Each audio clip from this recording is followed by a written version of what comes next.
イエスサー、ハブサムファン&ゲットイットダン。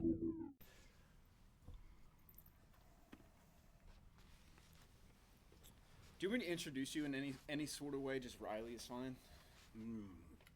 So this is where, remember the other day I was joking about like putting on airs or stuff like that?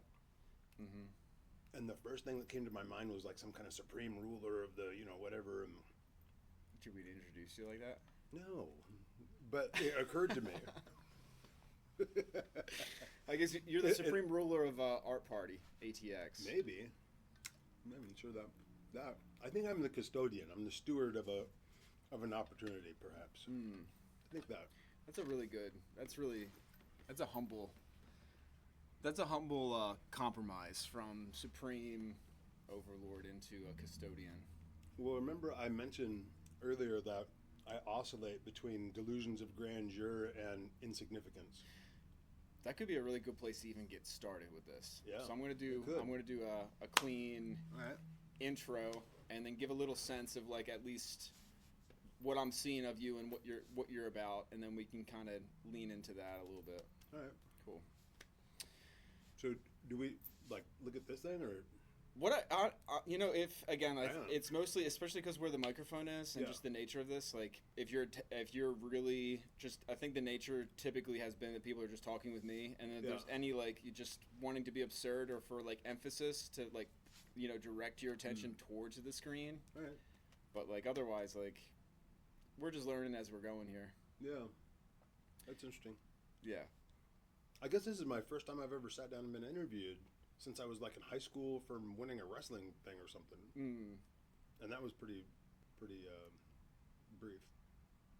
So this is a whole different type of thing. Yeah.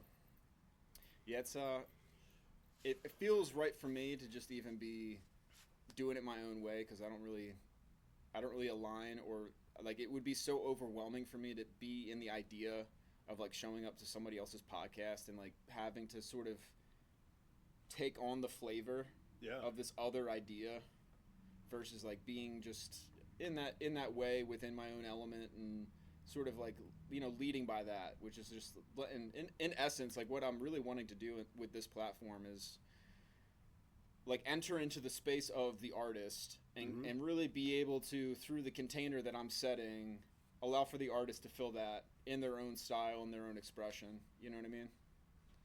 Yeah, I think it's, first of all, it's fascinating.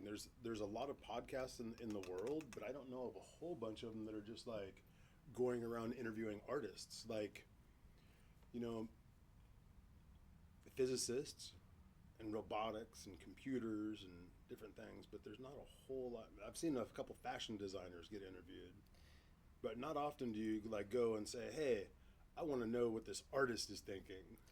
Yeah, and I feel like it gives more of an appeal to like the local, because again, like if for whatever reason, again, most of my aim is just for quality versus quantity of attention. If people are just in the Austin area and they see that I've interviewed these artists in the Austin area and that they're getting a sense of who they are based off of like how they're personally approaching life. Yeah. And there's more of an ability to connect in those ways and start like just more conversations about, because I think that's the biggest like litmus test of our day is just like, really knowing where a person's intentions are that are driving their creative aspirations versus if it's just like another ludicrous way to overcompensate for like desperation to make money and to be seen as relevant in the times. It's like it's a conflicted narrative in my opinion when it gets down to the art and it gets into like the artist realm, because like you can't be subscribed to both of them concurrently.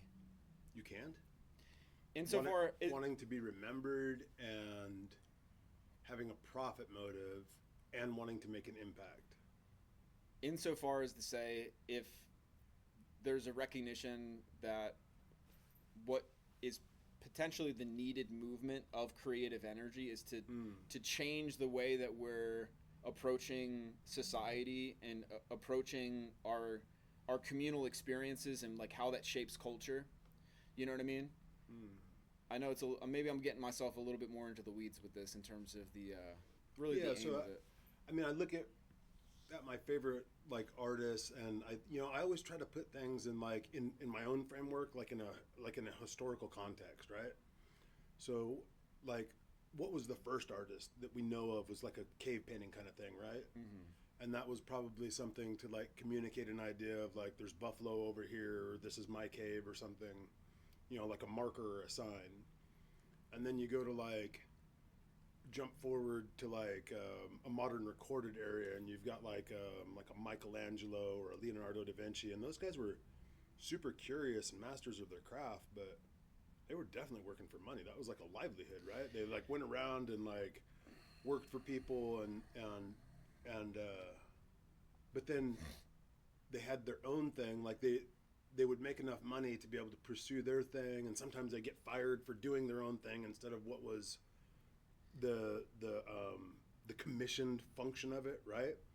And so I think autonomy as an artist is key. That's one of the most vital components of being a creator, is to have autonomy over the thing that you're creating. It's so interesting that you go into it from that angle of perspective, because of like the in essence like the empirical model that is within like the Western ideals okay, of art. that was Western, right? And then I have favorite artists. Like I think of Salvador Dali, and he was super financially motivated, but also he was already driven. He was wealthy to begin with, But he was super driven, right? And I think he enjoyed the fame and the dynamic, the influence and the power, right? He was a very commercialized, but also like the most avant-garde of the time.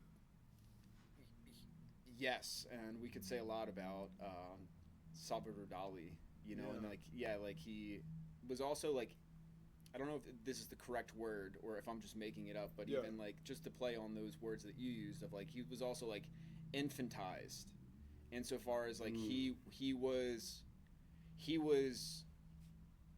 out of reach of the common human experience, but obviously he was relating from his experience that was tied to the collective experience. Like he wasn't, because of again like that interesting position where like it's the beautiful allowance of us having this conversation right now is just like, because of the privileges that we access in the life that we live, in consideration of all things that are moving around us and all of these processes of like that, we even have the ability to give each other the time to sit here and have conversation in your space around your artwork, to be critical of what's going on that needs to change around us. And like I know that's not even the aim of your conversation, of what you are focused on, so to say. Yeah, I'm not particularly a political activist, or but like it's even outside of the political things, and just more from the through like the critical lens of like what can we do to not even change things like really critically, but more just from like a qualitative place of like this, by generating space for people to come together, then something generative is likely to occur that's outside of your control, but it's by the allowance of holding the space that it can even have the possibility of doing so. I know that was a lot of words. Yeah, so the possibility to do stuff is basically what I heard. Right? In essence, that's what it comes down to. Yeah, and that's what this place is. It's a possibility to do a thing. Right? Yeah. And it's I think to tie it back to what was being said before, and maybe some different arguments or additional notes to add to it regarding like the approach to art, and how, and for instance, like Michelangelo and Rembrandt and all these different people that oftentimes the classical dudes. Yeah, and they're coming from a class oftentimes. I don't know. I can't remember which one it was either. I didn't mention Rembrandt. I don't know much about him except little paintings that are worth a lot of money. And I'm not really into the classic stuff, but I remember either Leonardo or Michelangelo was very poor. was like a working class kind of. Dad was like I don't know, like some kind of tradesman that, you know, like chipped on stuff for substance or made wood or something. And he developed his skill and was recognized and whatever. But I think a lot, I mean, there is no opportunity for reflection outside of some degree of abundance, right? Like that's why the Renaissance was such a time of like math and science and astronomy and art and culture and philosophy, like all of those, like the things from the Descartes times, like mathematics and Galileo dudes, these guys, that was like only because they had time to sit around and think and do other things than toil for nourishment, right? And so, yeah, I think abundance should maybe be celebrated. Yeah, I'm pretty sure. 100%. Yeah, I think abundance should be celebrated. I don't think that starvation is good. And I don't think that malnourishment is good. So I think that we should strive for the ability to contribute. But I guess there's like a difference in excess and greed, right?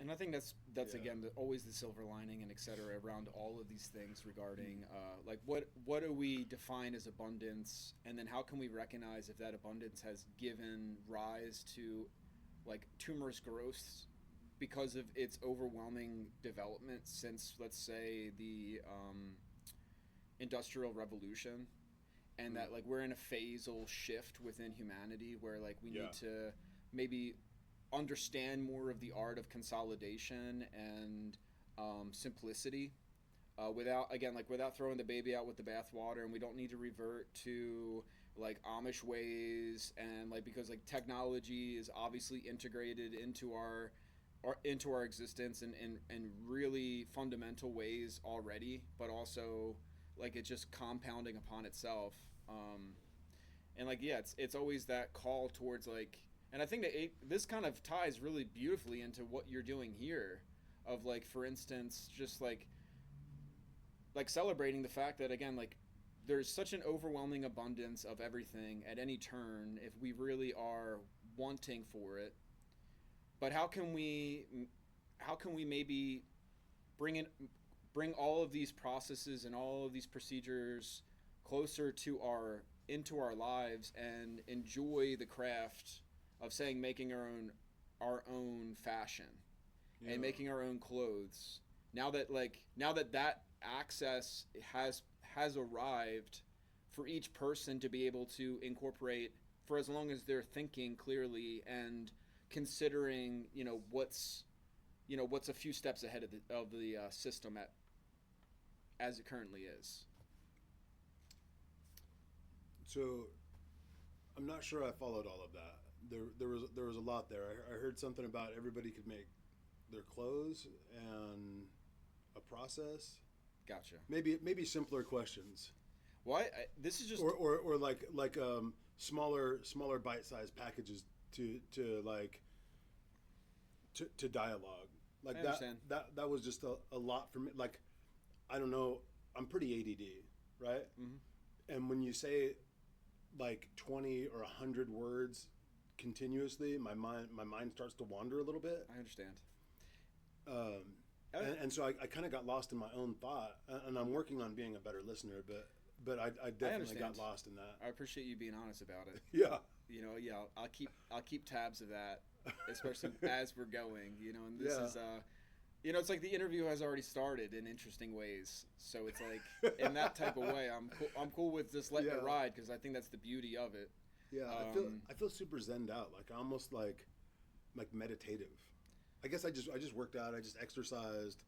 I meditated this morning. I had a much more chill day, like kind of an ideal day. Like I have an ideal for a day and what it looks like, and right now I'm in it. Welcome to your interview, Riley. Oh, cool. And welcome to the interview series, everyone. My name is Matthew, and we're keep on going along.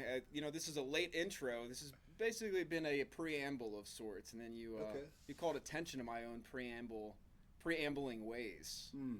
But this is It's Riley. It's easy to do. A dialogue, man, it's a beautiful skill, but it's so hard to listen and yeah, And that's the to thing. listen, to really listen to somebody. It can be challenging.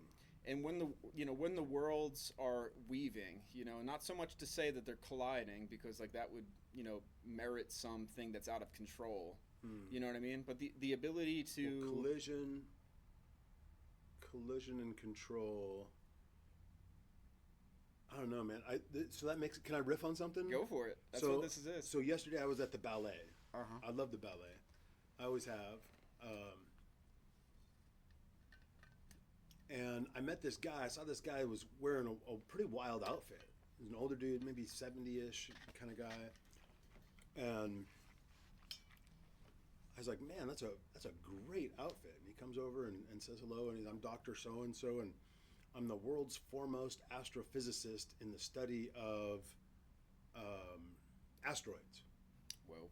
And I was like, wow, that's an amazing introduction. And so he's, we were talking about that, and he says one of his goals is to be the best dressed person in every room he enters. That's a pretty lofty goal. That is. Yeah. That sounds like what an astrophysicist would say. Really? Yeah, I've never really thought of an astrophysicist as quite like a fashionista, but he was such an interesting dude. He was talking about that, and he's professor at at a university in Australia, and maybe the University of Australia, I don't know, an Australian university, but he also substitute teaches so he can like touch local kids, and provide information. And he's an editor of a newspaper. Like, it's just like he's this really multifaceted human being. And when you talk about the collision of things, it just made me think of this astrophysicist who studies asteroids that I met yesterday. He made quite an impact on me. Yeah. Collision impact. That was a pun. So did it feel like he was really like wanting to talk about like the nature of asteroids and like, did you get into that at all? No, we didn't talk about asteroids or physics or astrophysics very much at all, which is a subject I dig. I love physics, but I enjoy theoretical physics more than mathematical physics because I don't know the math, but I love the theory. But I was really intrigued with his engagement with his community, and so this leads back into that other thing we were talking about. Like, he had a degree of affluence and consistency where he was able to give back of his knowledge and time, which is such a beautiful gift. He had the time and still was engaged in his craft. It was kind of dope. And it's part of in hearing that, and like, of course, like some parts of me, I can feel a little of the edge around it, because like there's this, what I perceive to be this like genuine generational gap between like what's the idea behind what's going on, and then like what's the evidence of what's going on. Dude, I've never felt the generational gap more than now. I'm 50 now, and I'm so Gen X, right? And so I was raised by boomers, and I can identify with them, and I date a millennial, and I get millennials to some degree, but there's like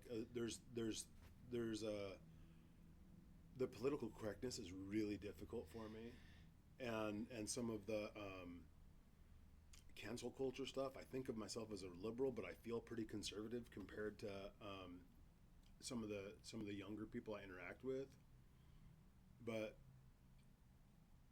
going back to the thing we were talking about with the dude, I think that's like there was a time when our elders were the greatest source of wisdom that we had. But that shifted so much with technology that my 15-year-old has access to more information and knowledge than all of her grandparents combined in a general way. Not in a specific lived experience, but she can literally access information that they've never touched. And so I saw this dude giving back his wisdom, and I think that's important, but I also think it's undervalued because we have so much access to information, but very, very little touch with wisdom. Oh wow, that was dope. That was a profound statement. That was a dope ass statement. That was good. And so we can cut that and make that a. we should clip it and like loop it or something. Like We can play with we could that. turn it into a rap or we can something. do Yeah. explosive things around it too.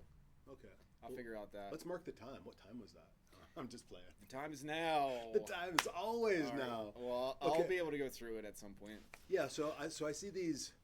20 minutes in. So I see people that have done a cool thing giving back, and so there's a couple investors that I really like. One's Ray Dalio. The other guy's this Greenblatt, and they both wrote investment books for their grandchildren. They're like at the end of their career. They've made all the money. They've built all the companies, and then they tried to condense everything that they learned into a book that a child can comprehend. And I think it's one of the most beautiful things I've ever seen is just like this massive, powerful accumulation of information that's relatable to a child. And I feel myself kind of getting into that, like not to the same degree, or maybe not to my idealized version of self, but like I'm at the opportunity where I can start giving back a little bit of information or a little bit of wisdom or at least some experiences that might be valuable.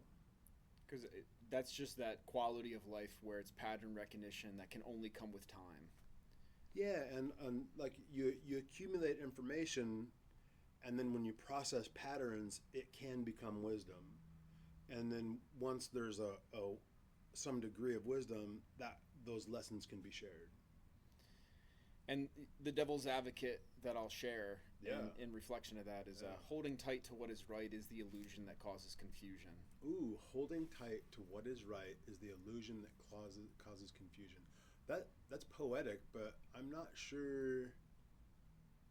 I mean, let's dissect it. Yeah, and where I'm coming at. Let's really dissect the words in the statement so that we can look at it. So what was the first part? Is the holding tight to what is right. Holding tight to what is right. Well, I guess that you would have to acknowledge that there is a right or wrong to be able to even comprehend that statement, and I'm not sure that I do. Mm-hmm. Yeah, right and wrong. I think there's. But even that as like a meta-analysis around your idea of holding tight to what is the lack of definition of right and wrong. You know what I mean? So there's a lot of different layers to play on Holding tight to what is right. Yeah, I don't think you have to hold tight to what is right, do you? Or even agree. I mean, well, that's where the second part comes in. I mean, that's such an amorphic statement that anything that's built on it is there's so many variables from even that starting point. Like if that statement was a sphere and there was infinite rays emanating from that point, then anything that you could build on any individual ray would only be built in that specific direction. So it calls even further attention to the pressure around how you're defining tight, right? And the grasping and the clinging to something in that way, in which there's this again, you're putting tension into what you're grasping so hard, right? That then it becomes the anchor by which all action is derived from. The anchor which all action is derived from. If you have that thing, some people have that, a grounded core belief, and I guess a grounded core belief that was wrong. I mean, objectively wrong, could be a problem. But if you live, I guess I feel like everybody should live by a code, right? Whatever their code is, and that's different for different people. But as long as you adhere to your own code, then you're walking a path of authenticity. And it's more of calling attention to what is generating the undertone of tension in people's lives that drives a lot of action and a lot of decision making surrounding what are noble actions and what is the right thing to do in the context of. Well, I think it's more basic than that. I think most people operate from fear. Fear is probably the first thing that humans function under. Fear and then desire, right? So fear is, I think, it's trippy. I don't know. There's so Yeah. many ways to go from there. And it's like there's so many layers to this, and of course, like that's It's a why pretty philosophical conversation. it's a yeah. That's cool. I appreciate it as long as you're Yeah. into it as well.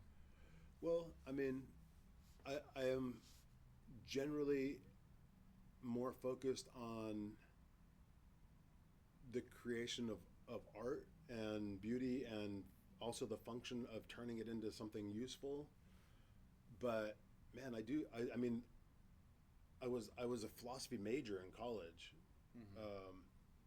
but also an anarchist. So I never tried to get a degree, but I tried to extract all of the wisdom from as many institutions and wise people as I could. And philosophy was definitely an area of interest. And I would And so it's kind of cool. Like I haven't riffed on like philosophical subjects in a meaningful way in quite some time. and yeah, like we're approaching the idea of philosophy from very different angles, but we share a common thread. And it just even to share, like from my perspective of, like I've been doing things really like uncandidly and more from my direct experience over these 12 years, and like, living a very transient lifestyle, and like, not falling prey to any of the things that I think are like determined for young men, that they got to figure out like their career or figure out how they're making money, or they got to get ahead in those ways before they can even like begin to decide what they want to do with themselves. And so like I've been And where does that bring you now?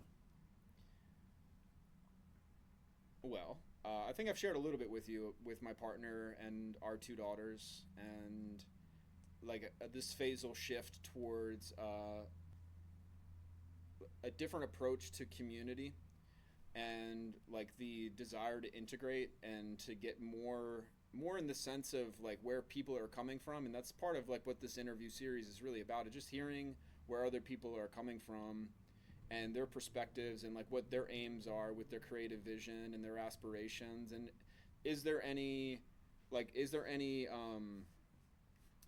any points of like, that kind of grab and give like the allowance for something to grow or not? And like that's, again, like it's more of just that curiosity of like from the deep rooted human level connection of just like there's so much value. And when you know that a person is inspired in their life and they're doing things that are otherwise like outside of typical convention, that there's something underneath it that's special. Yeah, like why and how and where, like how did that come about and why, or like what is it? What's the soup that gets somebody out of the mainstream norm? Right, and that it's like, if we share that common, like where do we share also like a vision of where things can go, or is that even a consideration in the minds of other creative people?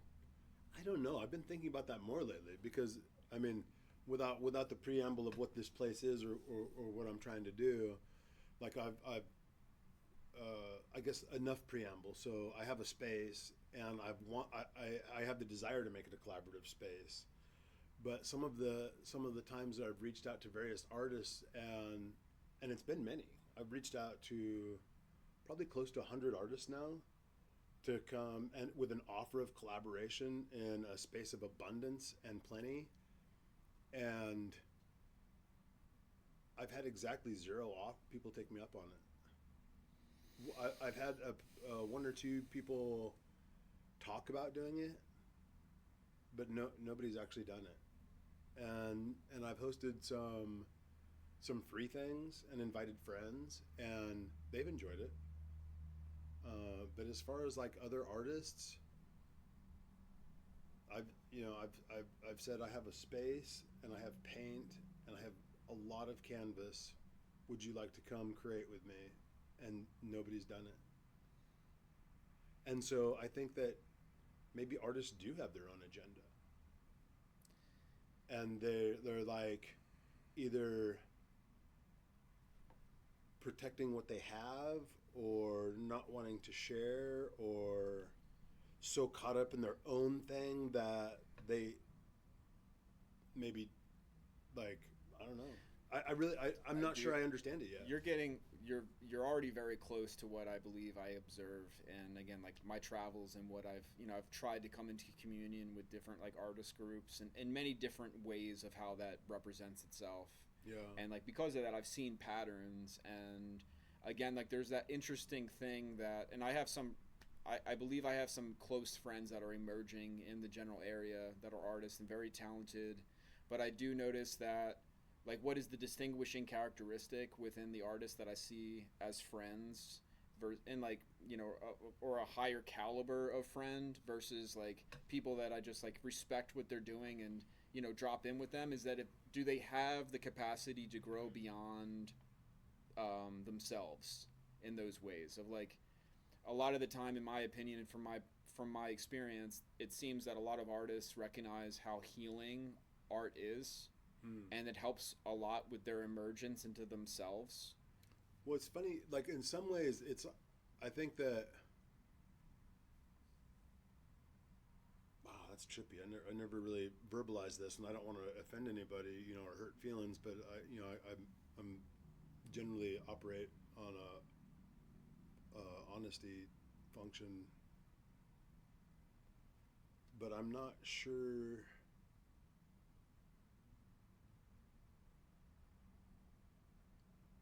I mean, maybe artists are on such a mission to create their vision that it's a one-track thing. I feel a lot more receptivity from people that are not creative or don't think of themselves as artists. Those are really the people I love watching get into the expression of color and paint, because it's almost like it's foreign and a release, and they don't have a preconceived notion of what it is or should be, and so it's kind of joyous. Like I see some, like I've had some events out here where I've just said, come paint on a thing, and I put out and I try to provide an environment that is like nothing they've ever experienced before. Like intentionally, there's no paintbrush. I don't have any paintbrushes, right? I don't think there's one paintbrush in this entire building. And so, I try to think of ways to apply color or interact with creativity that are non-standard. So like, we've talked about like, or you've seen, I have all of these canvases that float from various hanging things, and so they move on their own. They're pretty dynamic. And so it's not like I stretch a canvas and like peg it to a wall and then like try to put a series of dots that makes a dog or a line or a tree. I try to interact with color and space in a way that it's authentic and unique and it's a creative expression, right? And then when I see people interacting with that aren't familiar with it, it's so fun. It's like being in a room of like, I remember one of the things I loved about Philosophy 101, which I took many times from different teachers, was watching people have a new idea for the first time, like being exposed to a thought, and literally you can see the wheels turning in their minds as they like roll over this thing that doesn't fit their structure of what their framework is. And it was just so fun to see that. And so throughout my adult life, I've always hosted parties where people would come together and paint. I would always put out a canvas, and it would be on the floor, it'd be on the wall. I painted a lot of doors and windows, like non-traditional things that had to do with entry and exit, like passing through, transients or not fixed. And so I would always have some object to paint of and color, and usually like in sticks or cans or liquid. Again, no paintbrushes. Mm-hmm. I like trowels. I like craftsman tools, like to spread like my dad or my family were contractors, and they would spread glue with a trowel, and I just loved the way that that fluid moved. And so I'd watch people do this, and it was just like, it's like watching a kid, like, you ever see like a baby pick up a stick and just like look at it, and they smell it and they taste it, and they look at it and they try to stab them. You know, you got to make sure they don't poke themselves in the eyeball, or, but like they're just like experiencing that thing for the first time. That's my favorite thing about sharing creativity, is when someone looks at it anew for the first time. I'm going to bring it back a little bit because this is extremely relevant, and Okay. of course, like, it's all tied from, like, you know, what you really love about artistry and just the creative spirit and bringing people together. And, like, again, like the frustrations of connecting and collaborating with other artists that are, like, established in their rights or in their ways. Well, they all have their own thing, right? Like if I was a composer of like Beethoven, and like I'm in classical music, right? And my goal is to create classical music, and like a Miles Davis walked in, I'd be like, oh, you're not creating my Beethoven, you're jazzing. And so and like it takes a pretty rare breed for those two to interact, but almost every single great thing that's ever happened in history is when those energies collide, right? And so I guess It comes back to, again, that's what I'm interested in, is not a linear function but a dynamic function. So holding tight to what is right is the illusion that causes confusion, and like how that applies to this specifically, and maybe not. I'll be referencing that throughout this, but hopefully that's not the case. It just is relevant for right now, of just like holding tight to what is the idea of an artist according to a standard. Yeah. That you know, like, then that creates the illusion of like that they're projecting something upon you, in which, But like, I think we have to slow down a little bit, because I think for any significant conversation or dialogue or sharing of information, there has to be a common language and definition, right? Mm-hmm. And so I think we should go back to that statement. If you're going to come back to it multiple times, we parsed kind of the first part of it. Okay. And we you know, like, I have a thought about like the foundation of it. Let's go into it. But then the second part of it is what? So holding tight to what is right first is the illusion that causes confusion. Is the illusion that causes confusion. Yeah, man, that's everything everywhere all at once and nothing at the same time. So if a thread of truth exists, which is what we're talking about holding on too tightly, but there's many threads, and we build an argument on one of those threads, then only the people who can relate to that idea are privy to that conversation. So I think it's almost like there's too many concepts wrapped up in that statement for it to hold a lot of validity. I can understand that perspective. Yeah. If it's not considered, of course, like, I have a concept that I hold as being right in regards to. Okay, you believe, like, is it a supreme truth? Like it's the right, and nobody else. No, of course. Anybody who doesn't agree with it is wrong.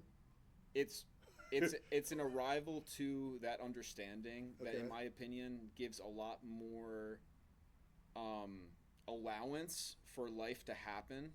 Okay. And that it gives more space for curiosity and connection. It gives life. Oh, say that again. It gives the opportunity for life to. However I phrased it,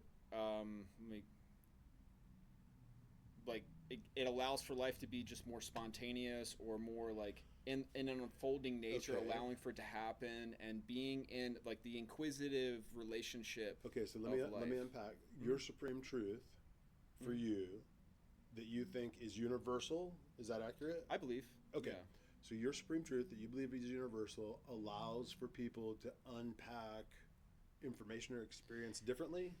And it's through confirmation of different connections that I've made, where, like, again, because of we're coming from such contrasting places and such different experiences, but we've arrived to these fundamental understandings that then give rise to, like, healthy patterns of behavior that, like, are, like, incorporating, like, that you have a healthy physique, and like that you see value in the reflection of a beautiful being, because like that's not narcissistic, and that's not self-centered, and that's like not self-indulgent, but that's that's a confirmation on a level that like there's a relationship with natural order and law, right? So like that's part, because then again we could talk about, So natural order and law has a function of physical appearance. and physical homeostasis, like our health, and like that then is reflected in the same way, like it's very evident when a tree is healthy and As a in fat good guy, vigor. I take offense to that.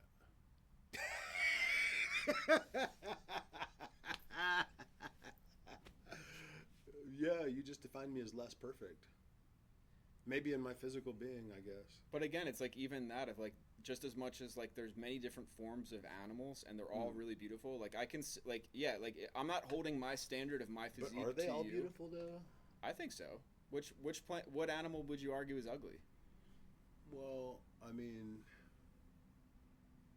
as far as like grace and beauty, I mean, giraffes and hippos compared to like lions and fish. But you're holding to that standard of what is beauty and grace. Yeah. Right, but like that's not the only standard of what beauty is. Like that if like strength or toughness or yeah, and just like again, like how hippos are familial and they're super really good at thick swimming. skin. They're so good at swimming, Yeah. and they're really loving, and they're like very homey. But the more people die from hippopotamus attacks than any Right. other animal. So like, what's the reason for that? I don't know. They're gnarly. The encroaching on their own They're very territories. strong. Right, but it's like again, I don't know how much experience you've had, and I'm not trying to make a big thing, but like I've had a lot of interactions with bear in the wilderness. Bears in the Yeah, wilderness? and, like- interactions with bears in the wilderness? And all of the time, and I'm not even kidding about it. Like I can understand like why there's stories about guys that like become like a bear because they're friends with the bears, and then they go and like they get and then they go out, they want to show their woman friend how cool they are with the bears, and then the bears eat them. You know what I mean? And it's like there's a deeper conversation that I think is really accessible through like the animal nature. And again, we could even go like this goes into like Native American spirituality and philosophy that is really beautiful, and I think it fills in a lot of the gaps within like the confusion of the Western approach to like life and meaning and balance between all the things. So like that's like in that way of like I can understand what you're saying about a hippopotamus and a giraffe if we're gonna like be comparing them to like Well, I guess I'm self-conscious because I've been overweight most of my life. And I guess that probably comes from like fear or anger or like not having abundance at different times in my life, right? But can we switch subjects to this animal thing? yeah, go for it. So have you ever heard of Julia Butterfly? I don't think so. So Julia Butterfly, I lived in Northern California in probably the 90s or 2000s, something like that. And there was the Koch brothers. Yeah, so the Koch brothers were going around. They were buying up all these companies. They bought Alcoa Aluminum Company, and they bought a company that had a bunch of redwood trees. And it was kind of just universally understood that you don't cut down old growth redwood. Even people who own these forests didn't cut down the redwoods. But when the Koch brothers bought the company, they just started mass liquidating these redwood trees. Of course. And there was this group called Earth First that was pretty radical, but they would go chain themselves to trees and stuff so that the equipment couldn't chop them down. And dude, I remember these kids. They built these things where they would like a steel cuff where they could hold hands around a tree, and so they couldn't be pried apart. And the cops would like hold their eyeballs open and spray pepper spray in their eyes to get them to let loose. It was pretty intense. Out of control. And so that's going on, and there's some like they're sabotaging machinery and stuff, and varying degrees of civil disobedience and peaceful protest and more aggressive like sabotage and destruction. So anyway, this chick, Julia Butterfly, I shouldn't say chick, you're not supposed to say that, but so this woman, Julia Butterfly, she climbs up in this giant tree she called Luna. And she lived in this fucking tree for over a year so that they couldn't cut it down. I do remember and hearing people, about yeah, this and people story. would smuggle her in supplies and stuff, and she lived in this tree, and I lived there when this was all happening, so I'm watching this go down. And she won. They fucking turned it into a national forest, this whole grove where this tree was. And so I went out there to check it out after it became a national forest. I was like, I want to go see what she fought for. I like redwood trees. What's the forest called? What is that forest called? National Redwood Forest? It's just in northern California. It was around Humboldt. It was in Humboldt County, Northern California.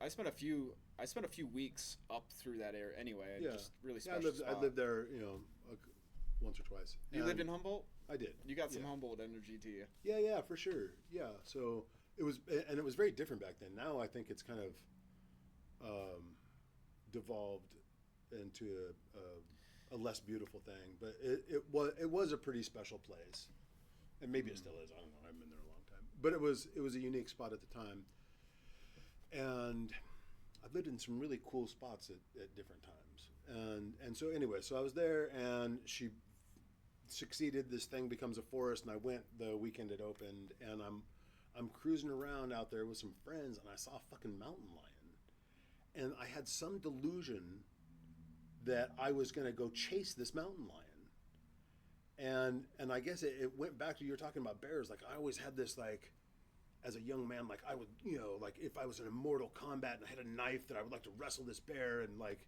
it would spirit animal conquer a bear, right? Which is delusional now, but at the time, I was like, oh, I want to, like some book character, like conquer nature or something.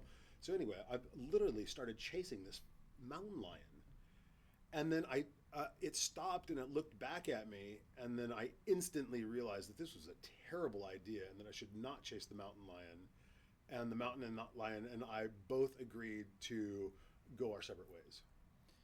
But it was a great recognition of. Do you think the mountain lion agreed to that, or you just submitted to the fact that it was a bad idea? Oh no, the mountain lion didn't want anything to do with it either. It sounded like the mountain lion was just wanting to go its own way, and you were following in its own way. Yeah, no, I was chasing a mountain lion with some idea that, like, I was gonna, like, I don't know, like. I'm just teasing about the choice of language right there. Yeah, no, I think there was a distinct eye contact and a mutual recognition that neither of us wanted what would happen if we continued to interact further. It's like the mountain lion's like, okay, you made a good joke for your friends, and go back to your friends before. I don't even think it wasn't that complex of a thought. It was just more like, I'll fuck you up if you get any closer. Gotcha. And I was like, I think that you're right, and I'm not going to get any closer. Whereas for me with the bears is, again, it's like, because my general attitude in life is like, I'm not fucking looking for a fight. 100%. Like, if you want to connect and if you want to attack me, then I'm going to have to just do what I got to do to defend myself. But otherwise, like, I'm the last person that's going to create any issues. Yeah. So, like, again, like, even like walking through and, like, again, like the ways by which animals communicate, and it's like we could poetically relate it to like how the more feminine approaches, where like it's just more of like you have to know what the feeling is regarding like the movement of the conversation. You're talking like a yin yang thing, like feminine yielding energy versus masculine like pushing energy, and and just like, again, like more of like everything is being transparently presented, but just in its own language. So like the bear would be obviously making noise to make its presence known. And then like there was this back and forth around like she saw me curiously looking, so she was aware of that, so she presented herself, and then there a lot of space for just, again, like being in the forest, and then she brought her 2 cubs down. And then she walked across, and we had this also. I have some photos of the whole interaction, and just really beautiful to even be in that sort of like. Again, it's a different like Dude, energy. It's awesome that she wasn't super hungry. Yeah, I think that there's even propaganda about animals. I really do. I think that there's something going on that is so lost in the sight of most people. Well, I don't think humans interact with animals a lot, so pretty much all of your information from nature for most like urban dwelling humans is like PBS or some kind of news or a story or it's like there's very little firsthand knowledge of, well, certainly predators, And it's just, again, but if you... but animals in general. Yeah, sorry to interrupt. Yeah. I could go on and on about this. This is a very poignant country point. people have much better understanding, I think, of animals. Yeah, and it's more of that, in my opinion, again, like propaganda around like, oh, raccoons have rabies and they might have AIDS. Don't even, and if you see them, tell the authority and they'll come and take them somewhere. Or like, you know, it's like this type of like idea that animals... That seems like a little bit exaggerated, or maybe some hyperbole. With what I just said? Yeah. I think generally speaking, most I don't people... think most people are calling the game warden on raccoons. I mean, you might not want to... I would say most people are not. I would say some people are, and some people are more dramatic and paranoid about animals, certainly, than other people. Yeah, that's fair. I mean... Yeah. But some of anything is, you know, always different than everything else. Right, but I think generally speaking, most people have an aversion to raccoons, and Really? just in this example, I would say that's the case. They see them. Well, more just for the record, I'm partial to raccoons. I think they're they're curious and intelligent, and in Native American mythology, they like climb a moonbeam or something to communicate. I don't know. That's one tradition I've heard. Yeah, I haven't heard that one. I know that they're very according to like what I've read regarding the perspective of raccoons, is that they're really communal, and that they're very familial. Like yeah. they're very resilient. Like that they're what they like archetypally represent is like the ability to adapt, and also like adapt as a group, and see the curiosity and the unknown of going into spaces and finding what they need to find in order to like exist. Okay. And I think, again, in my eyes, it carries into today, and I think it just gives more of a playful relationship with something that, again, is just part of they're part of our community already. Like raccoons have proven, squirrels have proven themselves, you know what I mean? Like they're here. Yeah, I heard that squirrels started hunting recently, like carnivorously hunting, and that's new, mice. Like new behavior. Yeah, but what have they been hunting? Gosh, what the fuck were they hunting? It was like the first documented experience of carnivorous squirrels, and it was somewhere around, I think it was Berkeley. The Berkeley squirrels are eating shit. Interesting, very interesting. Yeah. Well, I think that's a victory in the evolution of the squirrel. More protein, I guess. I don't know. Insects are pretty protein packed. Anyway, so we digress. Well, I can see where this can tie into something, but if okay, you have anything, let's tie it in. Do you have a tie-in? I think it really goes back to, again, because this came from like the points that I was making regarding like natural law and order, and your insecurities around being a big man, and like just the animal nature, and like again, I don't think it's insecurity. I think it's just a self-consciousness when someone compares physical beauty to an idealized sense of perfection that I'm not included in. That it feels exclusionary, and I'm not saying that that's not true, but it's not awesome to be excluded. I would just be mindful around the ways that you're defining the things that I'm saying as well, because like okay. I think you're a beautiful man. Oh, I mean that. Yeah. And like I don't hold a standard. I do believe it's more of like that. I just see it's more of the vitality within the being that is the attractive component. And like again, like I'm sick of standardizing the idea of whatever something should appear as within a golden standard. Like I think there's so much more like allowance and curiosity to like see where the refinement can really come in, or if there's any. And like again, it's like if we're in the aim of generating a better outcome just for the sake of curiosity and the joy of creation and the challenge of it, versus like this is an apocalyptic outcome unless we save the world, and it's like that's delusional. Also, we can in the same breath acknowledge that like things could be better a lot of the time. That's fair. You know? Yeah. So it's like, even in that, of like, we could have conversations about nutritional science and exercise and the application of these things and like lifting heavy weights and like the pros and cons to a lot of different things. But like, if you feel tight within your body and you feel like you're in good health and there's no symptoms like of chronic issues. Yeah. Yeah, no. I mean, I can lift heavy weights, but I don't feel like my diet allows for optimal health. Like I don't put enough emphasis on a balanced nutritional intake to be an idealized physical version of myself.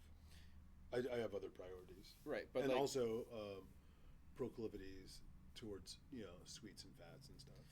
so this is part of like the argument that I'm making underneath of it all, of like, in this example, there's a recognition that there potentially, theoretically, that there's better ways of approaching diet that would be the process of integrating those better ways. Yeah, I mean, I think if I was like a fitness influencer or something, I should definitely change my diet, but that's not where my sense of self-worth comes from. But you have the measure of quality of life against the perception of you within. Oh, so here's an interesting thought. And fuck, I wasn't trying to like get all self-exposure or whatever, but I smoked for most of my life, tobacco, which according to you might disagree. I remember you saying something. I About, got like, tobacco liking, right liking here. Tobacco. Yeah. I smoked like cigarettes for 30 years. And I think at one point it occurred to me that I wanted to die. Like I didn't want to live to be old, right? It was like a slow form of suicide. And then as my kids got older, I decided that I wanted to see my grandchildren. And so I changed some things, I started exercising and quit smoking. And, I changed some diet in pursuit of longevity for the sake of seeing the genetic replicant of my genetic replicant.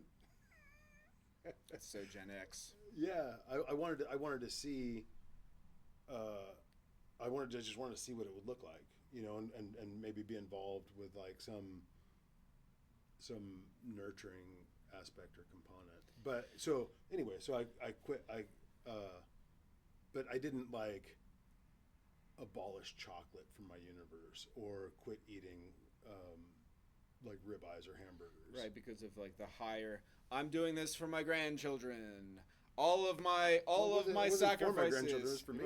Right, but I'm It was saying literally for me. versus like that type of like self-righteousness around like I'm suffering because my children. I need to be sure that my children's children are in good standing before I pass on. You hear what I'm saying? I think. No, I don't relate to that at all. I think oftentimes people dramatize legacy or the concept. I just wanted to see a baby playing Uh-huh. that like had a similar face to mine. Yeah. I mean, again, it's the point that I'm getting to even deeper to that is like, oh, narcissist alert, like, wow, this is the introduction of a hot topic of maybe this is self-centeredness, but like, crazy thought, like, why not take care of yourself for yourself's sake? Oh, well, I think that ideally you should, but I also acknowledge that like in a modern world where, oh gosh, I didn't want to do this, but I'll do it. So like where there's flavor engineers like conspiring to like steal your attention with deliciousness. Right. Like I'm not immune to that. so like Cheetos are banned in the UK, right? But I personally love Cheetos. But I try not to eat them because they're fucking terrible for you, right? But like if there was a bag of Cheetos, dude, I would eat the bag of Cheetos. I wouldn't go buy it, but if it was in front of me, I would probably eat it. And so that's I think that's like millions of years of genetic programming to seek out certain things being manipulated by people who profit from it, and so. Well, you're one step away of just seeing, in my opinion, that critical like jump across that threshold where like I understand that this is engineered to be manipulative, and it's deteriorating my own vitality, and like nothing tastes as good as feeling good feels. Oh. You know what I mean? And like, Well, yeah, but it's like in 1,000 years nobody's gonna remember anyway. So what does it matter? Like literally, whether I eat the Cheetos or not, like, does it take one day off my life or 1 year? And if I get hit by a bus, does it matter? I feel like that's a weak one. Oh, I don't know. I don't know about that. Like I mean, I hear you, but Because like should, there's a should, but then who says that should? right, but it's like part of a bigger.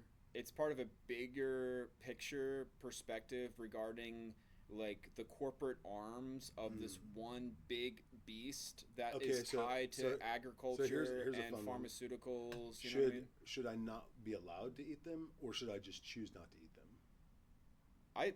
That's where I'm at currently, and what I believe is the only way for things. It'll be just the natural progression to that awareness. Is people just have to, for themselves, recognize the reality and of consequences and actions of like just choosing better options that are already available. Yeah. So we should do things, but we all should do things that we don't do unless we're perfect, which nobody is. So I get you have to pick and choose where you're gonna. That's always the like, to err is human and these types of things. Like I understand nobody's perfect, but there's definitely spectrums of like if someone's way off the mark or if they're kind of close to an ideal. Yeah. You know? Maybe. I mean, like, is Socrates less wise because he drank too much wine, or was fat or chubby, or I don't know, like, was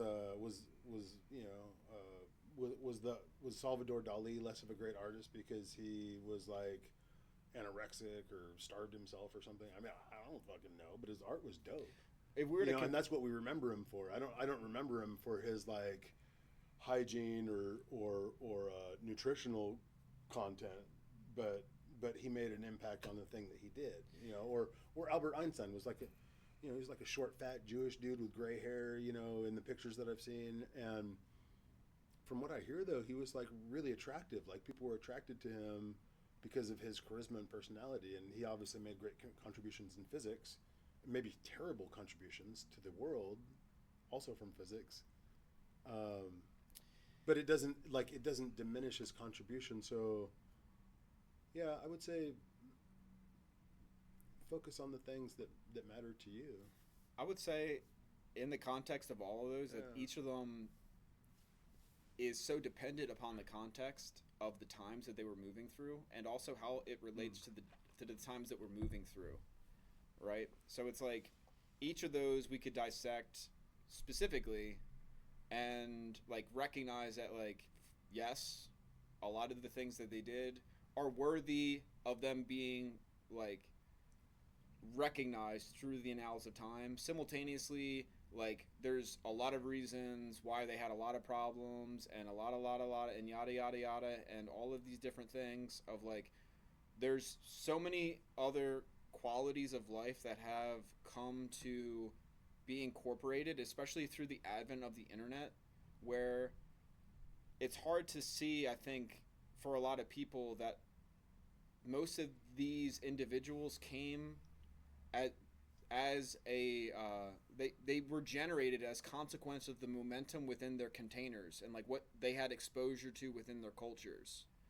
And at this time, we have the ability to be really like looking through so much history, including like the history that has otherwise not been factored in or considered, that gives more of a whole perspective around just patterns altogether. And like I think a lot of what is the movement forward is looking at the whole. And from my own perspective and from where I'm coming from, of like I see a lot of value, for instance, of allowing for people to be responsible for their own health and incorporating healthy patterns of behavior so that they know how to like creatively express themselves through nutrition and through exercise, for example, and that they have enough awareness early on to see what is meritorious and what is giving rise to better health and clarity, so that they can like have a better supportive structure underneath of their creative aspirations and visions, versus being born into sickness and decay and confusion and addiction and coping, and then thinking that that's going to give rise to the best outcome of a human. I think I have to fundamentally agree on almost every level. Degree or disagree? Disagree, yeah. I think that for I speak personally that my creative expression comes from a place of pain and desire to express. Like if I had had a utopian life of health and bliss, that I would not be the creative force that I am. And so yeah, I think that for me, creativity was definitely like an evolution of catharsis, like, and sublimation, like taking negative things and trying to turn them into positive aspects. And while nutrition is cool and good, I find it almost entirely unrelated. Like, I don't think that my nutritional content is gonna dramatically affect my ability to bring beauty into the world creatively. Like, yeah. But I don't. That's not a fundamental aspect for me. I think that people have different gifts and talents, or have developed different abilities, and that,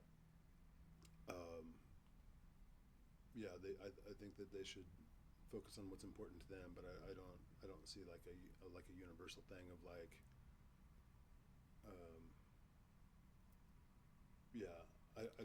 I don't think Picasso was less good if he ate a Twinkie. Like, I don't relate to that function.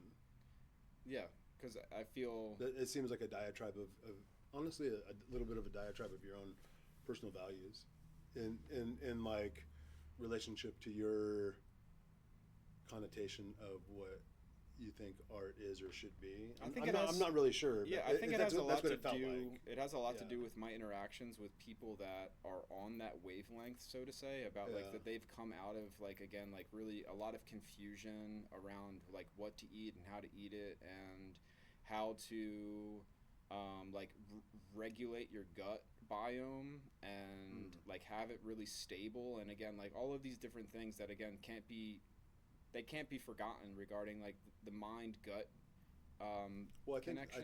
I think they can be forgotten. I'm not saying they should be forgotten, but I don't think that is the core tenet of creative expression or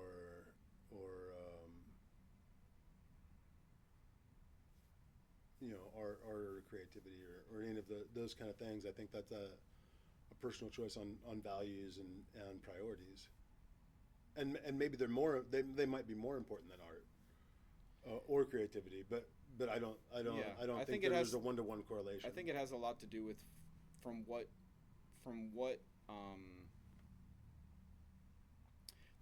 angle of perspective are we actually looking at the whole and the picture as it is currently. I mean, those are pretty amorphous terms. If we're looking at the picture of the whole, like the whole universe, or the whole existence of humans, or the whole country, or the whole, right? Like the whole what? Right. So, like, it seems like something that is more avoided in the conversation with you regarding like what is going on societally and culturally, and what is going on societally or culturally, man, a lot. Like, but I'm not sure. Right. So like the understanding of like how the pharmaceutical industry is tied to the agriculture industry, that tied to the fast food industry, tied to the medical complex, tied to the military complex, right? And like also the stock markets and like all of these different things that like again are by their nature are completely contrived and contradictory for the well-being of humanity. they're contrived for the well-being of humanity, or I- like they're like They- to hurt humanity or to help humanity? I think they contradict that aim if they're stating that they're there to be helpful and supportive of humanity. Well, that's an opinion. I mean, I'm okay with it. But it doesn't really relate to my primary function. Yeah, and that's again like that's what I'm talking about generally of like that because that's not where you're moving from, then it's Yeah. understandable why it isn't a concern of yours. Well, it's not that it's not a concern. I just don't think that's there's so much to unpack there. That's not like really a for me a relevant conversation to art or creativity. Like it could be the study of a lifetime, but it's not like really like any one of those things could be an entire life's devotion, and then any aspect like if the pharmaceutical industry was an encyclopedia, right? And there was a page in that encyclopedia that would be worthy of a 4 or 5 hour podcast maybe. But like to look at the whole thing as a whole and bring it into a conversation about art and creativity would be so far off topic that it wouldn't lend itself any justice, especially when there's so much charged feeling about it on the interviewer's brow. Like if you're the interviewer and you have a super strong opinion about military and Huh. that's unusual. Yeah, she's an interesting lady. But not super unusual. She's talking to herself in the mirror.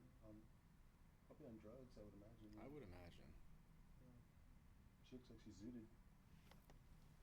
So, I can. yeah. So Yeah. I mean, like there's a thing there, and like if it was military, oh man, there's so much to unpack. If it's pharmaceutical, there's so much to unpack. If it's the food industry, there's so much to unpack. Like, and if you have a strong opinion about any of those things, that could literally be a life's work. But I don't think that it's Yeah, that's certainly not the aim of Yeah. like this interview series, and like this is getting into the territory that it's getting into, and like I'm not like I am not afraid of it, and like I don't feel any tension around it. I do Yeah. think it's just like the way that you're approaching the idea of what I'm talking about is Yeah. separate from what I'm talking about. And like I'm not using that as a way of like of avoiding confrontation, Well, but I like think it's we just have different perspectives on a lot of stuff, and so if we choose to spend our time talking about those things, then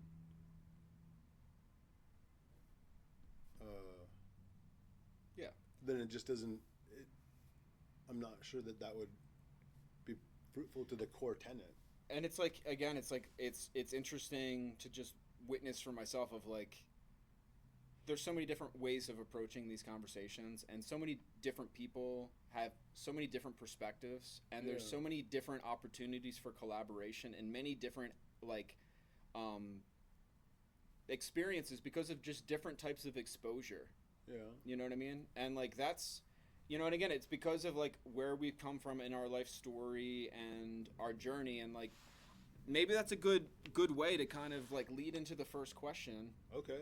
because I think again like so much of it is so it requires so much more context about like where we've come from, and like again it introduces where we're going. Yeah. So this is the first official question. Okay. How would you summarize the story of your life up to this point as seen through the lens of your art? Okay. Well, the first part is really, really big. Like, how would you summarize your life? That's a lot, right? That's like one of those encyclopedias, right? And then, but through the focus of your art, that narrows it down a little bit. Um, so I guess if we're going to summarize, that's a briefing of an expanse through the lens of art. So Of your art. my art, yeah, through my art. So I guess this would be a good place to introduce my definition of art for me, which is different than many people's. And so I think of art as purely aesthetic and the opposite of utility or function. And so we briefly alluded to this the other, we spoke a little bit about this the other day, but if a thing performs a task, by my definition, it cannot be art. And so, like if it has a utility, and so then to me it becomes craft, which I admire and respect, but it's not the same. And so art to me, as in my expression of self, so man, I think at one time there was a time where I thought that I could no more not create than I could not breathe. Like it was so important to my existence. And I met a couple great mentors. I had one teacher when I lived in like a bad neighborhood, a scary place where there was a lot of violence, and like her class was a point of refuge for me, and she was really Where was that at? influential. I was in Ventura, California. Yeah, so I was a teenager in California during the '90s, which was, there was a lot of gang stuff going on, like kind of like Colors and Crips and Bloods and all that stuff was really prevalent. And yeah, so there was a lot. I was going to a school where it was pretty common for shootings and stabbings and fights to occur. It was like a normal part of daily life. And this teacher, I remember when I went to her classroom, like it was almost like the light was different in that space. It came through windows in a certain way, and there was a tranquility, and it's like almost all conflict ceased to exist in that space. And I remember she used to talk. Her name was Patty Post. She was a really beautiful person. She was kind of a hippie and kind of a hippie type person. She had really cool curly hair, but she used to talk about how she was one of those people who would draw with a pencil in super high detail, and in like she would take a little tiny thing and put a massive amount of detail into that space, and her art teacher made her paint on a giant thing, so that there was no way that she could possibly do that detail. She had to expand her space. And I was the opposite, right? I was, like all this huge stuff, and she was like, hey, you need to Press it. yeah, or like lock into detail or specifics, right? To maximize the fullness of your ability to express yourself. Like you have to. It was like a yin yang thing. You had to know how to do the other thing to be able to do this thing really well. Very interesting. And that was pretty cool. And so she was pretty influential for me, and I loved her. Did she help you with translating that? Well, I got kicked out of school. I got kicked out of school for being violent. Where did you start from? Where did you grow up? So I was born in Seattle, and I grew up in a little town outside of a little town. Well, it used to be a little town, Woodinville, which is now a pretty big place, but it was like a hardware store and a gas station kind of place. And then we lived further out than that. So the neighborhood that I remember in my earliest youth, backed up to BLM land, was Bureau of Land Management. So it's basically infinity forest. And so the little street that I was on was surrounded by forest and trees, and then there was a highway to a place. But me and all of my friends grew up in trees and forest. Nice. Until I was 9 or 10. And then, oh man, this is so weird. So it's such a strange conversation to have in public, but So basically, I was kidnapped. My parents took turns kidnapping my sister and I from each other. And so I'd like go to a visit at my dad's, and he would like literally move and disappear before internets and cell phone. And my mom would like track him down through the kind of work that he did, and then take us back to home, right, to where she lived. And that happened like 3 times with greater and greater duration and difficulty for her tracking us down. And then she got us back one time, and then she took off with us, and I didn't see my dad from like 9 to 19. Wow. And when that happened, we went from this kind of like tranquil, idealistic, like, I was like, I went from riding a bicycle in the forest to like living, bouncing around motels and basically homeless for several years as a teenager, looking out for my little sister and weird shit like that. Wow. But it was harsh and urban versus beautiful and rural. And did you ever have a longing to go back to that? No. It moved never on. occurred to me until much later. It was all, I was so young that I was just there in that. Yeah. And so it was like there was weird, and there wasn't a lot of mentorship like, oh, this is what you should or shouldn't do, or these values are good or bad. Really, I was just kind of on my own in a different place, and it was harsh. And so like I remember one of the first memories of being down there was like some kid trying to beat up my sister after school when I was walking back to the motel that we lived in. Jesus, man. And I beat up this kid to protect my little sister. And we moved so much, and so we moved another time, and then some bully was trying to like physically attack me, and I was just like, so like why? I don't understand, like why? I don't really understand why.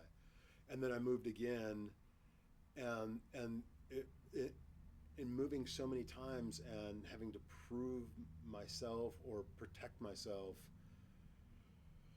that cliche of like, if you just go punch the biggest person first, then everybody else will leave you alone.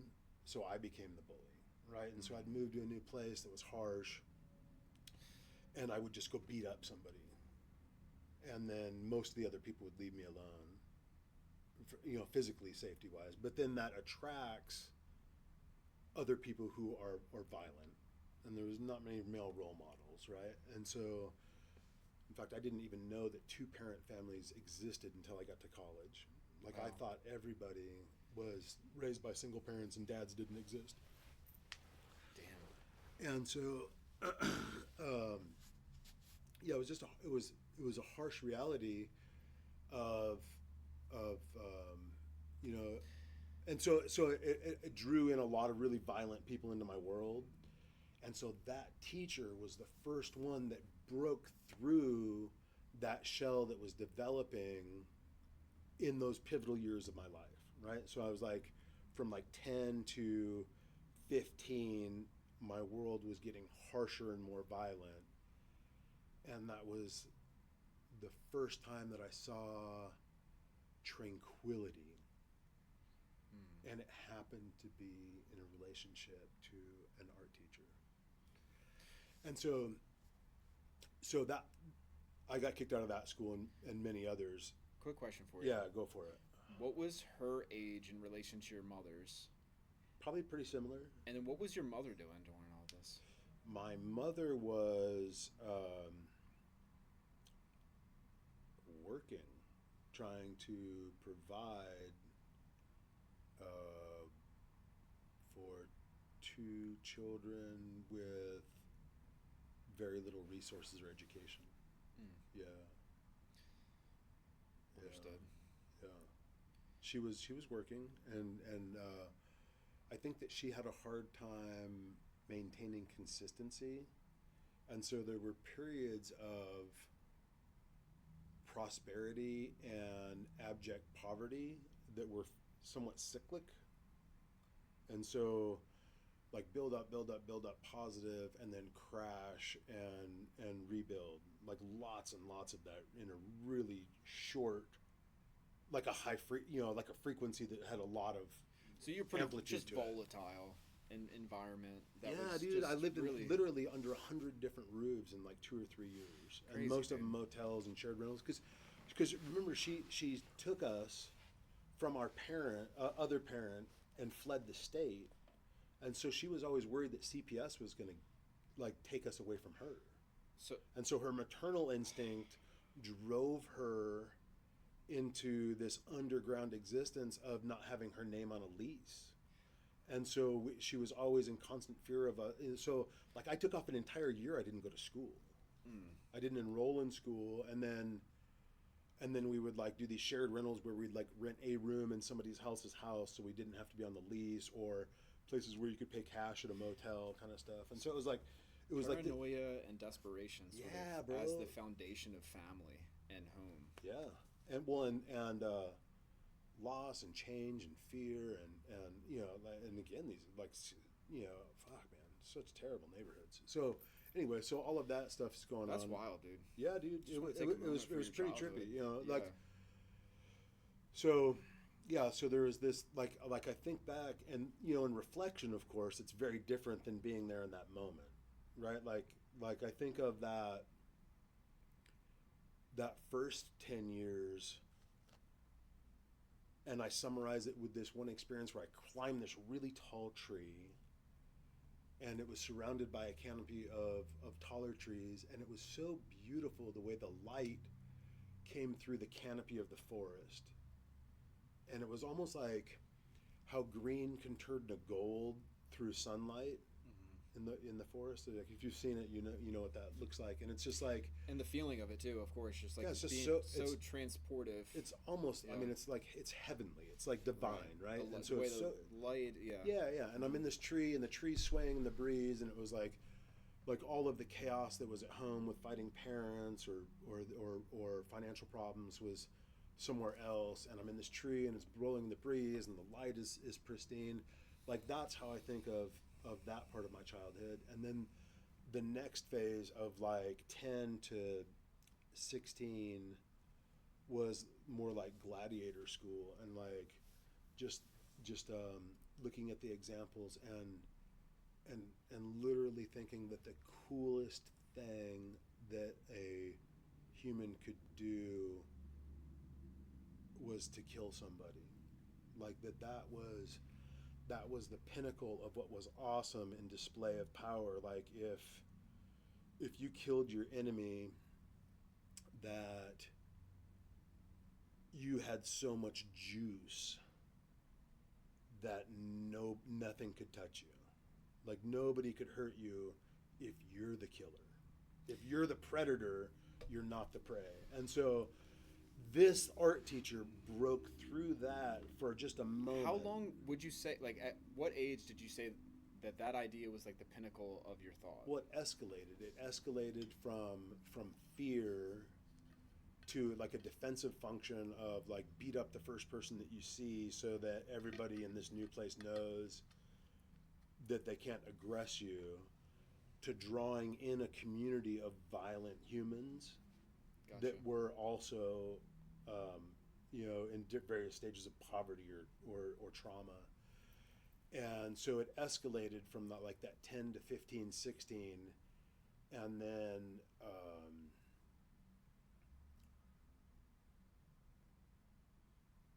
well, I guess the easiest. The genuine simple version is that my best friend got shot because.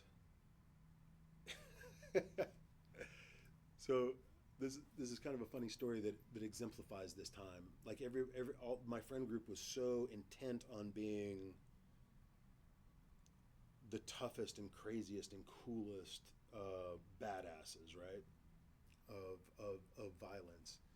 And so this dude, my best friend, goes over and he has sex with this girl, and her boyfriend or ex-boyfriend rides his bicycle up and pulls a gun on him. And he stands there in this dude's face that's holding a gun on him. He says, "Fuck you, you don't have the balls to pull the trigger." Wow. Right? Because in that time, showing any fear was such a weakness that it was better to die than show fear, right? Right. And so he called the dude out with a gun to him, and the dude shot him. And then Were you there for that? no. But another friend was, and so like there was three of us that were pretty tight, four of us, I guess, and two of the four of us were there, and so this dude, the dude shot him, and he says, "Fuck you, you won't do it again." And of course the guy shot him again, and then he's like, now he's got fear, right? He's dying, and he runs, flees, and happens to knock on the door of somebody who was like a fireman, EMT kind of guy, and goes to the hospital, and I go visit him in the hospital, and his mom and my mom are talking, and then it's just like all of a sudden she realized how intense this thing was. She thought it was a game, like we were playing gangs. Mm-hmm. And that's just what kids do, and that getting in fights was just like, boys will be boys kind of stuff. And she didn't realize that we were trying to kill each other.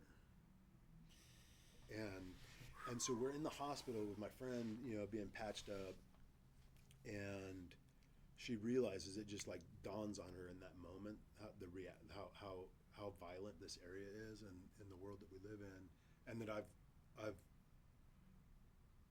grown into or been drawn to or embraced or whatever. And she just picked up and moved again, and I literally saved my life. Like, we moved from the furthest place that you could go. We went from Southern California to Florida, and went to live with an uncle in the suburbs in Florida who had stability. Suburbs of what area? Sarasota. Oh, cool. Which is pretty chill, like pretty a coastal community. Yeah, it's like it's a pretty cool place. There's Bradenton art. St. Petersburg. Yeah, and it was, I had a grandma that was there and an uncle, and it was like the neighborhood I lived in. It was a very jock scene. It was like kind of rural and hickish, and and wholesome, kind of Christian, more Christian. Yeah, a little bit more like pure. different values, right? And so versus that California hellscape type of thing that a lot of people don't understands going on. Yeah, it was just a big shift, right? Yeah. And so, and one of the funny things that had happened in that period of time that was really pivotal was that I got kicked out of this public school, this high school, and put into an alternative school where you go for half a day, and it was all fucking gangsters. It was all gangsters and misfits and Sarasota. No, in California, okay. right? No, So in you. California, Right. I went to this continuation school called Mar Vista, and I had another really cool teacher, another hippie guy who played guitar in the class, and just loved these fucking misfit kids. They were just fucking up every which way, and he just loved them to death. And in that school, you earned credits by passing tests. So like if I just walked in on a Tuesday and said, I want to take the test for Algebra 1, if I passed it, you passed that test, you would get an A, and you could move on to the next class. Nice. And I've always been really good at test taking, and I never did homework. I would not do homework. I had straight F's for like a year and a half of high school, and I went into the school, and I just took all the tests and got A's in all of the shit that I had flunked, which replaces the grade. And then we moved to Florida, and so when I transferred over there, they thought I was a good student, which was hilarious. And so I'd literally failed and been kicked out of every school I'd been to, but my transcript looked like I was a good student, and so they put me in classes with other good students. And so I'm taking algebra and physics and all this shit, and I did it, and it was fine. And I'm hanging out with football players instead of gangsters, and I had gotten pretty good at wrestling. Like, I got kicked off the football team for starting a fight with the crosstown, anyway, so I wrestled. And then I was good. I was a good athlete, and it was fun. And I lived there for a year and a half, and it changed my universe. And those three friends I mentioned, dead, life in prison for a contract murder for $1,000, and in and out of prison for like drugs and violent stuff. and so they're all dead or in prison. And I escaped that just in that one moment of being in that hospital room and my mom just recognizing them and like fleeing the situation. And it was great. Like, so thank God, right? And so like I probably it's changed the trajectory of my life significantly. So I switched gears from like country bumpkin to like inner city, ganger stuff, to now I'm in this jock place and this is Washington, California, and Florida. So like 3 corners of the country, hundreds of moves, lots of different interactions. Art is like I've been spray painting and tagging and taking art classes and integrating into society. And then halfway through my senior year of high school, we moved back to Washington State for a job. And whatever. I mean, so it was just one semester, but back to the same neighborhood that you were in before? No, totally different place. I was living with my grandfather, and he was he's like my step grandfather, but he was the one that raised my mom, and he was a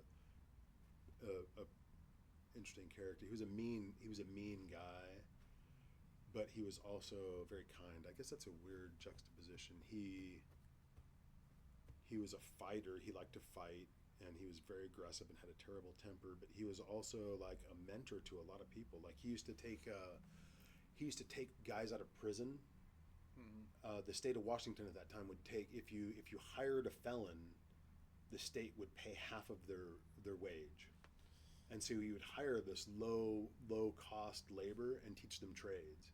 And so he taught probably like 100 felons a couple different trades. He taught them floor covering. He had a floor covering business, and he taught them how to drive trucks, and he was a mechanic, and he just like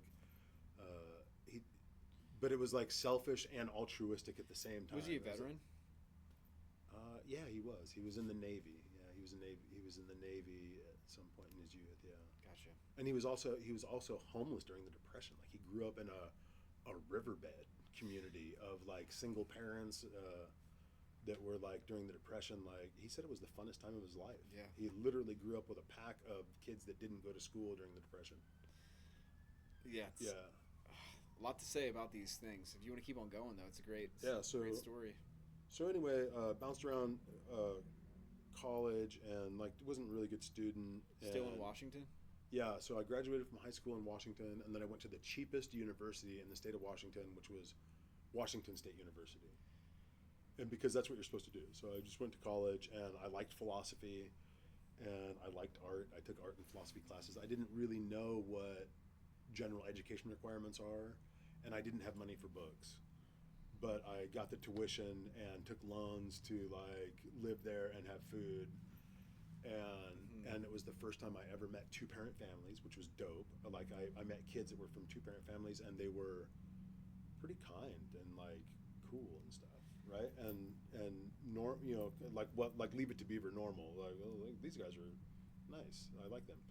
And just again. But I had no relationship on how to get an education or study, or like I had no study skills. And I didn't really have anyone saying like, take these 3 classes and these 3 classes, and then if you do that for 8 semesters, you get a degree. Like no one did that. And so I just took classes that I thought sounded cool. I took art and philosophy classes, and I loved it. And I feel like that's the better way to go about it. Honestly. It was really fun. It was really fun. So and then I got kicked out of school. I got chased out of town for being like. What did you do? Uh, You can go into it if you want. Yeah, so, I mean, you got to remember where I came from, right? Yeah. And I had nothing, and I was in a foreign place, and so I sold drugs, right? And then I just started making more and more money, and it was really easy because there was a bunch of college kids in the middle of nowhere that all wanted drugs. And so I sold drugs, and I made money, and then I was sending money home to my mom, and like living pretty well. It was like the best I'd ever kind of lived. I was like, I had food and shelter and friends. And it was actually pretty cool, but then like the small town cops got onto it, and they started following me around and like, and stuff. And so they just kind of ran me out of town. They just like chased me until they couldn't actually catch me, but they took my money and stuff like that. And like just letting you know that Yeah, They know- they would just randomly arrest me Gotcha. But and it never and take my money. It didn't actually lead to They never anything. charged me with anything. Gotcha. So you But just, they took my money and arrested me several times. you were And just then- over it. Well, yeah, okay, sure, why not? Podcast, I'm an artist, whatever. So I'm selling a lot of drugs, and I have drug dealer friends, and I have a buddy who buys liquid LSD, and he thought he got ripped off because there was only a little bit in there, and so he's like, well, fuck it. And bloop, and I just drank it, and there was a lot. It wasn't a little; it was a lot. And so I tripped out. Mostly like I was pretty far out there, and it took me a while to come back. How long would you say a while is? Well, I was tripping balls for several days, and I kind of lost my mind. I had trouble speaking and like functioning and stuff, and I had some experiences like I thought I was gonna die, and I remember laying in the sun and like feeling the sun on me and thinking, "Oh, this is probably the last time I'll ever feel the sun." And that felt good, actually. It was kind of like that thing in the tree. Like I just felt the sun, and like I felt the sun on my body, and that was good.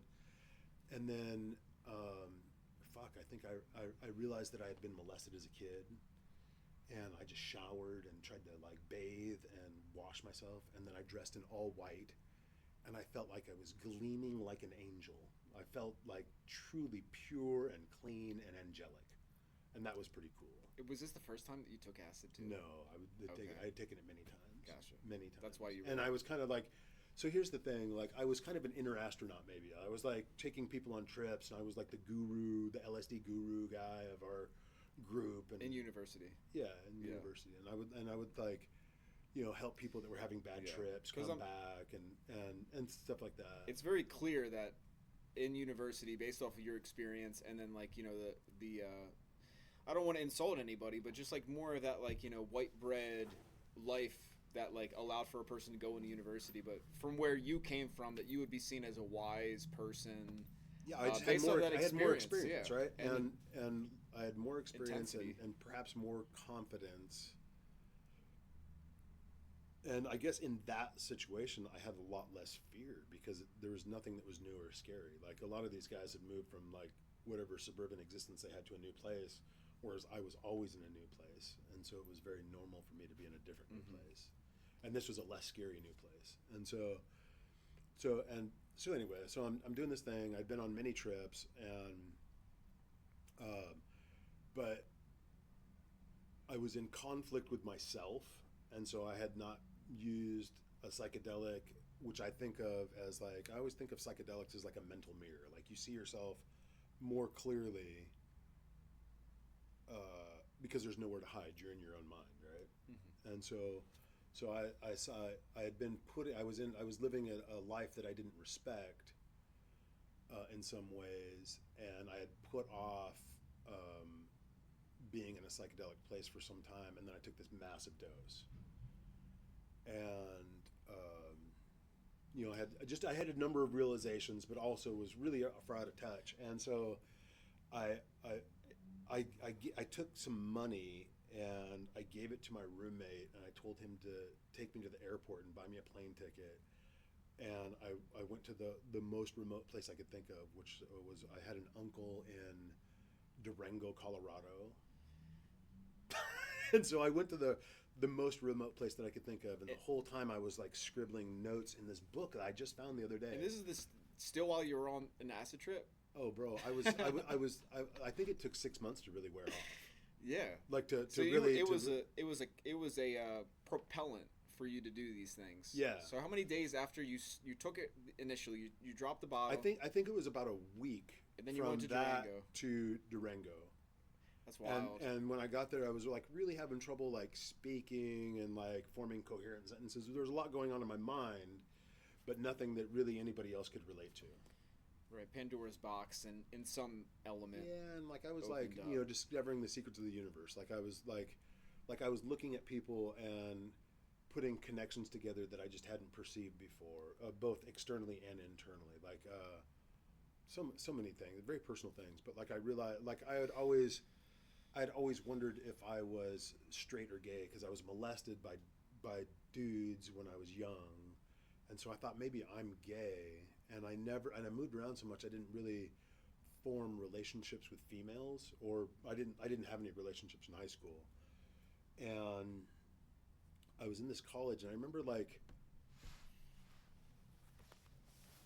you get in these situations. I remember I had a couple females that just like literally undressed in front of me to like be sexual, and I turned around out of some weird sense of modesty, like, oh, you know, I don't know, like I don't know, it was weird. Right. And then while I was on this trip, two of my friends that were dudes that I knew well and really liked started making out in front of me and wanted me to join in with them, and I instantly realized that I was not attracted to men, which was kind of a relief because there's just because of the ambiguity in my own reality. I didn't know if I was attracted. Well, I didn't know. I don't know. I just didn't. I didn't understand sexuality. I didn't understand sexuality. I didn't have any relationship to healthy sexuality. And in you know, like you can in that way of like being open-minded, that you can recognize that men are beautiful, women are beautiful, but like what is the connection? What is the attraction? I had no judgment. I mean, they were making out and they wanted me to join, and I just didn't want to. You didn't feel the sexual. Yeah. I had no sexual attraction. And I was attracted to the females, but like out of some weird like puritanical. So yeah, respect if you throw into all of this mix, fuck, this is more complex. So you throw into all of this mix that my mother was a Jehovah's Witness, which is super culty, right? Yeah. And super culty, and that was part of her running away, was fleeing that religion. So all of this moving around, like I was raised with these weird puritanical ideas that to think a sin is the same as doing it, right? And so if you thought a lustful thing or an aggressive thing or like the Ten Commandment stuff, like if you thought it was the same as doing it. So I thought I was an evil person for just having very normal thoughts, right? So I thought I'd broken all of the Ten Commandments and that I was a lost cause spiritually because I had broken all of the Ten Commandments in my mind, whether I'd done it or not. Yes. And so these puritanical things kept me from like having premarital sex in some way, like all of the shit that I did, but I was like a Puritan sexually. So wow, that's an amazing layer, man. So I just bizarre, want to say that. so bizarre. So you were violent and aggressive and all this, but you were very modest and very well, honestly, prudent. Well, even in all of my violence, there was a code. It was only with other intentionally engaged combatants. Like if I'm in this gang and they're in that gang, that's okay. But I never hurt any like people. Right. You know what I mean? Like those weren't people. Those were like enemies. Like that's like wolves battling over territory or sheep or something. But I didn't like eat fence posts, which were just like other people that weren't. I don't know. Whatever. You know where the battle was, and if anyone was coming into your, to attack your sister or anything like that. Yeah, like, I was protective of my family, yeah. but I wasn't like a psychopath, right? Like I wasn't just like randomly like causing like pain in the universe. I was like fighting other people who wanted to fight, right? And that's an interesting space to really get into about the relationship between violence, aggression, and sexuality. Yeah, but that's a whole other conversation. Yeah. Definitely that is. Yeah, so I guess super relevant. Yeah, 100%. So this is like the life story and art, right? Yeah, so I got more life story than art. So I go to Colorado. Well, and in this and so this is the self-reflection thing. So in the airport, tripping balls. I just remember looking at a female, and she looked at me, and I knew that she was attracted to me, and I thought, well, that's fucking great. It just felt good. So what'd you do? Nothing. I was fucking tripping balls, and I couldn't even speak. It was just recognition, and it was great. And so then I got to Durango, Colorado, and I saw this other girl that was super freaking cute, like lived a mile down the way, and I'm like in a wobbly box in the fucking nowhere, and she lived in a different wobbly box on a dirt road down there, and I was like, oh, I'm attracted to this thing, this human that was, young and beautiful. The modern American romance. Yeah, it was cool. I mean, I never even kissed her or talked to her. I barely even talked to her. Like, her dad brought her over and introduced me. And like I like you know like well like I don't know like she wanted to meet the other human that was similar age and nowhere.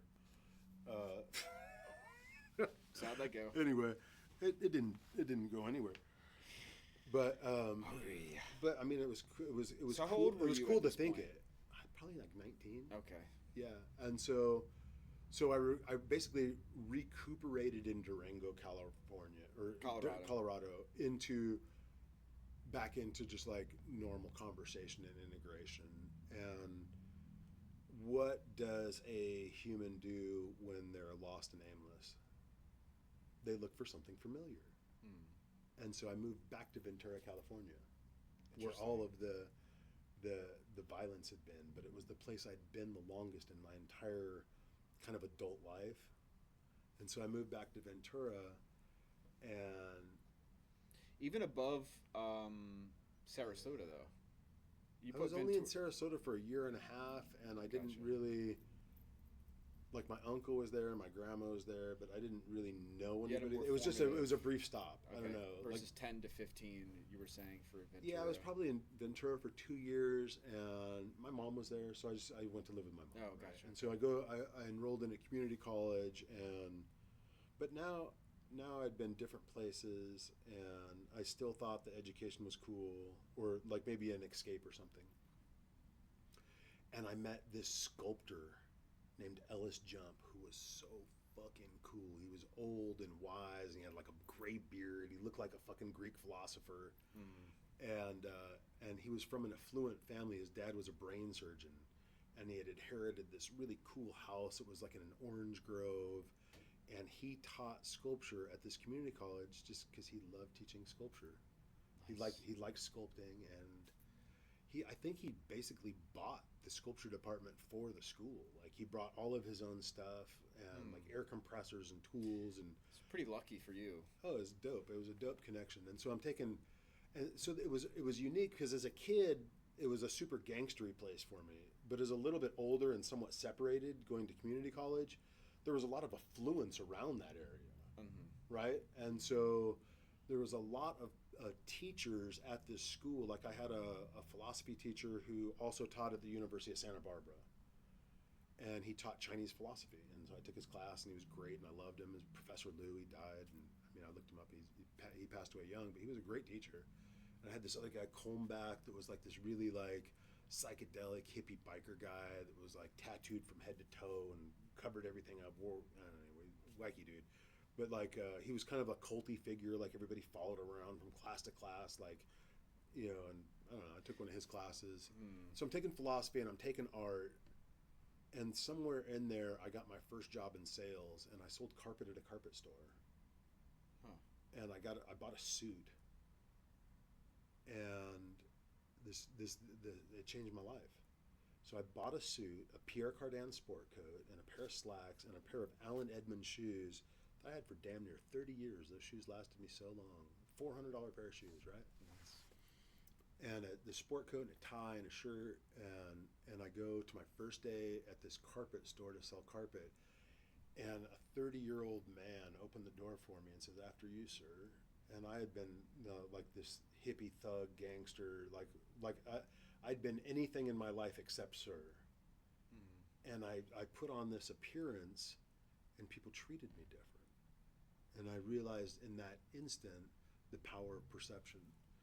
And so I sold carpet at this carpet store, and I made 30 grand that summer selling carpet. And at the time, the average college graduate made, I remember this number distinctly, it was $34,000 a year was the average college graduate's income. And I made 30 grand selling carpet in the summer. And so my first epiphany was people judge you based on your appearance, and you can appear any way you choose, and that will basically control first impressions of everybody you meet. And so, because people can't help but perceive what they see, right? And so the first thing they do is they see you, and then they whatever stereotypes or conclusions they have based on appearance is how their initial response is. And so you can control how people perceive you by the way you dress. And so that was an interesting lesson. And then also I realized that I would never have to fear for money because I could always sell something and make as much as I wanted or more than I needed. And that was kind of a cool shift from selling drugs to selling carpet, which just seems abstract, but it's, I don't know, at the time it was the third most expensive thing that people buy. Like people buy houses is the most expensive, then cars, then carpet was the next biggest purchase. So I don't know, whatever. So I sold carpet, I made money, and I went to school, and I met a sculptor, and that's all I wanted to do was carve stone. And I started sculpting. I started sculpting stone, and he taught this composition, and he taught stone sculpture, and that was when I realized that by bringing beauty into the world, I could make the world a better place. And I saw it with that teacher, Patty Post. In all of that chaos, her class was a space of tranquility in the harshest part of my life.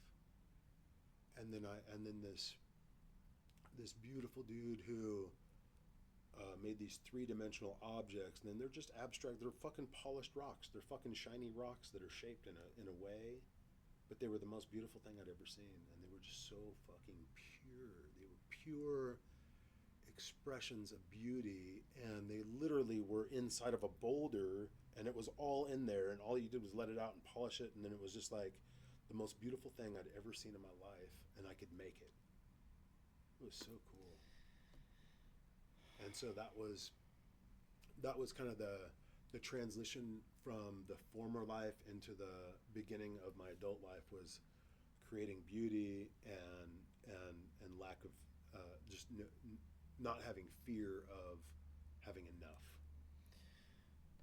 So you drank that bottle of LSD. Why are you going back to that? That's the least important thing. I'm piecing it together. You went to Durango, and then from Durango you went to Ventura, and from Ventura is where you began. You felt as if you were reborn into a pure way of approaching life that was. I don't know if it was pure, but I think of life in stages of phases, right? And I think for a lot of people, they all blend together and they have to do with age. But for me, it had more to do with geography. So I had a tranquil place in the woods when I was a little kid, and I had gladiator school in Southern California when I was a teenager. And then I had like a little bit of jock. And then I moved to Seattle, and I graduated high school in 1993. So that's like Nirvana is in Seattle, and Soundgarden, and like grunge rock. Mm-hmm. And I was a stoner in Seattle.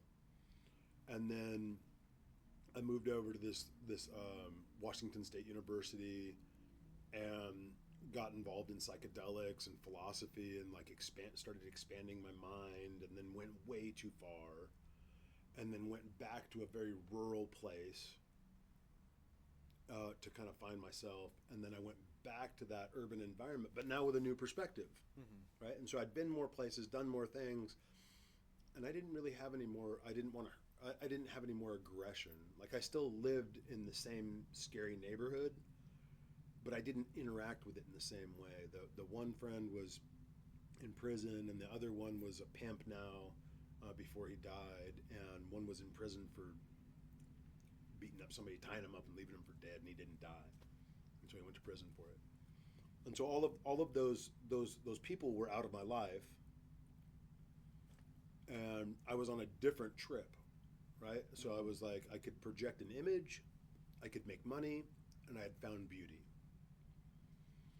And so I wanted to pursue making more beauty, and so again I chose the least expensive school in the state, which was Humboldt State University. And there's hippies up there. There's hippies up there, right? And so a lot of that community, there's two different parts.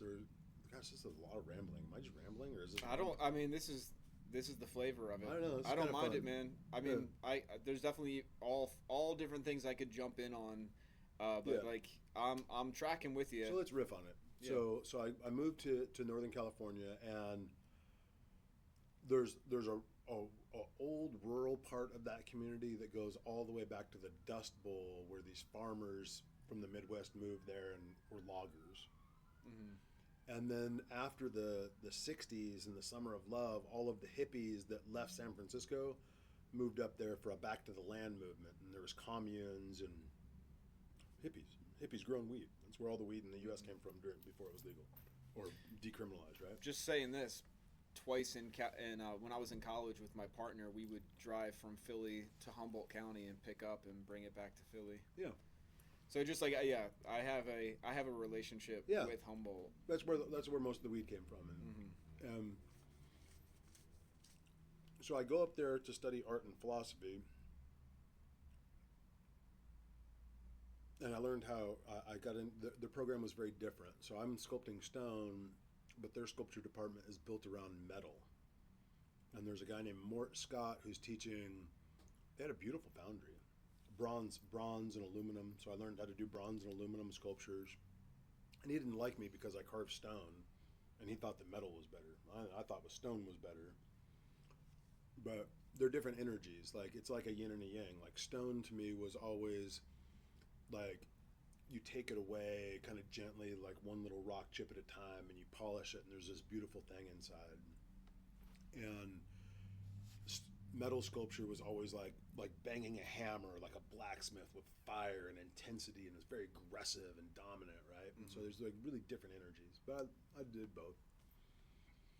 And of course, you just mentioned all the weeds coming out of California. So I gravitated towards, I got a girlfriend that was from a family that'd been growing weed for a long time, and I realized that all of those beautiful hippies that I admired weren't really hippies. They were a different kind of gangster, and they were growing weed, and it was big business, and they were making a lot of money, and they had something to protect. The family type of thing. Yeah, That's a whole other and story. so it was very very tight knit community, and so I'm dating this chick that was like 10 years older, and she grew up on a commune, and they're growing weed. And I go out there to her little community, and someone just walks up to the car and says, something about like, don't be bad to her, I'll kill you. Thanks. And of course, they're gangsters, but so was I. And anyway, so there was that thing, and then Was that like a big deal, or that it just happened? You're like, okay, whatever. Like, what did anything come of that threat? No, not specifically from that guy. Was insignificant, but I went to parties. Actually, they were like the first Burning Man. I don't know if you like a lot of people don't realize this, but Burning Man came from that part of the world, right? And what they would do, it started off. They'd call them barn burners. Yeah. And what they would do is they had excess wealth, right? And they didn't really have anywhere to spend it because they couldn't let anybody know that they had it. So they would do weird shit, and what they would do is they would go out and build these enormous barns in the middle of nowhere. And then the party, everybody's eating mushrooms and psychedelics, and they would put all of their bad memories or things that they wanted to get rid of, which could be, like evidence or whatever. They would put it all in this barn, and then they would burn it down. And that was the party. They would literally build a barn, and that's where Burning Man came from, was like putting all of your energy into this thing and then burning it down, and as like a ritual of cleansing. Right. And yeah, of course we can, that whole thing about materialism and stuff like for that. sure. But that's where it's kind of started as this like pagan ritual of like burning down bad memories or starting new kind of stuff. I think a lot of people don't really recognize, that dark side, so to say, of like, of the Grateful Dead and like quote unquote the family and like the idea of the hippies versus like the reality of the hippies. It was so trippy. I remember going to these festivals. I went to this thing called the Oregon Country Fair. Oh yeah. And it was basically a drug dealer networking. Oh yeah. It was a drug dealers networking festival, and so they had this huge thing that's open to the public, but then at night they hold hands and they kick out everybody that's not known to the inner circle. And that's when the actual party begins, and it's like, and then every single booth is a different drug dealer. So there's opium, and there's industrial scale mushrooms and weed and heroin and it was a networking convention for outlaws.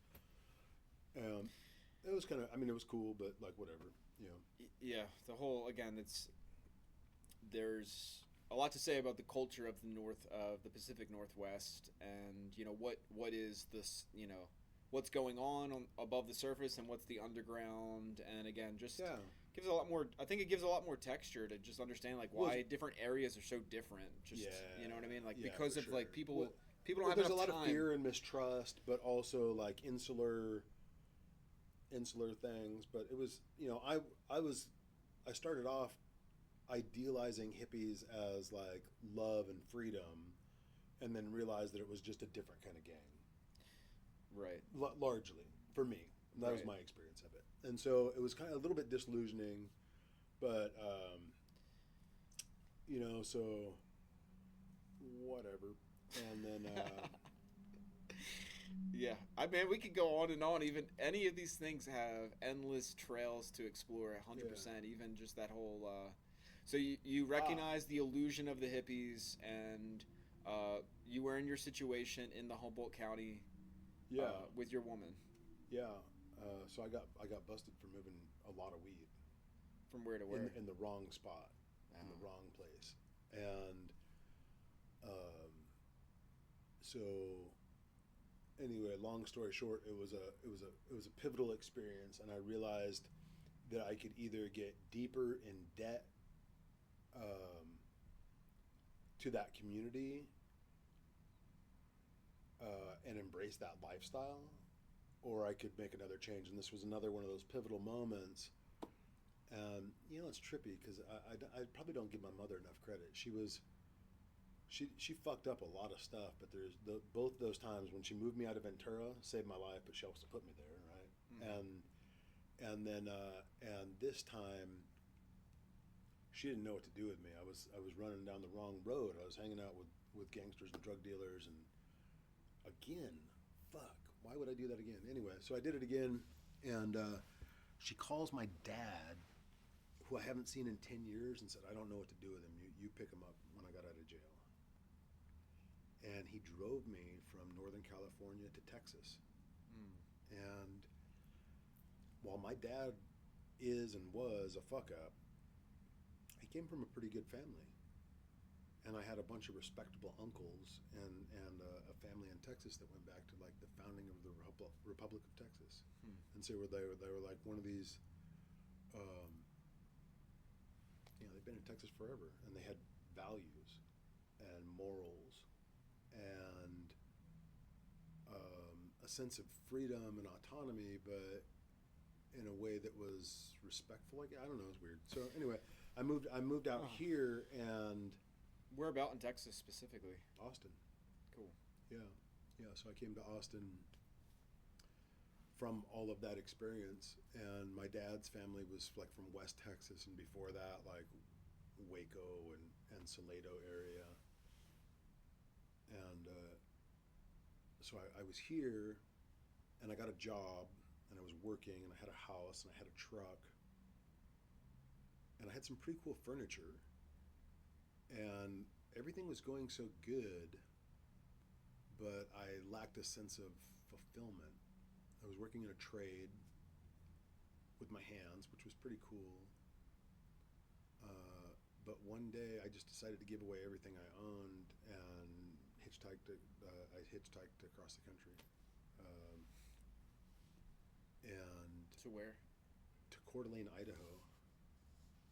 Because I heard that there was a vortex of positive energy there. I wanted to go. I wanted to go to a place where there was positive energy, and I heard that there was a vortex of positive energy in Coeur d'Alene, Idaho. So I gave away everything I owned down to the last cent, and I left with a backpack and the clothes on my back, and I had a blanket, and I hitchhiked to Idaho and lived by the beach, and I was painting. And this is when I started painting doors and windows. They were basically portals to get from one place to another through my mind with a visual experience. How old were you at this point? probably like 22 or 23. It's amazing that you embraced your experience and that you didn't try to cope with it through like sickness. Defining it as sickness. Yeah, I don't even know what that means. I didn't then. I didn't think of it as sickness. I didn't know what it was. I didn't feel complete, and I went looking for self. It was kind of like a walkabout, like a ritual of self discovery. I went looking for myself. Yeah. Yeah, and I worked in a bronze foundry. Up Because in it was Idaho? a skill I had. Yeah, I worked at a place called Sierra Purdue, which is French for lost wax, and I made. I actually made the art that so famous artists that did sculpture would send it there in like a little thing that's like this tall made out of clay, and then that foundry would actually make it into like a giant sculpture out of bronze. And so that's what I did. You know, would scale it and melt the metal and pour it and weld it back together and patina it and all this stuff. It was pretty cool. And I was painting and stuff like that. And How'd you come into that? How'd you come into that job? I think I just knew how to do it, and it was such a rare skill. I applied for a job, and it Oh, was they like were hiring and yeah. you, I just went and like, hey, I know how to do this. Can I work here? And they hired me. And I remember I was dating, so I started dating this chick that had a baby, and I was working at this bronze foundry. I went from day labor to like a real job right at this bronze foundry to take care of this woman who had a baby. I don't know why it was my job to take care of her, but for some reason I thought that. how old was she? She was just a little bit older than me. She was 4 or 5 years older than me, and the baby was 2 months old. And I really I fell in love with the baby, and wanting to protect this child. And I bought the woman's story, which was a pretty deceptive tale, but I fell for it. Mm. And so I started providing for this human to take care of this other human. And I transitioned from, and I remember a very distinct moment thinking I could be the greatest artist who's ever lived and pursue this thing, or I can raise this child. And raising that child was more important. And so I went, I got a job at this bronze foundry, and I worked. I got my first paycheck for like, I can't remember if it was 1 week or 2 weeks, whatever. But I got this paycheck, and it wasn't as much as the mortgage on the house that she lived in. I thought, well, this isn't going to work. Mm. And so I went back into sales, and I started selling cars. And so I'm selling cars and taking care of this family, and I'm making more money and having more responsibility. And I kept telling myself that I was just going to make enough to open an art studio. And the woman had a drug and alcohol problem that progressed. And when I said I don't think this is going to work out, you've got an alcohol problem. You either need to get help or I'm going to leave you.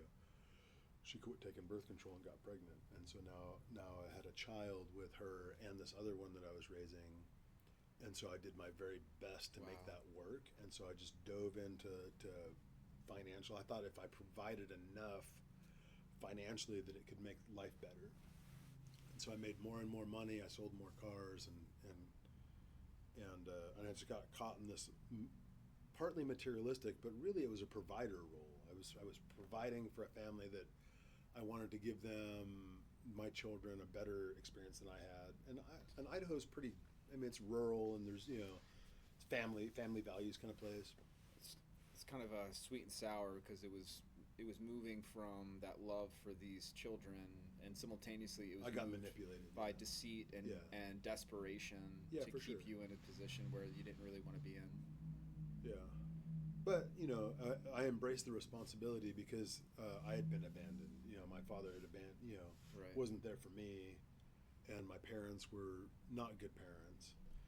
But I did see a role model for good parents. Remember when I was at Washington State University? I went and lived with one of those good friends that had good parents, a two-parent family, and I adopted them as my role models for what parents should be. I looked at what they did for their kids, and how those humans, and I thought I respect and admire these people, and I want to be, if I'm going to be a parent, I want to be like them. And so I did a very conformist, I tried to do a suburban thing, and then I wound up getting full custody of the kids when we got divorced, hers and mine. Wow. And it was long and arduous process, but I embraced that responsibility, and I just never looked up as an artist. I would make as much money as I could, and then take off as much time as I could. And so I would work for 2 or 3 years, make as much as money as I could, and then I would spend a year doing quality time with the kids and doing art. But I never was really good at selling it. I just liked to create it. And I couldn't get those two energies to coincide with each other. When I was in the car business, all of my energy was devoted to making money. And usually I would get fired from the job, but I would have saved up enough money that I could open an art studio. And then I would just create as much art as I could, stone sculpture and paintings, mostly stone sculpture, for as long as I could until I just ran out of money. And I literally when there was no more money in the bank, but before I ran out of food or got behind on my mortgage, I would go back to the car business. And I would just make more money. More money. So what would be the pattern for you to get fired, would you say? Always anger, because I hated my life so much. I hated So selling. it was just building to that point where you had to just let go.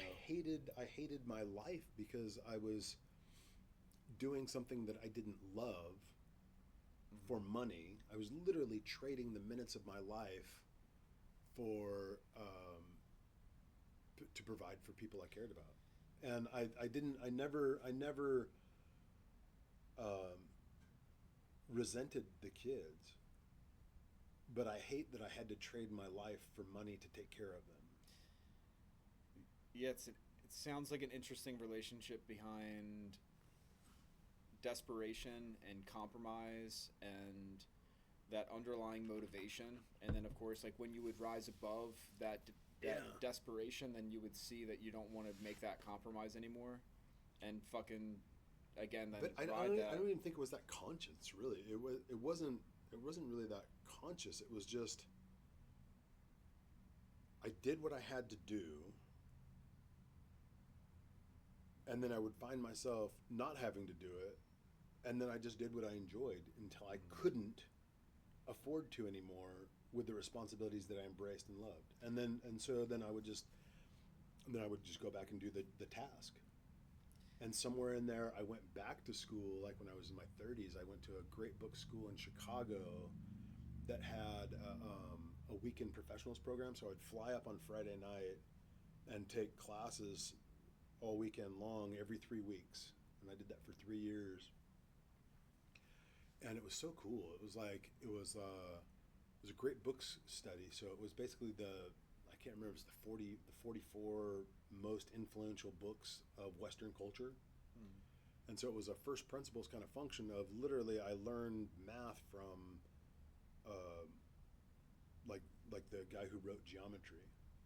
And like math really started off as philosophy, right? It was like shadows and lights and long and anyway, so philosophy and genetics and physics and alternate geometries and literature from the literally from the origins of it. And it was beautiful. I loved it. And this is gonna sounds really, really arrogant, but I all these cross-disciplinary things, right? So I'm reading about genetics and physics and math and science and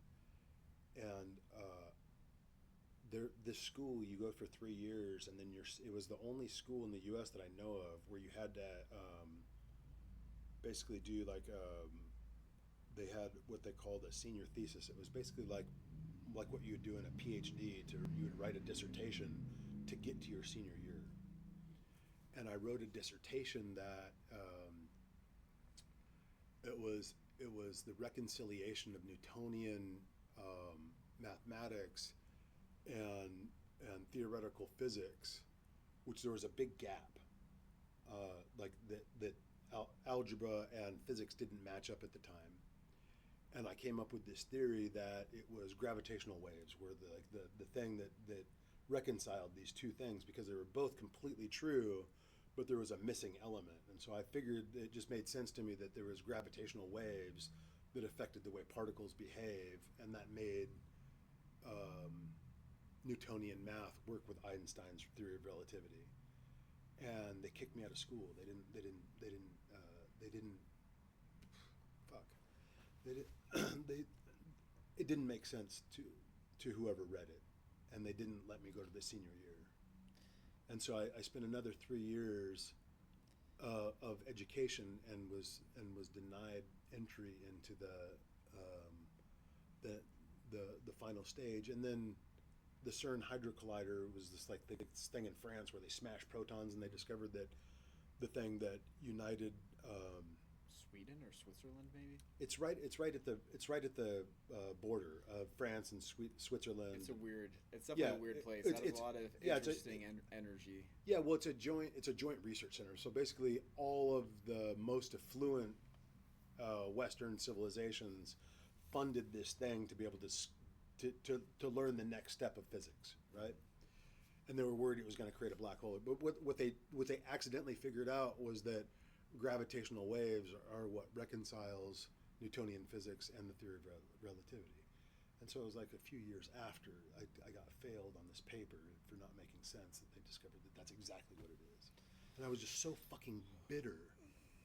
I was so bitter that that the teachers were so blind that the thing that I understood anyway.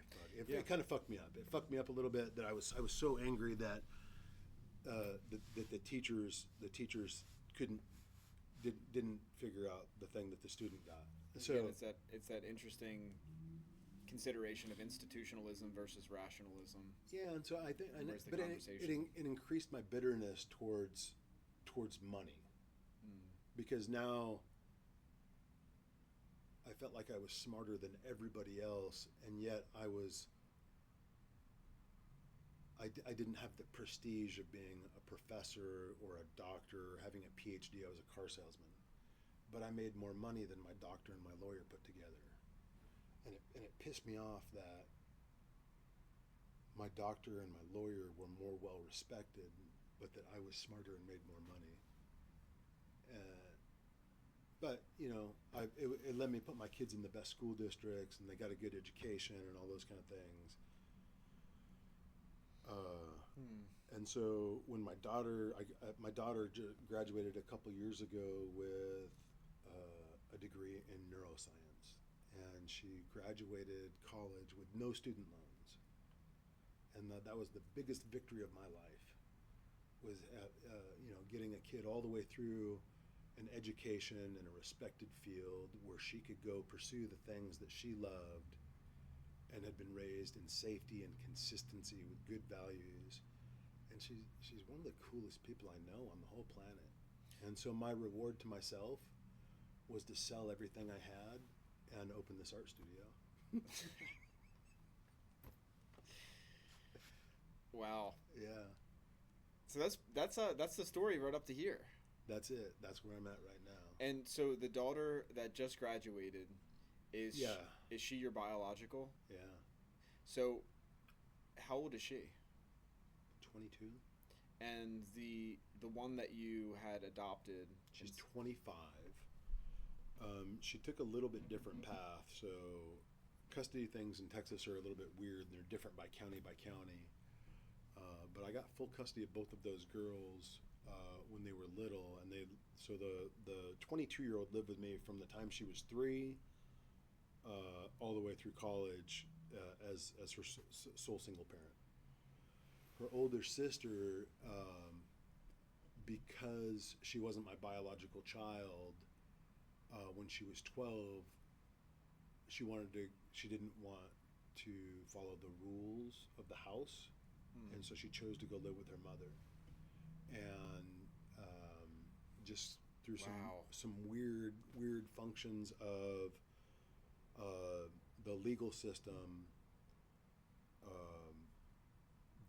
the judge, the brand new judge who had no experience in family law, that took over for the judge that gave me custody. When in Williamson County, when a judge retires, family judge, they seal all of the records, and so nobody can see them. And then they had this guy that was a self-righteous prick,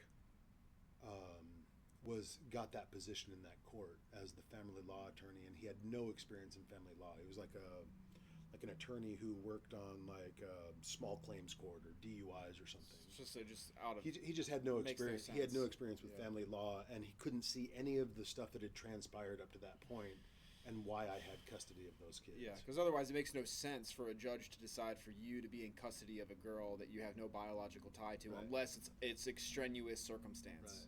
Right. And so what this guy did in his infinite wisdom was he gave the more vulnerable child to the drug dealer, to the drug addict alcoholic, and he gave my biological daughter to me, and one went on to become a neuroscientist, and the other one fell out of a window drunk and broke her back. Wow. And got put together at Dell Children's Hospital and moved in with her 30-year-old boyfriend, and had a different adventure in life. Wow. And just recently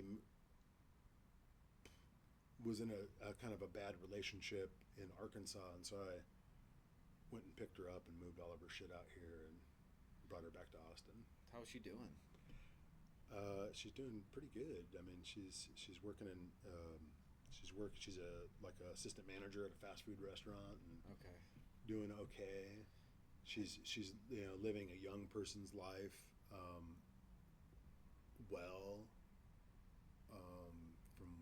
from the experiences that she's had. But we were kind of estranged. She didn't talk to me for most of high school. That's so sad. It's pretty. I hope that she's able to forgive herself for that decision when she was 12. She was young, and yeah, I was so sad. And so and not.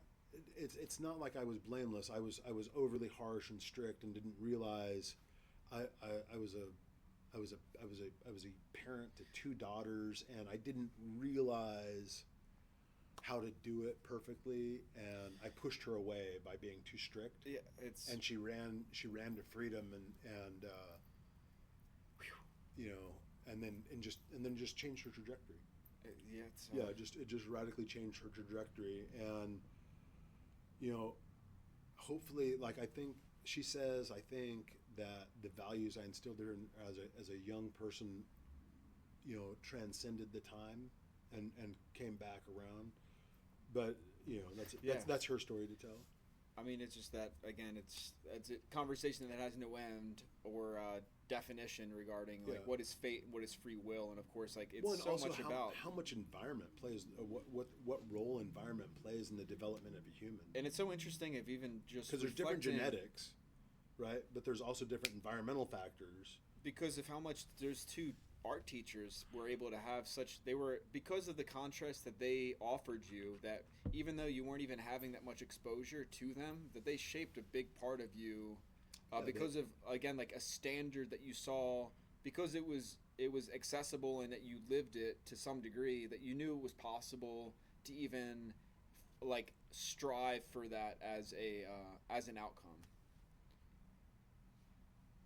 Yeah, I mean, it's a little bit like the butterfly effect kind of thing. Like, I don't think it's quite that mysterious or dramatic, but it's just they exposed me to a thought that I embraced, and given opportunity, that's where I would choose to be.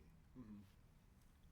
Yeah, it's the dynamic of how that continues, and how, again, like, how open or fluid and flexible, and again, it in many ways, I feel like it even ties back to what we were talking about prior, of like that frustration that you feel with your invitation to other artists to collaborate in this space with you. I don't really feel frustrated. It's more like kind of bummed out. Like I would like to.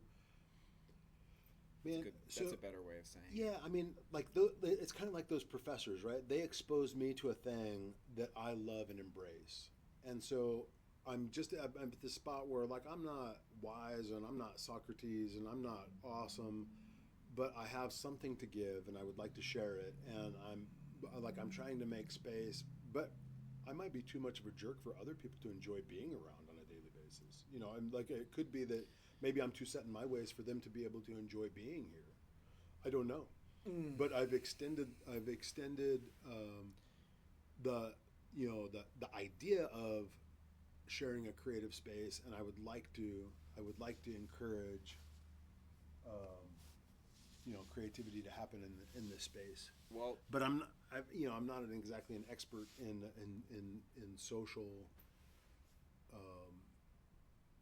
outreach or social media or community event planning or organizing. Like those just aren't areas of my expertise. and it's interesting of like the point that you made about your first teacher, your first art teacher in Ventura, when she was wanting to pull you more into the details because of your natural affinity towards broad strokes and big concept. And like that's, I feel like it's an interesting quality that maybe we approach things from different angles because of just in that type of way of like I'm very much detail oriented, and I'm very, it's almost like I am exhaustive for other people when I go into all the details like specific to anything that I'm talking about. And I know that like most people, again, it's a because of the dance that I've been doing and the way that I've been communicating, and even my own origin story, and like the different qualities that give me some confidence of authority when it's in regards to a lot of things, is because I believe that I see how my word carries through into outcome. And like with all of that, of course, is like how do we then like get over that type of thing. And like anyway, so even in all of this that I'm mentioning right now, this is a conversation for off camera about just like practical steps forward as just different ideas that are just spontaneously being generated through this interaction that we're having today. Yeah, so I mean, I guess like all of the culmination of my experiences, right? So from something I hate to something I love but not being able to sustain it, to something I hate to something I love but not being able to sustain it, that I think that's where the desire for a terminal velocity comes in. And so I've invested all of my financial resources and time and energy into making a thing that can exist hopefully in perpetuity, right? And so for me, like, I've been an anarchist and I've created without any desire for financial gain, out of purity, out of pure pursuit for truth and beauty and wisdom and ideals. And every now and again, an artist can do that and succeed. But I would say that the vast majority, like a Picasso was a great businessman, and Dali was a good businessman, and Basquiat died, and his work was monetized. You know, Banksy does what he does in a way that has some like I think the thing I love about him is he tries to make it pure and yet monetizes it simultaneously. Like he's making tons of money, but he still has like this fuck authority attitude that I really, really dig, you know, anti-authoritarianism kind of stuff. But anyway, I admire his ability to live in two worlds simultaneously. And the way that I'm trying to execute that function of dichotomy between like material function and artistic pursuit comes back to my definition of art. And so I create pure art, but then I craft it into a monetizable event. And so when I paint all of these canvases that are floating around in the wind, that's my pure altruistic love of beauty and color. And that excess of creative energy I like here's where I'm not going to be humble, and I'm just going to braggadociously speak freely. I paint in a way that no human being has ever painted before. And I paint on a surface that is fluid and moving, and I use the principles of physics and fluid dynamics and gravity in combination and concert with color theory and composition, and I create a very, very basic, fundamental, beautiful thing. And it's just color and shape.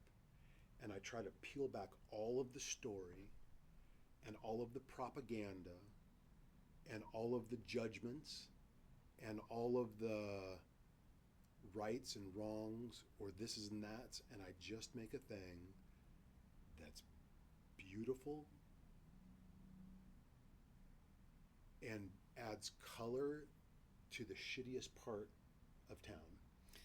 So there's literally bums all around. There's homeless people all around this space, and I'm just adding a little bit of color and trying to raise the vibration just a little tiny bit, and it's drawing people in. And so homeless people, they come around, they look, and they're curious, and the drug addicts stare through the windows, and every now and again, a kid will come by that's like yesterday. I had a kid who had been in jail for stealing shit and so on the fringe of homelessness, not quite homeless, and he's asking me for work or what do I do, and I just rapped about like this is what I would do and this is my experience, but it's just raising that vibration just enough that it's starting to draw people in. And then I don't, it's almost like pure art, you can't monetize it. It shouldn't be monetized. And so I chop it into little pieces and I sew it together so that people can wear it, and then I sell clothes. They're no longer art. They're shelter from the elements that are designed to raise the vibrations of everybody that comes in contact with them. They come from art, but they're turned into craft. And I just do it because I'm not a chef. I can't feed people. I'm not a farmer. I'm not a builder. I don't build houses or homes. But people need food and they need clothing and they need shelter. And so I'm taking the abundance of my creative energy and turning it into something you can wear.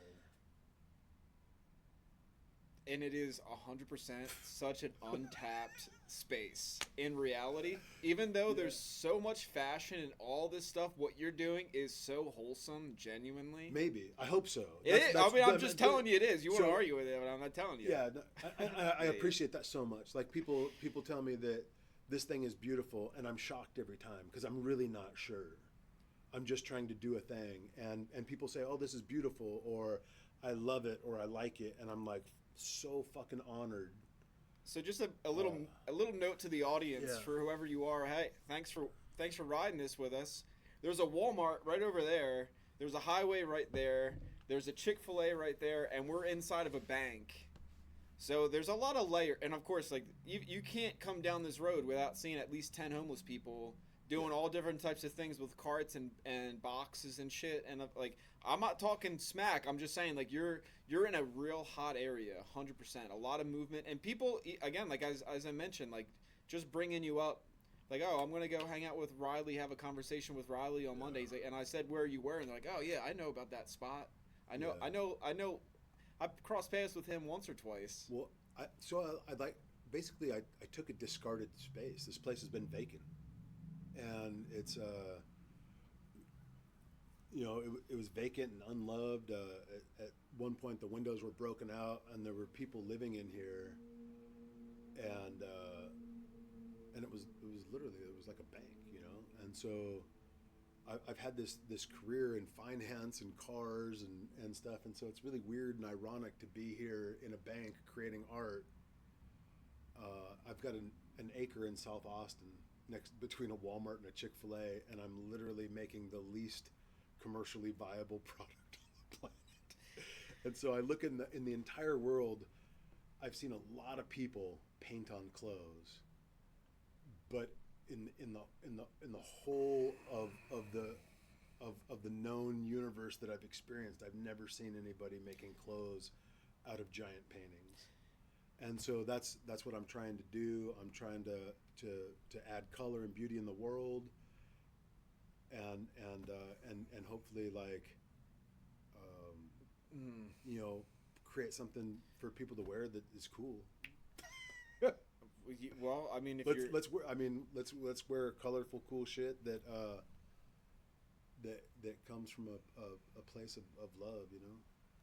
Yeah, and again, if it's tied to experience and it's tied to meaning, and there's memory involved, and it's personal, and this again, like it's beginning to break through that threshold about like how everything is so mechanical, everything is so impersonal, everything is so so structured or sterilized, like and fast all the fashion bullshit. is like, it's just terrible for the environment, right? And so I'm trying to build this radically high quality thing that would last maybe a lifetime. I don't know if it's generational as a fabric, but it should last a lifetime. And again, it just and just to give more context, he has a seamstress. Her name's Abby, who works here.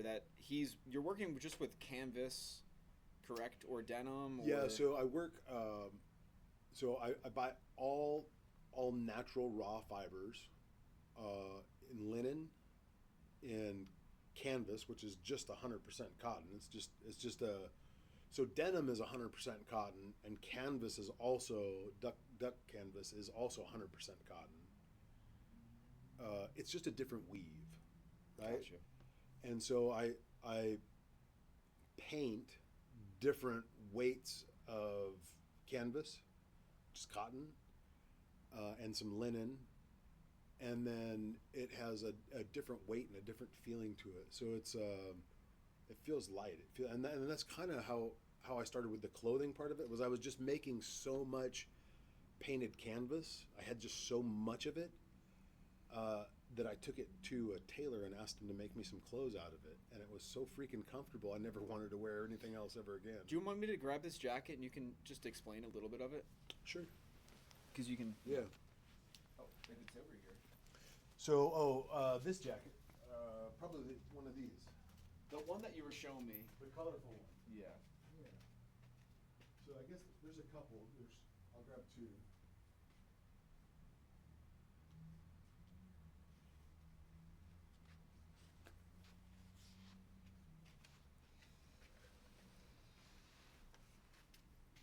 So was it one of these? Yeah. How about I'll stand up and hold them, and then you can sit down and just sort of go into it a little bit, if you'd like to. If that feels natural. Yeah, I mean, so there's a little bit of a... It actually started off the first generation was something like this, where I took a canvas from a party and I just cut it out and sewed it to a denim jacket. And I was like, oh, that's cool. And then I was like, well, wait a minute. If I can... And so it was kind of like the first time that I'd thought of like wearing art, not like painting on art, but like taking like if you took the Mona Lisa and cut it out of the frame and then sewed it onto a thing that you could wear around. It was shocking to me like that. And of course it's more like a Jackson Pollock or something. It's like splattered paint and it's on a canvas, and so I took this thing and I put it on, and I was just like, I loved it. And then I made some clothes out of it, and they were comfortable. And then the quality That's so good. began to improve, and then the intention became more focused, and I just wanted to create it's funny. I actually I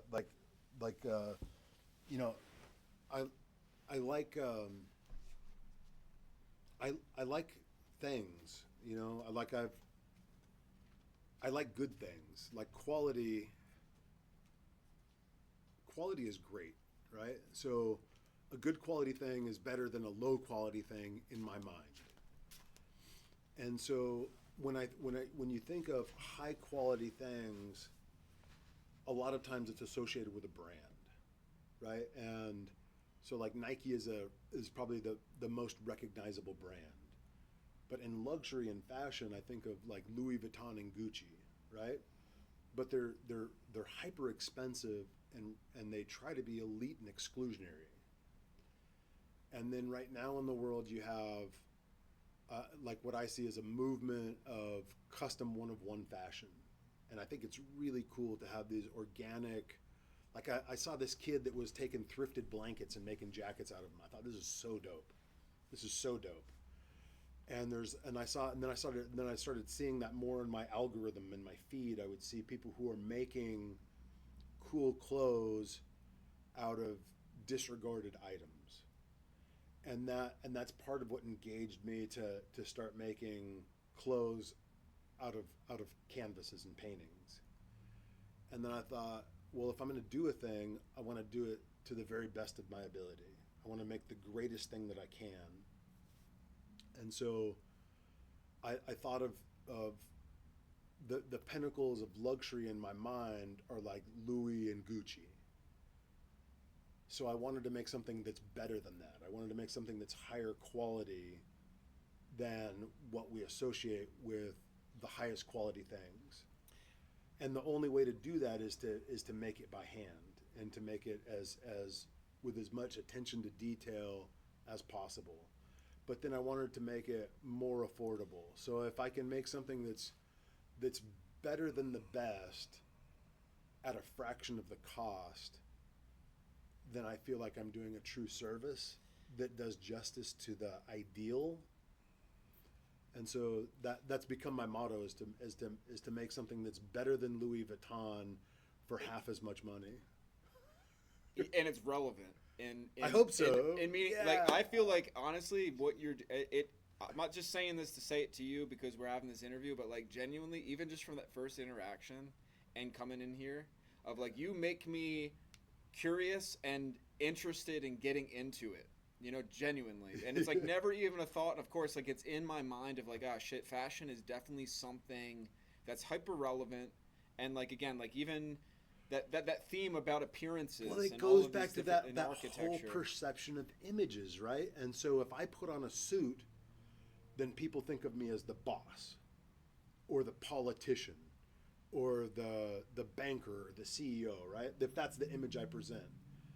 And so by donning a visage of artistic creativity, I'm literally trying to bring color into a drab world. like instead of a bunch of like, it's like the Matrix, you know, like everybody's cruising around in their gray suits, and then the woman in the red dress walks by, and you're like, whoom. Like it's like that, but like of not something that's going to kill you, something that's going to bring you alive. And so when you walk into a room wearing this shit, I swear to God, every head turns, and every creative individual wants to say hello, and people who are locked into being sheep cower in fear of fucking different. And I love it. I love that it's so fucking polarizing that the people I don't want to attract are repelled, and the people I want to spend more time and energy with are attracted. It's that just knowing the momentum that you're bringing into the story. Yeah. You know what I mean?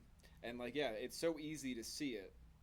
And like even in this, just like in this moment of like Dude, I feel so full of fucking joy at being able to share this story, and I am so deeply in gratitude that you gave me voice to tell this story. Dude, again, it's what's being felt is what's being shared. You know what I mean? And like, it's such a joy to even be able to do this with people, and it just more of a confirmation of like, oh shit, this came out of dream spontaneously one morning, and cool, that's what I'm following, and like, and I trust that it's going to like generate itself according to the vision that it is within. You know what I mean?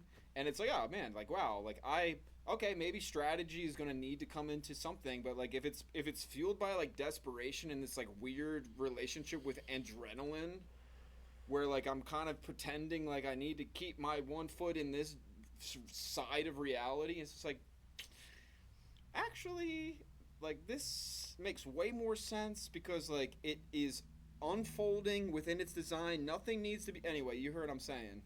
You know, I think that you never really know until it's like looking back in time and seeing someone who's been successful, and then you look at that success and you're like, oh well, that makes sense, they did all of these right things, right? But you don't really know in that moment, like this thing that I'm doing could be incredible, or it might fizzle out, Dude, like like like in the blink of an eye it could be gone, and no one will have known the difference. I think for as long And so I think any great endeavor is it's like that. It's like the, you know, the whole metaphor of the great journey that begins with a step. And so by taking the step, you've engaged the journey. amen. Amen. And it's like again, like 100% I can guarantee you right now that this will be immensely successful for as long as you maintain that origin, that innocent, that intuitive, that really really like intentional seed, like that real, like, and letting that just again, like it's really hard to hold that, and like that's like what's being aborted almost always within people's dreams to the point where they're not even fertile anymore, and then they claim that that's rationality. I don't know. Anyway, I dude. don't know if it'll be seen.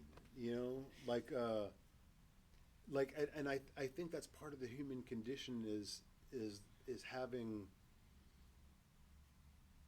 all of this baggage of history, right? Yeah. And I might have too much baggage of history to be able to let that through. I mean, that was a long story, right? I talked about all of these arduous transitions and trials and tribulations, and it's a cool story, but a lot of it revolves around me being a dick. Yeah. Right? I was not the person that I wanted to be. And all of those things are leading to a place of just trying to be the best person I can be, or living the most authentic version of myself. And like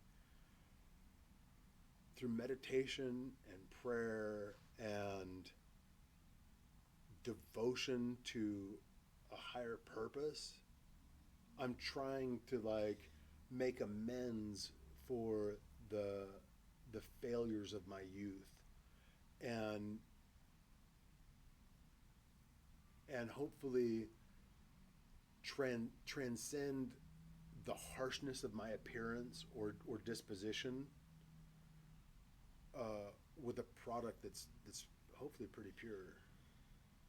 Well, again, it's that even points that you made earlier about, you know, like your desire is to also hold a container for creatives to come in and to create together and collaborate and make memories and make experience and have it carry over with fashion. This is a big part of the idea, but I'm not sure that part is going to work. So the idea was to create this place where you could wear memories, and you could literally generate ideas that show up in a visual expression, and then those turn into something you can wear, and that triggers this positive affirmation cycle, right? But it's entirely possible that it's just a self-expression that hopefully raises the vibration. I don't know. I don't know the ultimate outcome.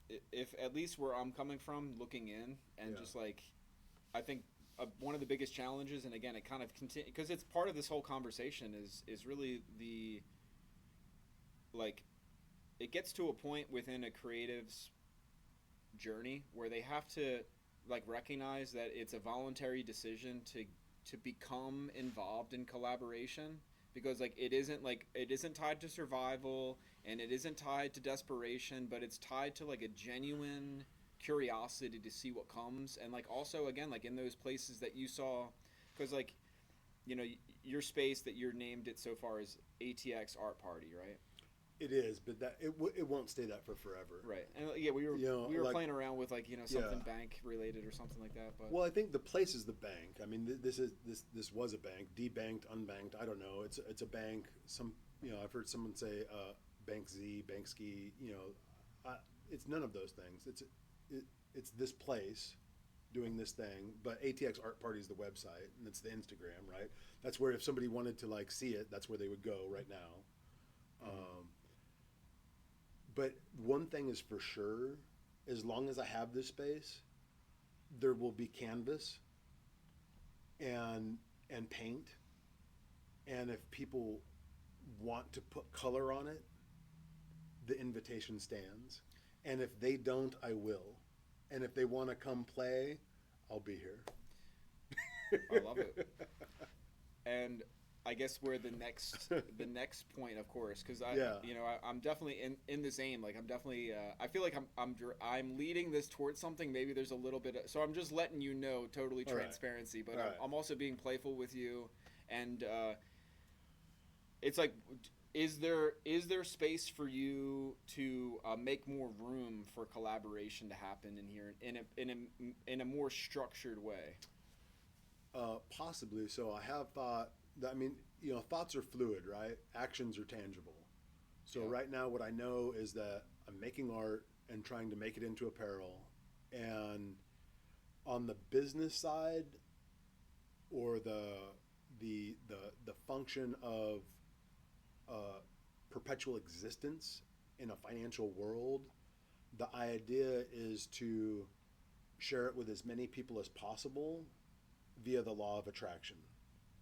And so if I bring music here and people want to listen to music and they like the art or the clothes and want to be involved, that exists.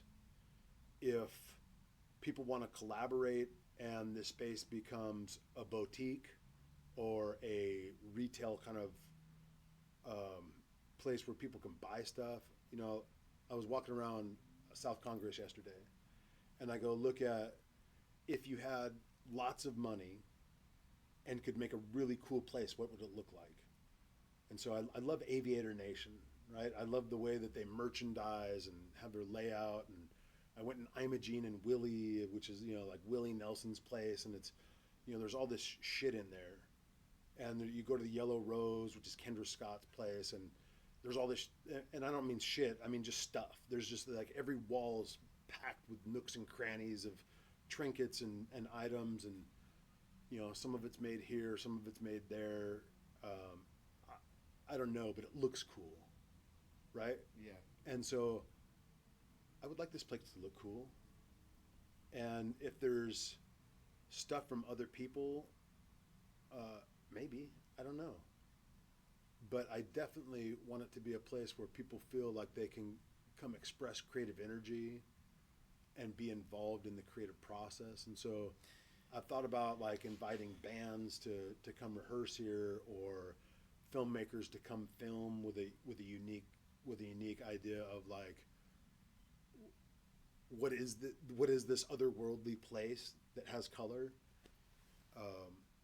and so if it's a podcast or a filmmaker or influencer or a band, my gravitational field leans towards music, because I like painting to live music. And so if it's a dude with a guitar or a DJ at EDM or a punk concert, like those are things that resonate with my energy. And so I enjoy creating in the presence of music. And so I want musicians to feel like they can be here and amplify what they're doing. And it's that's a great double entendre, but it wasn't intentional. It was like genuinely like amplify, like, whether it was rehearsal and they brought friends, or there's plenty of room for a stage. It's like I would like for it to be a space where fashion and music and art collide. And I feel like it's a whole other process, especially with like the more, I guess like more delicate or sensitive qualities that exist within like the creative dimensions regarding like creating the container and holding the space for those types of relationships to flourish is a different science altogether. Yeah, and that's really the thing. I'm like, I don't have that formula, and I would love to unleash it. You know, like I think every artist thinks of themselves as Picasso, you know, or wants to. I know? don't. No. No, I mean, I genuinely look at myself as Matthew Lieber, and who's Matthew Lieber? me. Oh, That's oh, my yeah. name. Yeah, yeah, okay. Yeah. Like that's Yes, I don't give like, a shit. I'm me. I don't give a shit about any other artist. I've never studied art history, and like I don't follow anyone's style besides like what I find in my connection with nature. What I 100%. I don't mean that they think of themselves as Picasso, but like the greatest at what they do, or hopefully like a great artist should think that they're a great artist. Oh yeah. Right. Well, I 100% agree with that. All right. Are we recording again? Yeah, we're back to it. Right. So not much lost. I went to the gym this morning. I had some cottage cheese and some raspberries. And I don't know what time it is, like 2, 3 o'clock. Right now? I'm really hungry. It's after 2 o'clock. We Dude, started- 5:30. Okay, so it's 5:30, and I've had a bowl of cottage cheese and a handful of nuts. So I'm gonna eat this protein bar. Yeah, dude, I'm up. So are there any other questions on your list that we didn't get to? Oh man. Well, are you feeling? Yeah, I just want to check in. I just heard what you just said. So you're feeling a little hungry. Are you? I need to revitalize this smidge. Okay, cool. Yeah. More I might stretch the legs. There's more. Yeah, if you just want to take a pause and take 10. No, do your thing. You know what I man. mean? But It can roll. and just to say this, and for anyone that's again tied to this, and obviously Riley is interested in collaboration. He seems as if he's an open canvas about even the concept of what collaboration looks like, for as long as it's rational and reasonable and it is harmonic with his style. But at the same time, tell me if I'm wrong, you're wanting to expand and explore and maybe be stretched into different directions. You know what I love? What I love is reciprocity. And I love mutually beneficial situations. I like it when there's no winner and there's no loser. There's two victories that happen simultaneously. That's Right. what I really feel good about. So whether it's in business or in life, I feel like when good energies come together, the fruit is more bountiful than either energy individually. 100%. And so, like we were talking earlier about all of the great discoveries in history, or in my mind, a lot of the great discoveries, they're cross-disciplinary. And so it's when a mathematician and a botanist get together and they discover genetics, right? Or a philosopher and a coder get together and discover like some new form of technology, right? I mean, the birth of invention is typically cross-disciplinary, right? You can be so good in your field to a point, but then without fresh ideas, it's just that. Right. And so I know that I benefit from music. It helps my creative process. It's one of my favorite things to do is go meditate at an EDM concert with a sketchbook, and everybody else is dancing and frenetic, and it really zens me out. And I get calm, and I have beautiful ideas and visions of creation. And so that's what I talk about when I think of mutually beneficial, is where two energies can come together and multiply each other, and so that those individual expressions are greater. And that's the highest exponent of what I would like to do here. I would like for a musician to come and play the best music they've ever played. I I would like for a model to come here and do the best runway that they've ever executed. I'd like for a podcaster to come and do the best podcast they've ever done. And I would love for another artist to come here and feel like the work that came out of it was the best that they've ever done. Well, I'm honored to some degree that I'm classified as a podcaster, but I would not. I'm in the infancy of community building, 100%. And again, like, I'm seeing everything that you're saying. I'm listening to everything that you're saying, and I'm taking it as a personal challenge because of, like, my desire to invest into good people where I can see where they're coming from. And, like, it's not for me to gauge by merit of morality, but rather just, like, coherency and, like, just how they're showing up as people. And, like, is there even just a sense of a mutual interest in directing things towards a curious aim, you know? And I think there's a lot of value in just, you know, because again, we could go into many different things, and maybe some, just for the sake of the interview, the recorded interview, that I'd say some of these conversations are better unrecorded, just for the sake of, like, okay, hey, this is what we did following the interview, and here's the tangible results of what our connection actually is directed towards, versus, okay, hey, good luck with it, and this was the guy. Mm-hmm. You know what I mean? We'll see. Yeah. Well, let me go back to another question here. All right. What has been your and you kind of went into it a little bit, but I'd be curious. Yeah. And it seems like you're very open, and you're more open than most people that I've interviewed so far about their drug use and their history with drugs. Yeah, I mean, I've done all the drugs. I've broken all of the laws. I have nothing to hide. I have nothing to fear, and I have nothing to be ashamed of. Beautiful. So, what was your first? I would say that type of awareness and that kind of arrival is that you've come to peace with yourself, and that you're not harboring any shame, and there's nothing that you're running from anymore. I mean, if you're not impressed with what you see, then, whatever. All right, here's the official question. What has been your relationship with drugs, any mind-altering substances, illicit or socially acceptable or prescribed, in the past and to the present? Well, I kind of think of drugs like religion. They're very similar for me. I don't think you should do them. But if you need them, no one should tell you that you can't. I think that drugs like religion have... That's a good one. I'm going to cut that one as well. So that was really crisp, what you just said. Cool. Yeah. Yeah. I think drugs like religion come in lots of flavors, right?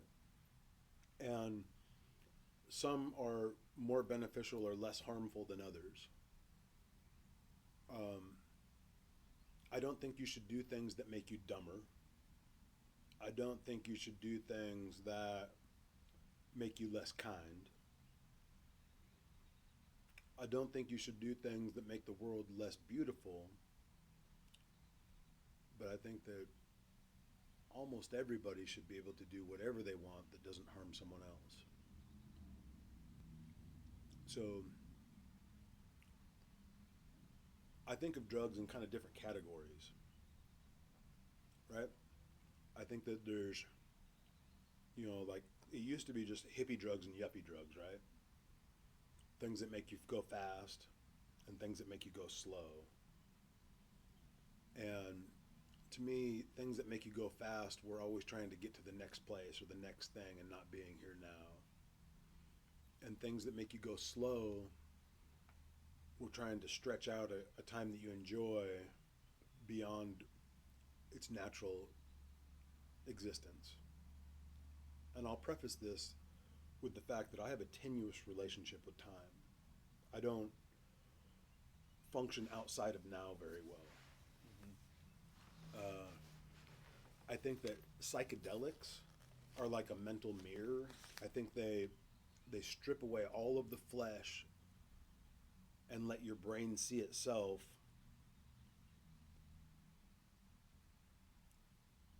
and that can be unpleasant.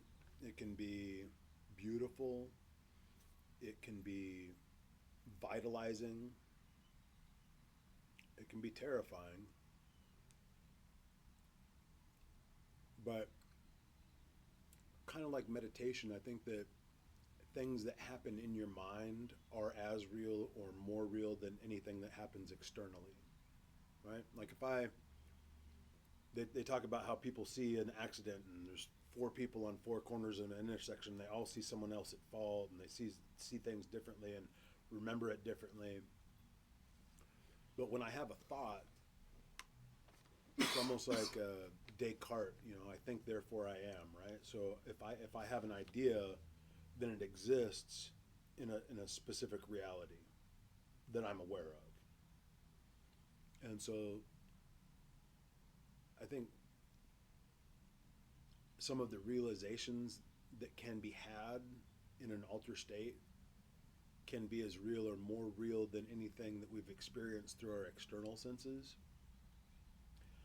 But I don't think that there's anything there that you can't find through introspection. So if psychedelics is like holding up a mirror to see yourself, well, all that you're doing is seeing what's already there. And much like religion, when it says that the kingdom of heaven is within you, it's already there. You don't have to do anything or be anything to find it. You just have to experience it. And it's all there. So right? what would you? So that's. How would you when would you say that you got involved with drugs, and when did you start to study philosophy? I got involved with drugs in middle school, and it was like, first was I guess elementary school. I don't know. I smoked we stole cigarettes from our parents when I was in the first or second grade. Crazy. That's wild. I'm not saying you're crazy. That's just very. That's just I know. crazy I to know. hear that. I remember in Humboldt, I would see little kids running around with bongs at festivals and stuff. And I remember that girlfriend I told you about. She said she quit smoking weed for the first time when she was 10 or 12. And so, I was exposed to things I shouldn't have been. Pornography, guns, drugs, well before a normal kid would have graduated middle school. So I don't encourage any of that shit. I don't think that guns, porn, or drugs make us better people. So I'm not like conservative by any means, except that I am when it comes to my kids, right? Like if it was my daughter, would I want her to carry a gun or smoke a cigarette or eat psychedelics? Not particularly. Yeah. But if she was called to, would I judge her? Probably not. If she's never felt the need to snort cocaine or inject heroin or eat acid, right? And I don't think I would encourage her to. But if she did and she had fun on coke or made beautiful love on heroin or had some profound experience eating a mushroom, I wouldn't judge her. Mm-hmm. But I feel like that's a really well-rounded and balanced way of looking at it. Yeah, different people have had different experiences. We didn't really talk about this, but I have a philosophy of altruistic anarchy.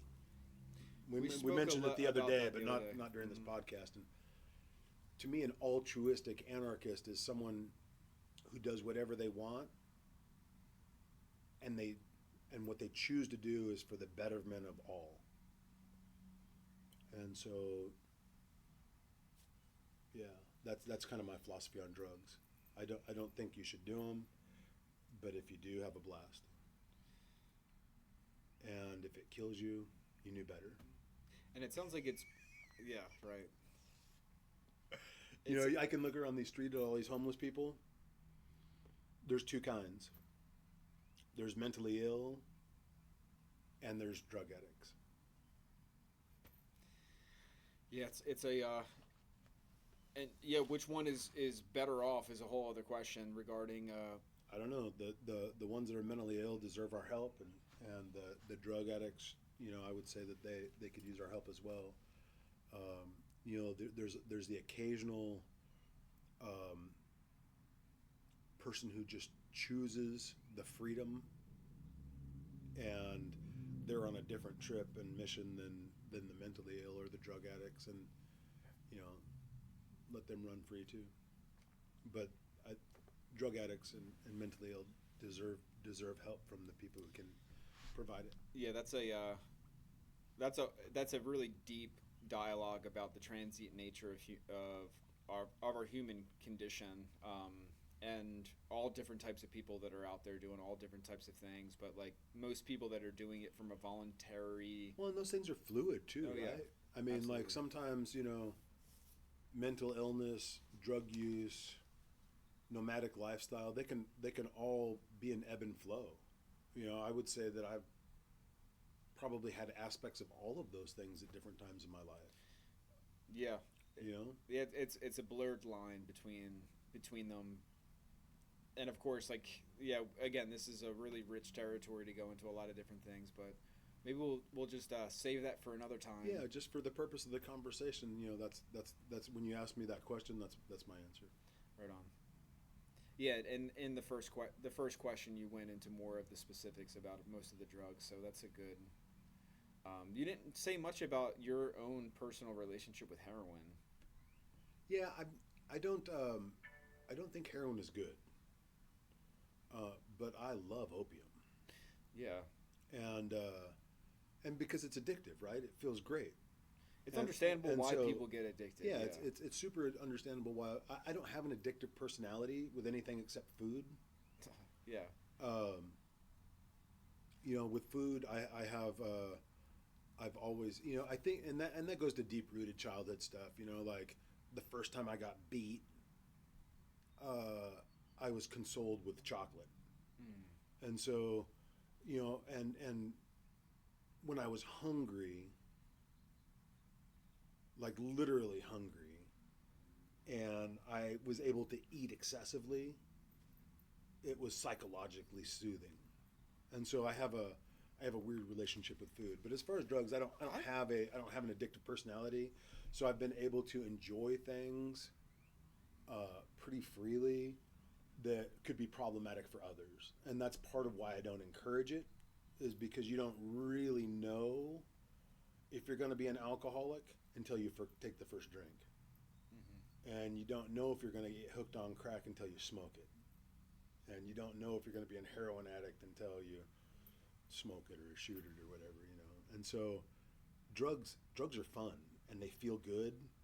That doesn't make them good.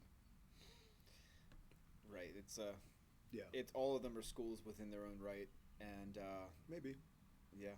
Yeah, I mean that's a philosophy. Mm-hmm. That's a thought. It's not my thought. It's your thought. It sounds what I'm saying is congruent with what you're saying, but I'm not going to go long-winded in my explanation of what I mean by philosophy to make it harmonious with what you just said.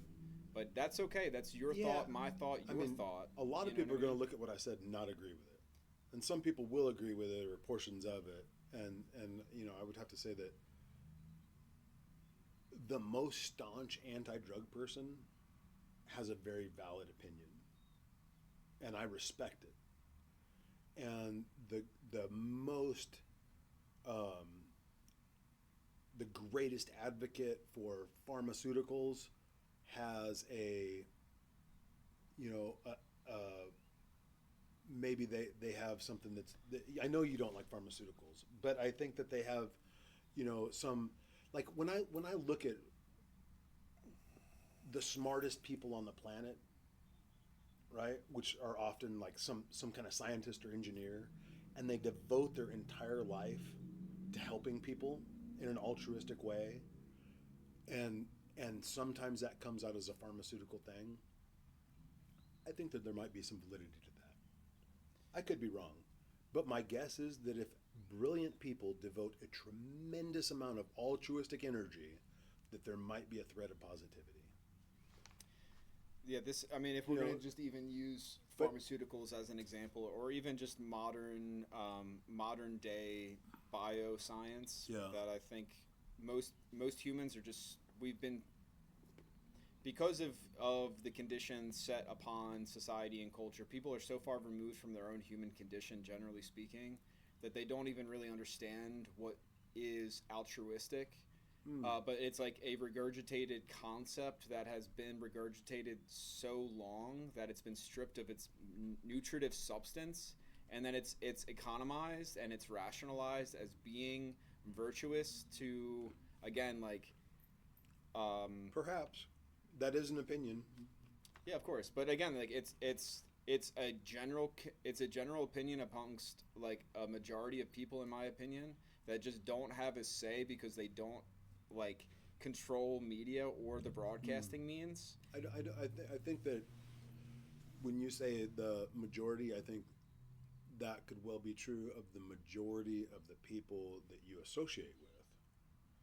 But I would be hard pressed to think that the majority of humans on Earth think that penicillin's bad, or I don't think penicillin's bad. Penicillin's separate from that's separate. Insulin, so like insulin for blood sugar. what I'm again, it goes back to But see, when you talk about pharmaceuticals, you're lumping this whole thing together, right? And so I just to give you a little bit of like where I can flex my muscles with this is just like I was raised in a family of nurses, and I have a lot of women as nurses, and I've seen a lot, and I was being groomed to become a doctor, and I worked inpatient and outpatient in hospital settings, and had a lot of interactions with a lot of doctors and a lot of people that are in positions such as that. And like that this conversation was extremely relevant at one point in my life, where like I've asked a lot of questions, and I've seen what's behind the scenes, is like beyond what is the theater that's set as the stage for society to look at. And again, we have to like in my opinion, like what is often the biggest frustration for me currently in just the movement of humanity forward is like people are, in my opinion, like they have a lot of the picture of the past in mind, but they're missing some key details that I think are very much suppressed. And by access to that knowledge, it gives more substance to maybe ulterior motives beyond the altruistic words being spoken by people in leadership. It sounds like you have some really strong opinions and feelings about this subject. Yeah, because it's again, it's tied to nutrition, and it's tied to like people's sovereignty, and like again, like even like the call for each person to become an artist, and like even in the things that you were saying earlier about like how much like quality is so vital for you, and like really knowing like the quality of your work. And like I'm coming from a genuine place of seeing like a human in its right as a human being has the greatest potential when it's given all the tools that are 100% accessible right now in our lifetime for becoming the like in the concept of like ideals that we have presently. And like again, like I know that there's no argument about like this, like Chick-Fil-A and fast food is so subpar comparative to like what is potential.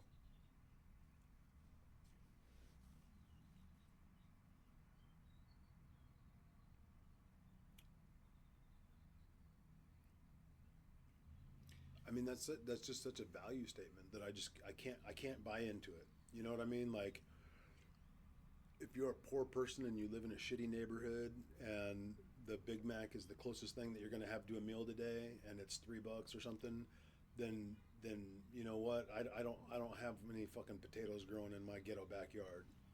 and so I'm gonna eat what gets me till tomorrow.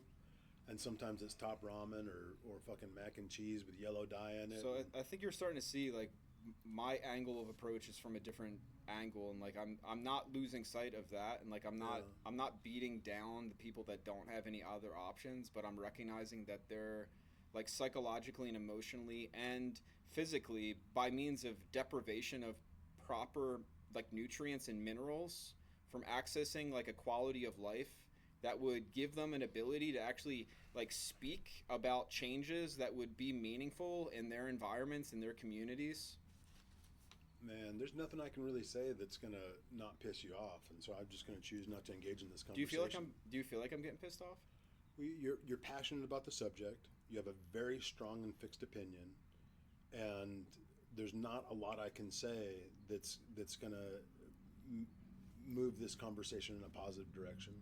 Because I'm a devil's advocate kind of guy, and as much as I hate Monsanto, right? There's a reason that starvation has been eliminated from the planet, and it's because there's fucking crops that grow that don't get eaten by bugs in Africa. And they might repress the economy and steal and take and cause cancer and all of this other shit. But that's justified. I don't know that it's justified, but I in your eyes, it's do okay. remember as a child that starving people were 1/5 of the planet. And now it's a tiny, tiny fraction, and there's a lot more people. I would. And so, yeah. Again, in an ideal world, we'd all live on fucking rainbows and organic strawberries. But tomorrow, right. and to feed 7 billion people, we're gonna have to eat some rice and fucking ding dongs. Yeah, and that's again, it's just like. Yeah, it becomes more insulting that you think of me of holding that opinion, and it makes it hard to have conversation with you moving forward. Well, that's why I tried. That's why I tried not to engage in this part, because you're so strongly opinionated, and so absolutely not open to any other ideas. It's ironic. I don't agree with what I was just saying. It's ironic to me that you see me as the one that's not open-minded when you're so staunchly arguing for something that you know nothing about. But I could speak endlessly in all those directions, and like that because you're 50 years old, that you are claiming an authority that you have no idea about. Okay. So it's like, I submit. You get to be right, I'll be wrong, and we can move on anytime. That's not what it's about, though. But it kind of is, because you want me to agree with you. And I'm saying I just don't want to engage. The point that is wanting to be brought to mind is the fact that that's an injustice that the people, the fat ass, ignorant, obese, all these words, like autistic people that are being forced to be that because they don't have access to proper nutrition, like that I want to change the situation in our society so that they have access to right things. And you're saying that, hey, what the fuck are we going to do about it? Monsanto, they kill people, but at least they're doing something. You know, and it's like... It's hard to argue positively for Monsanto. That was definitely a devil's advocate kind of view. But if you're going to, it's... Yeah, I'm really okay to let it go. Because cool. you're just... We're not going to see eye to eye on this one. And it's okay. We don't all have to agree all the time. The point is, though, I'm looking in your eyes and you're looking off to the side. Is like basically the analogy of that. Of like, I'm on the same page as you, but I believe that the conversation goes further than... And like, we're in agreement that this is the reality. And yes, like rainbows and organic strawberries is like not an economical, viable solution. I don't want to live in a future of rainbows and organic strawberries. I don't want that. I like that. I would love to have all organic food for everybody all the time. But well, that's not what you said. You said rainbows and organic strawberries. Yeah. And so here's the thing is like right now, so I do this all the time. I buy raspberries. I love red raspberries. And if I buy the organic ones, I can never get to the end of the container before they mold. But if I buy the Driscoll ones over here at Walmart, they last 3 or 4 days. And it's fucked up, but it's still a fact. Right. I'm not arguing against the reality of our current situation, my friend. Like what I'm arguing for is a different approach to the societal equation that, like, again, it's just like, hey, this is where we're at. We're totally in agreement. No argument there. This is where we're at. What I'm suggesting is, again, that there's so many layers to it. Okay, I might be getting a glimpse of what you're saying. You're saying Like it's like when I'm talking about adding color to the world and it raises the vibration one nanomodule and the world becomes a slightly better place. You're saying that, and I'm trying to draw an analogy here, that if the food was better, the world would be better. And just an analogy, like this, 100%, 100%. And like again, like when we again, like there's so much studies of like, imagine for yourself if like what a different man you would have been. And like, does that matter? Is that what it's about? Yeah. But like, if you had access to like gardening regularly with like badass dudes that were like wanting to show you how to put your muscle to something and like having camaraderie with other young men and it being about like a team-oriented thing where there's no that would have been possible. Right, there's no competition. It's about let's make this the best fucking thing because like we all benefit from it. Yeah. You know what I mean? And like there's over, I forget the exact number, over 16,000 golf courses in the United States, and they use like 2.08 billion gallons of water every day. And just to put that into consideration, the whole city of New York with over 11 million citizens, but like not even factoring in, of course, like tourists and all the industries and all the movement, the city of New York uses 965 million gallons. So 965 million for the entire city of New York in justified use, 2.08 billion gallons of water for all the golf courses. And like if you look, because as I travel, like I look at things from a map perspective, and like all the green spaces within urban environments are also almost always dedicated to golf courses. So like the point that I'm making is like we could definitely be approaching viable solutions towards like agriculture, like that it doesn't need to be like sweeping an industry, but like just gradually incorporating new technologies that are emerging right now that like address just the human desire to be in connection with the seasonal rotation and growing things. And like like now we're getting into I see you're really passionate about this topic and you've spent a lot more time and energy investigating it. But you hear what I'm saying. I hear what you're saying. Thank you, man. I don't want to make your interview my interview. If that's what it feels like, I apologize. You hear what I'm saying, though? I hear what you're saying. Okay. How do you view the concept of healing, and how do you personally prioritize health in relation to creative expression? Wow. There we are. So, say it again. How do you view the concept of healing? Okay. And how do you personally prioritize health in relation to creative expression? Well, those are good questions. I'm going to do the second one first. Right? Fair enough. So, I have spent the majority of my adult life either sculpting stone or wanting to be sculpting stone. Like when I wasn't, that's what I wanted to do. And when I was, that's what I was doing what I wanted, right? Hell yeah. And that is a physical fucking sport, right? Rocks are heavy. And so I'm massively strong. I can lift really, really heavy rocks. But I can also put my back out plugging in a light socket, right? Interesting. And so I was probably late 30s, early 40s, walking around with a cane and could barely get from my bed to the car because my back was so fucked up and I was so fat. I sat all day, like 12, 14, 16 hours in a chair. And I had a, really rich diet. I would say a bad diet, but it was a great diet. It was ribeyes and fucking red wine. And Rich is a good word. Yeah, and it was I was in pain. I was literally in massive amounts of pain from sedentary and overindulgent. And man, I thought I was looking at back surgeries and whatchamacallit, stem cells and dude, all of this shit. I'd have to fuse my spine or wow. Fuck, I was in so much pain, so just in the most excruciating pain. And I found a physical therapist over at Victory Medical down here, and she just taught me some simple stretches. And if I do that every single day, I never have back pain. And even knowing that, Sometimes I will go days or weeks without stretching, and then I'll fuck up my back and think, fuck, I know the secret. I just have to do it every day. And my mental health is the same way.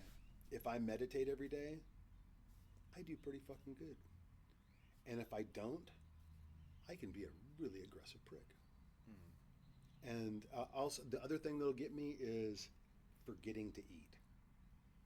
Because I get so engaged and engrossed with creativity or different, whatever I'm into, I'll forget to eat. And then my blood sugar drops. And I usually know that I've gone too long without eating when I become a jerk. And I used to do that.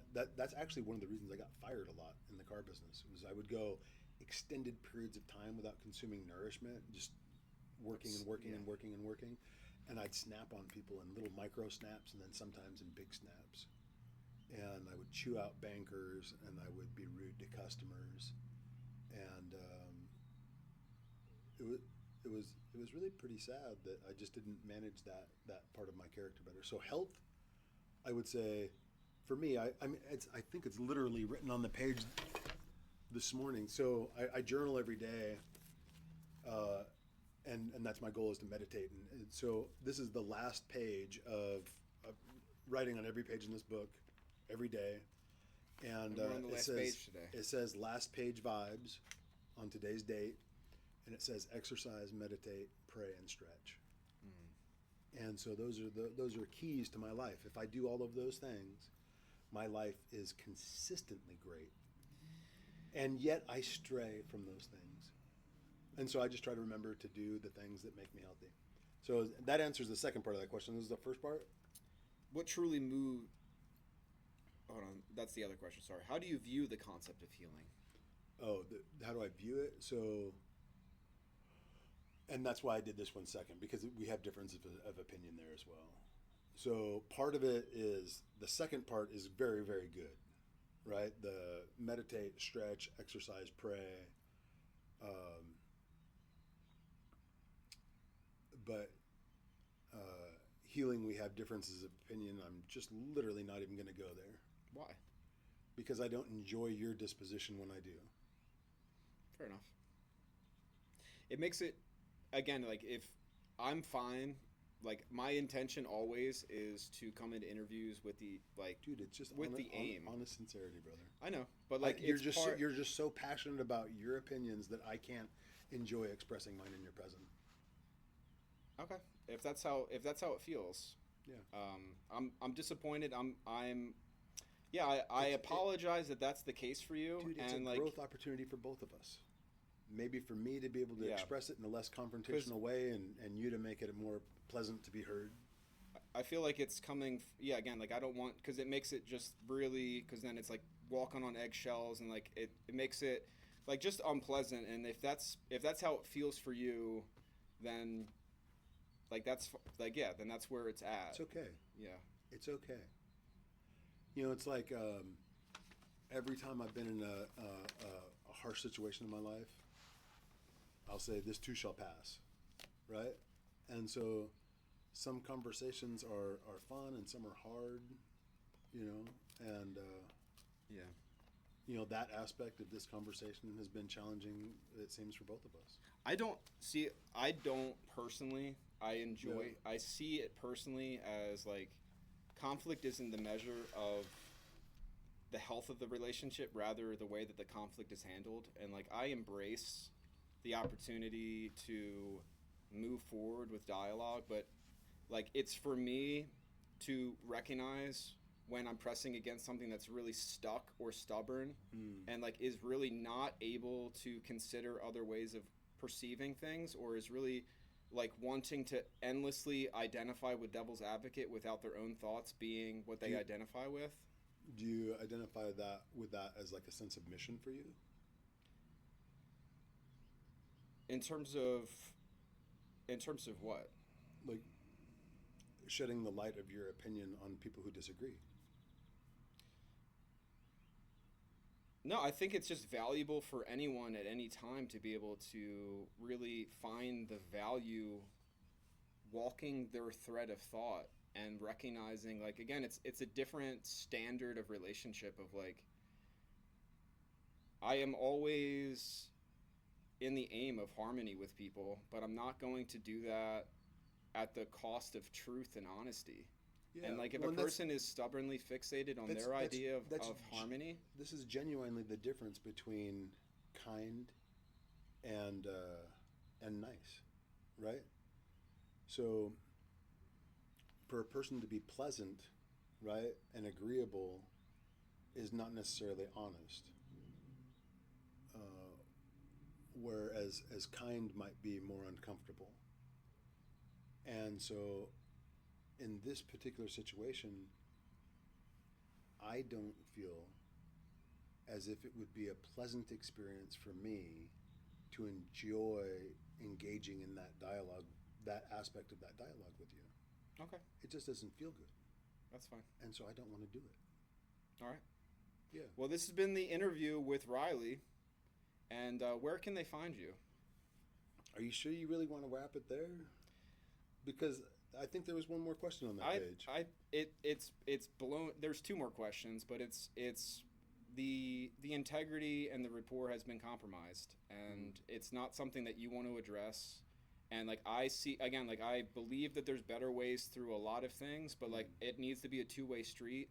And if that's how and then it's this weird feeling of, like, I'm being lectured to, of, like, that I've been a bad boy because I've made you uncomfortable, but, like, I've shown up as a man in the ways that I stand by being a man. Yeah. And, like, that you're getting. Well, so you know what I mean? I think this is valuable dialogue. So I feel right now in this part of the conversation like blurting out aggressive things towards you of my opinion. Then say it. Well, and I thought about doing that, right? And if I say my thought and I get the reaction that I expect, then I would feel less good. It would depend on what But your intentions were in making the statement. Like, nothing that I've ever said in any of this was in the aim of making you feel insulted. It's to shed light on, like, more of a perspective that I don't think that you're considering, but then you turn that into me being self-righteous and that I'm on a mission when, like, it's just the inclusion of information that it seems as if you're not considering. Well, did it, and this is a genuine question, has it occurred to you that I did consider and disagree? Is that within the realm of possibility in your mind? So you disagree with my disdain for, like, pharmaceutical industries because the pharmaceutical industries are necessary to contain, like, you know, it doesn't, like, you disagree with my opinion about the pharmaceutical industry, for example, because it needs to serve the role that it's serving, despite all the evidence that it's very toxic and it's very corrupted and that it's being used to make people a certain way within their own mind chemically. So what I'm hearing you say is that you think I would disagree with what you have to say and that you're right and that I'm wrong. And so if I say what I think, then I'm automatically wrong. And that's I think that's where the challenge is with not wanting to engage in a subject, that I'm automatically wrong and honest and feeling judged. There isn't anything that you've said that I feel like you're wrong about. Monsanto? Yeah, but then you also said that you were wrong about it. Of course I'm wrong about it. But you can be wrong and right simultaneously. Like, two things are not necessarily mutually exclusive in a Venn diagram. Right, we're talking about 2026, dude, and, like, the reality of Monsanto outside of what it was. Terrible. Right. So then why are you arguing for it? Because if so here's the thing. If Monsanto, right, did many terrible things and their net value is negative, but they did one positive thing ever, then that positive thing is still okay. And that is my opinion on the pharmaceutical industry, that it is bad. It's as bad as insurance and corruption, and there's evil and there's negativity and there's all kinds of terrible, terrible aspects.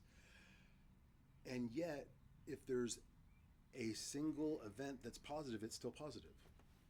I don't have to throw out the whole event of chemistry, right, to adhere to an opinion that this thing is. It's so broad. It's so broad that, again, like the specifics of anything, like we would like agree on because we're talking about specifics. But like, yeah, I wouldn't ever like lump like Monsanto into being like, again, it just becomes very semantical when we're talking about these types of things, and like it's like, yeah, it makes it hard to move forward with anything when it seems as if we're talking about totally separate things and then fighting about nothing. Yeah, and I so there was times in this conversation where it felt super harmonious and there was resonation, right? And there was other times when it was less pleasant for both parties, clearly. I feel like one of the biggest frustrations that I've had with you that I haven't had with other people is that you have like dismissed or interrupted me when I'm saying things, and like that's fine. I'm not. It's not my interview. It's more about you. But at the end of the day, like it is my series, and like I'm not trying to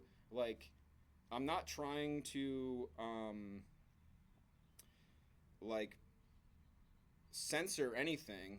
But again, like if there's like there was a lot of times where like it just was very obvious that you weren't interested in any other opinion or input, and that like it's for me to listen to you, and it's not about me interacting with any of your thoughts, and what you're saying needs to just stand. And like I think there's a lot of value in having tension points, but like that needs to be reciprocated, in my opinion, for healthy relationships and healthy communication. And like that's my opinion. And like I find resonance in relationships with people that value the same thing. And like I think other people are also interested in that, but they don't know their nature and like really what's going on with just other things that I think are also relevant, that give more of a perspective for the picture. And like how do, again, like you're talking about like interdisciplinary involvements to like catalyze movements and renaissance. And like you can't, like in my opinion, like it's one thing to be able to accept the fact that we live in this societal structure, and like it's so great that like obesity has become a problem because people have more than enough access to things. But like I think there's more value in being able to dial it down and consolidate and consider like where are we as creators wanting to direct the conversation towards.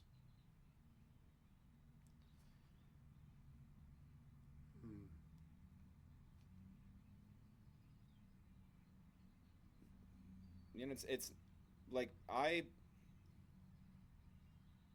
all for having having tension, because I do think it's really necessary, but I don't think it's fruitful to be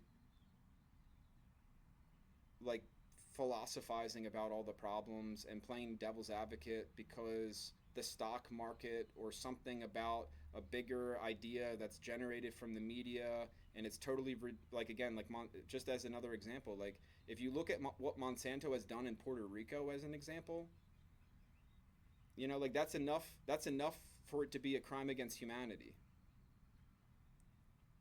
But I don't want to like belabor it and exhaust the point. I just wanted to, say that, I guess. Well, I mean, I hope you feel heard. Like I listen to what you're saying, and I hear you, and you know, I feel your passion, and I acknowledge your investment of energy on the subject. Um,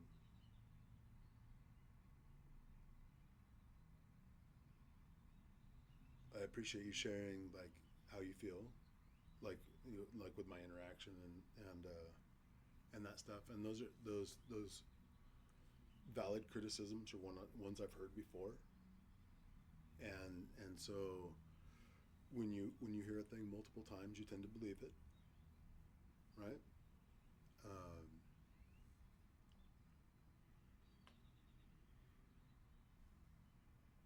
yeah.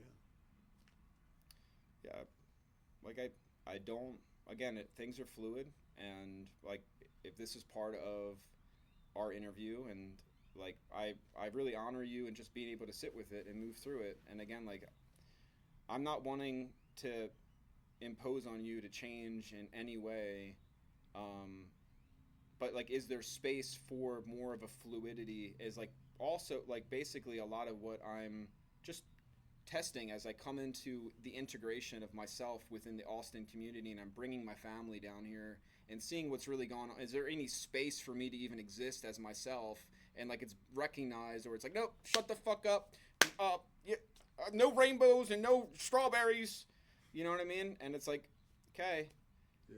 you know what I mean? Like I'm talking with people that are like wanting to be potentially investing into movements where it's about the cohesiveness of the minds behind it than about like the show and the theater of it. And like I know that there's obviously so much substance behind what you're doing. It's badass, dude. And like I'm not taking back anything that I've said. You know what I mean? I mean, it's entirely possible that my view is just more limited than yours. You know, it's just, I mean, it is. I mean, you know, I don't know what to Right. say.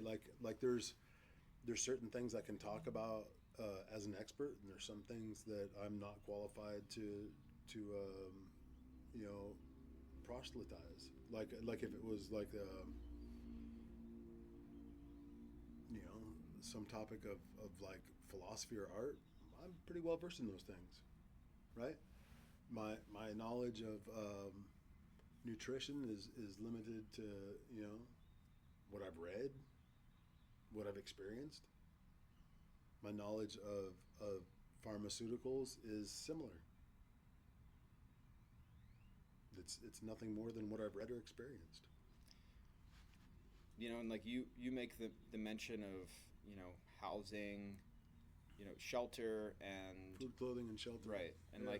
like that you're, like that's a core part of the equation that is really tied to, let food be thy medicine and medicine be thy food. Like you've heard that before in philosophy. Mm-hmm. You know what I mean? Like how many like again, like where is the literature about right action and right lifestyle and right relationship with nutrition?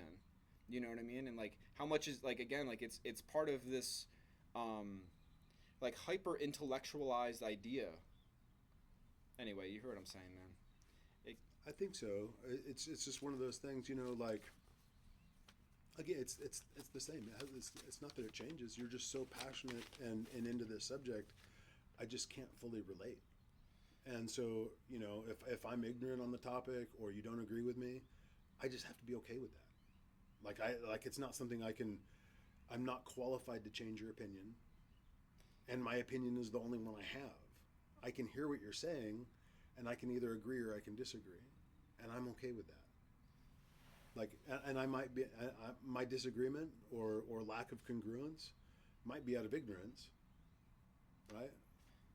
Maybe. It's entirely possible. Right. And like the only way that we'll ever know is like again the integration of lifestyles and like seeing how the walk is married with the talk, and like not to take that as a challenge, but again like a curious. Well, again, it's like if there's food, clothing, and shelter, right? and you're into food and I'm into clothing and somebody else is into shelter, those are our areas of expertise, right? And I'm not even an expert on clothing. Like I'm literally the most baby seed of beginning, Right. right? But the in my opinion, the time that we're coming into is more of like the celebration of generalization over the specialization, and how much that can be generating tunnel vision of like seeing patterns and knowing that there's a truth inside of them. Anyway, there's so much to say about all of this, and like I don't like I'm very passionate about nutrition. Like that's not what I'm all about, because like I'm all about lifestyle, and I'm all about like the genuine integration of higher thoughts into the way that we're doing things, and not like separating them and like choosing where they're appropriate or not to apply them. You know? You getting bored with this? No, I was just looking at like what it looks like on the screen. I think I think we've addressed that part, and it's okay. It's okay to move on. Cool. Yeah. Yeah. We're in agreement. All right. The interview is back on, everybody. All right. What truly moves / inspires you to be an artist, and how would you define your relationship with the source of inspiration? Well, I think I don't really have an option. Like it's literally compulsory. Um, the times that I have been genuinely engaged with creativity are the happiest times of my life, and pretty much every other moment has been trying to get there. I think that not not being in creativity and art is like holding my breath. Hmm. I can only do it for so long.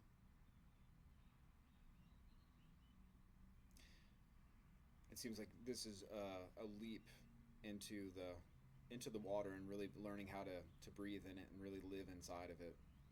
Well, that's the thing is sustainability, right? Like if you jump in the ocean, you can only be underwater for so long. You have to come up for air, right? And you can assist it with like a snorkel or a scuba or practice how to stay under longer, but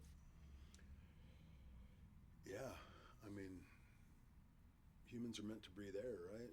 And artists are meant to create. I feel like there's the just as a thought to chew on and maybe digest, Mm-hmm.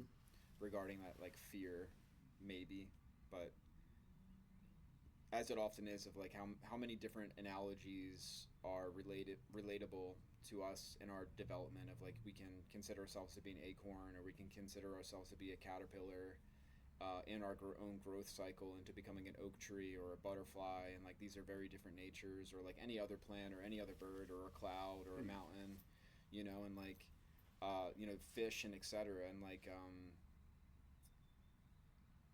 I believe that there comes a point that is like a self-initiation of accepting it, and like passing through that death point within the idea of what's going to sustain itself, and being able to learn how to breathe in that water. Just again, it becomes so like abstract that. I think of a slightly different analogy. I think have you ever seen a fractal? Mhm. No matter how far you zoom in or how far you zoom out, it's the same. It's complex. It's diverse, but it's also infinite. And I relate to that. And when I really think hard about it, I think about the universe, and it's easy to go on about scale, like how small a human speck is on a planet and how small a planet is in a galaxy. But when I try to go to the furthest edge of the galaxy and stand on it with my toes over the edge and look in,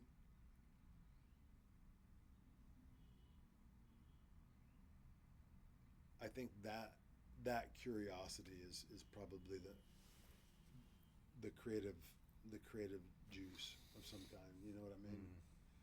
Like,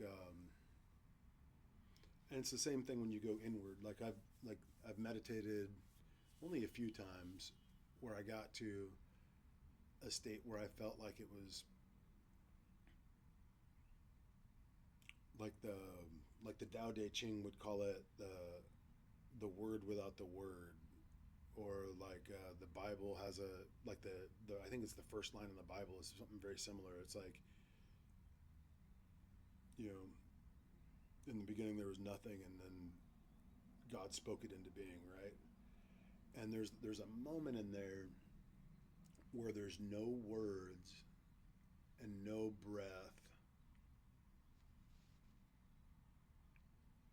but there's comprehension of existence, and that those two moments,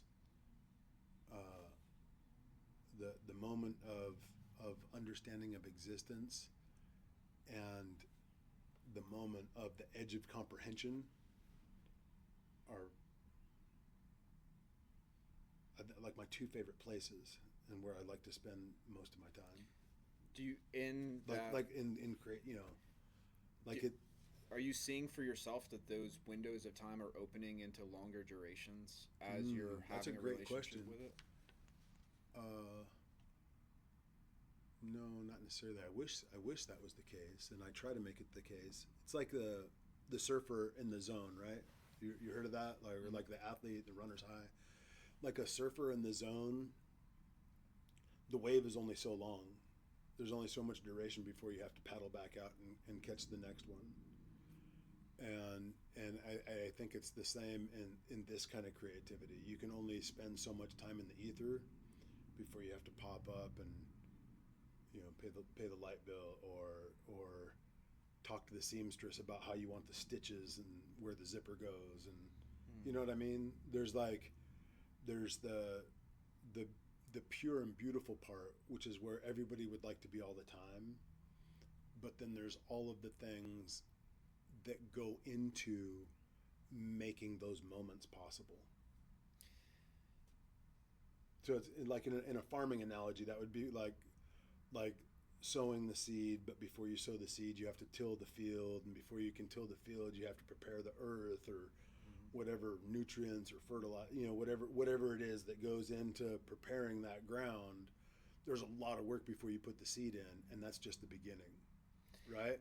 And it's the same with creativity, right? Like if I'm sculpting a stone, I've literally gone out into the desert and walked around from rock to rock, touching it with another stone to see how it rings and what the purity is. And then I begin the labor of like lifting that stone into a vehicle and then transporting it to a place where it can be carved on. And then the many, many stages of polishing, and then finding a base and drilling a hole and mounting it. And that's all before anybody's ever seen the finished product. So there's I think there's the creative moment, which is awesome, but there's a lot that goes into making those moments possible. Do any of those moments feel tedious? Oh, I mean, yeah. Like if I was in the zone all of the time, if I was like zenned out state of bliss, that would be dope. I would love it, but I'm not that guy. I feel like that's what is part of the conversation. Yeah. In terms of, like, again, as they say, like, you know, before enlightenment, chop wood, carry water. After enlightenment, like, chop wood, carry water. Yeah, exactly. Like, you know, like that recognition that, you know, even in that, you know, the surfer analogy of like, even between. Chop wood, carry water. I haven't read it yet. 20, 30 years ago. I don't remember the author, but I'll have to check it out. But yeah, it's like, I think my cup is overfilled with that, you know, that type of stuff. It always just feels like a confirmation of what I'm already like in my opinion, already layering unless I'm just reading what I already know. Yeah. You know what I mean? Yeah. But it's like in my that's certainly where Well, part of it's learning, and then part of it's doing, right? And so, I've done some learning. Mhm. Now I'm doing, but even in doing, there's still patience is getting Well, tested and well, the there's limits learning. of that. Yeah, there's still learning and doing, right? Mhm. And that's like, I think that's where the business stuff comes in, like being okay with failure. That was a really hard concept for me, where I used to try to be right so much that it kept me from doing things wrong, which precluded me from learning, Mhm. right? And so only by failing do we learn how not to do it and do it better. And that's something that's been a really, really hard lesson for me that I'm getting better at. I feel like if to say anything to that is like where I've gotten to is just like I've failed so much and I've tried so much to make relevancy, but I'm like so autistic or retarded in regards to business that like I just don't give a fuck. But like that's where I'm actually successful, and like that grander comedy about like I think something that's larger that's moving when like we're able to let go of the tension to the ideas of how we need to be performing in those particular avenues. Um, but I don't know. I don't have much of a I don't have much of an experience with sales or anything like that, and it's never my like field house. Well, back to one of the earlier health questions. My hands ache Mm, from sculpting stone and jujitsu. nice. Yeah, So what are you doing about it? I don't know. Feeling pain. Ready for the last question? Arthritis. Yeah. Yeah. Arthritis. I think I'll have to send it to you. I think there's a mushroom that is like insanely um, powerful for art. No, no, it's I have the I'm actually making the tincture. I'm gonna bring it down. It's called the pokeberry. Are you familiar with that? I've heard of it. It's like super potent, and it's like people in pharmacology or whatever you want to say, like its extract is like very toxic, but like it's if you're able to make a tincture of it and you're able to dilute it, it's like the most powerful medicine for arthritis. Hmm. And also it's involved for other things too, but we'll I get don't know, into bro. that. Sounds sketchy. It's like the what is the blowfish. It's the most delicious of all fish, but if you poke it, it'll kill you. Right, that only a little sliver of the yeah. I don't know. Yeah, it's well, just as a thought. Yeah. We'll see where it goes. I'm always I don't have any joint issues or anything, but I'm always curious about what that plant is and its spirit. But I'll test it out and I never did, but this knuckle, hands, hmm, starting. interesting. Well, there could always be more to say about all of these things, no doubt. You ready to Yeah. get into the last one here? It's layered. It's one, two, three, four. All right. How do you view the concept of community? How important is community to you in relation to your creative expression? Does it drive your future vision? And do you hold a future vision in relation to your art? Mm. Yeah, community's always been a weak spot for me. Probably because of so much moving around and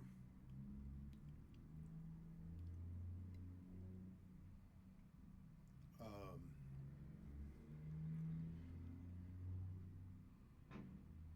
I have some PTSD around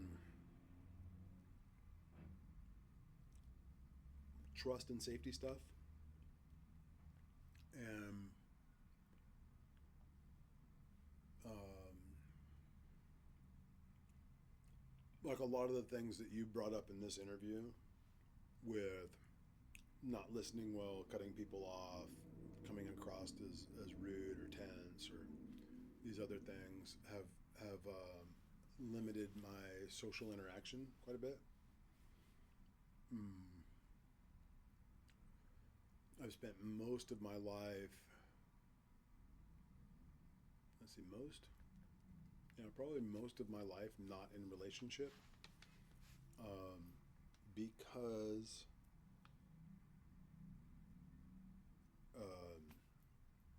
I'm unpleasant to be around. Yeah, I can't. I've not been able to consistently be pleasant to be around.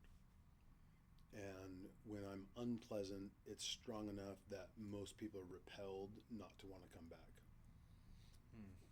And so I don't have a significant community. I have friends who have many friends.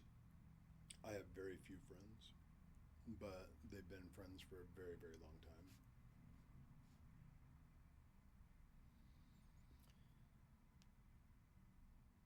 So,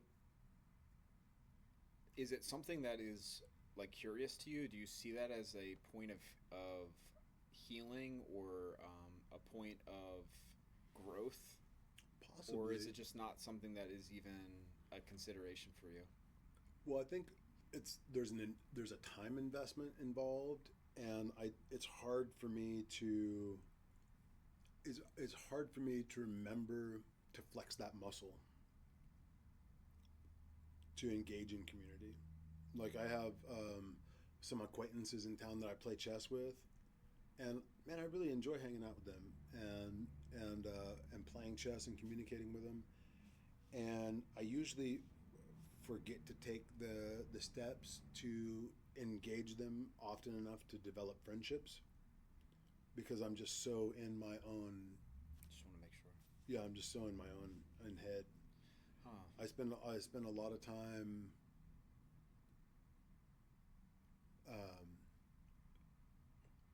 in doing an action, and I forget to plan ahead for important things like eating and friendship. Well, that's it's interesting that you bring up those two things. Yeah. Especially in light of a bit of heat around nutrition, and of course the heat around the ability to communicate through those tense places. And like, yeah, I do see you as a genuinely strong man, and I'm honored that you shared your story with me today. I'm a pretty intense dude. Yeah, just dude. honestly, I mean, like, that's just. I mean, it's a self-awareness or observation. I just passionate, intense, and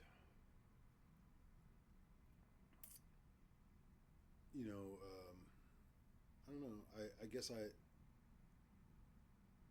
sometimes I isolate so that I don't offend other people, or hurt them through sharpness of tongue. I speak honestly, but without thinking. And so when I say what's on my mind, it doesn't always come across in ways that other people can digest it. And so I've just come to live with the fact that I'm going to piss people off most of the time, and that I try to make the fruit of my labor outweigh the shortcomings of my disposition.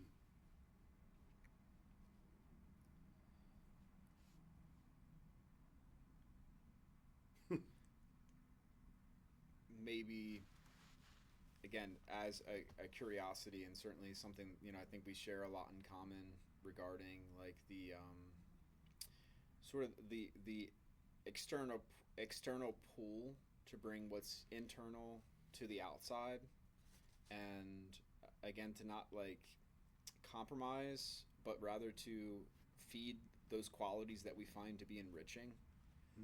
And then to feel nourished enough and to feel stable enough and secure enough that we're able to explore the unknowns with relationships that we see as credible and as respectable, and that we want to learn their ways, and we want to like see the give and take in dynamics, but like have a fundamental agreement on like what is of value, and like what accountability means.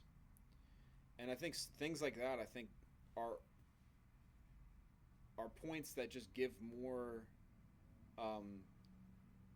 stability and just a foundational base for healthy relationships to grow and community to be generated. And I could argue maybe one of the reasons why you're not, like, compelled to connect with people that you've found to be interesting because of one compartmentalized shared interest, that there isn't a multi-dimensional, multi-layered sharing.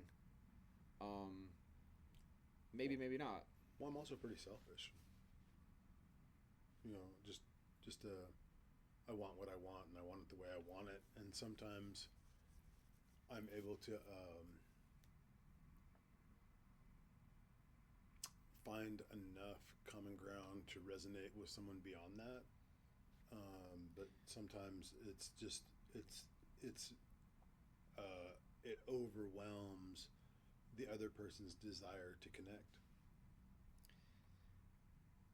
because I have a vision, and that's really all that matters to me in a lot of ways, But do you have like as a single parent, where my kid's at, that was my singular focus. That was it. And everything else was either on that track or in the way of that track. And, it excluded a lot. When I was in the car business, my primary focus was making money. And I did that. And anything that got in the way, I pretty much steamrolled. And it cost me relationships with banks and individuals and employers and all kinds of things. You know what I mean? But that was an acceptable trade-off for the goal. And in this thing, in this creative endeavor, I have a vision. I know a significant portion of what it will take to make it a success, and I don't know if I will be able to implement all of those things. There's enough ambiguity that I don't have certainty of the success of the outcome.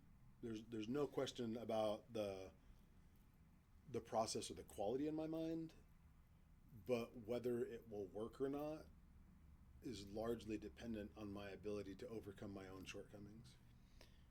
But that's everything in life, literally. Right. Like every single relationship, every And yeah, everyone can relate to these things to different degrees and to different extremes. Mm-hmm. And again, like in the grand scheme of the large magical experience of sentience in this moment, of like life is generating the outcome in which I'm sitting with you, and like how much do we see the layers of meaning within it, or is it just compartmentalized to be this one thing and it only is for this one purpose and it's not part of something that's larger, for as long as there's like a faith and a trust in like the generative force of collaboration. And again, like it goes back to like, and much of where I'm coming from is 100% knowing that the faith and the faith and the force of collaborative generative collaboration. Generative collaboration.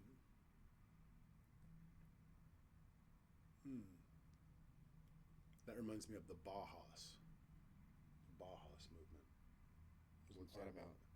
Oh, it was like one of the early modern arts. Like so in a lot of modern art history, there were movements, and a lot of times they were tied to philosophies.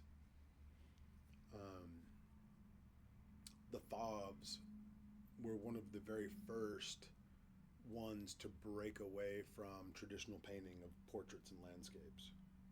And Fauve means wild beast, and they would throw color at things and paint blue houses and orange trees and juxtapose color and make broad shapes and bold images.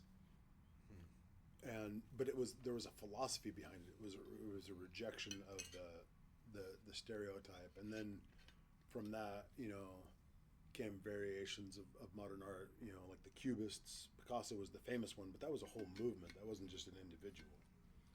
The Bauhaus was a movement that turned into absurdism, but it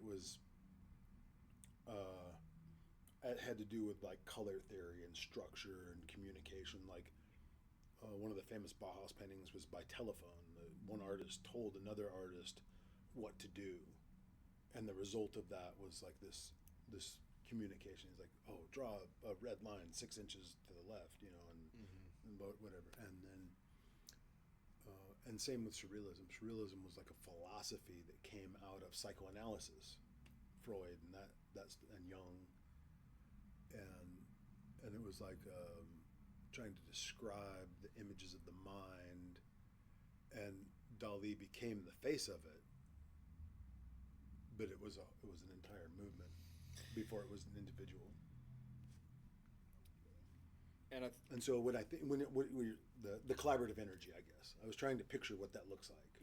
And it's again like it's such a rare opportunity in the times that we're living that we're able to observe these general patterns. And the whole question is, were these people even aware that that's what also was the general pattern leading up to that? And also, like, what does that look like in the modern day without the attempt to generate and like falsify that as being organic?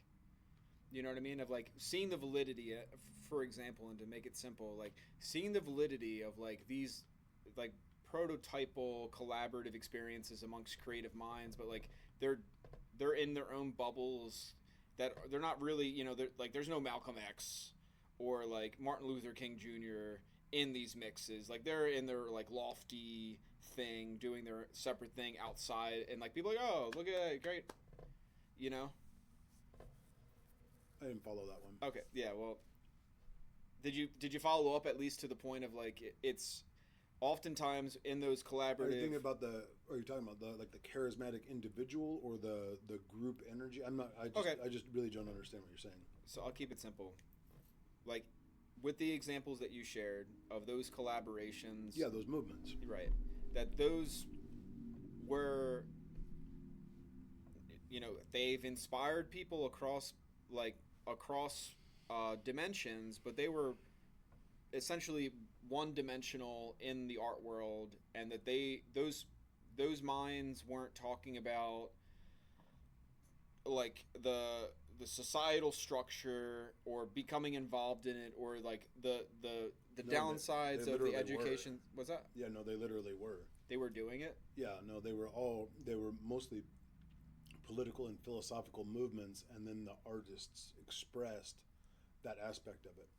So like surrealism, for instance, was literally the discovery of psychoanalysis, and the idea, like you were talking about ego earlier, the idea of ego and id and subconscious and superconscious come from that time. They weren't defined before.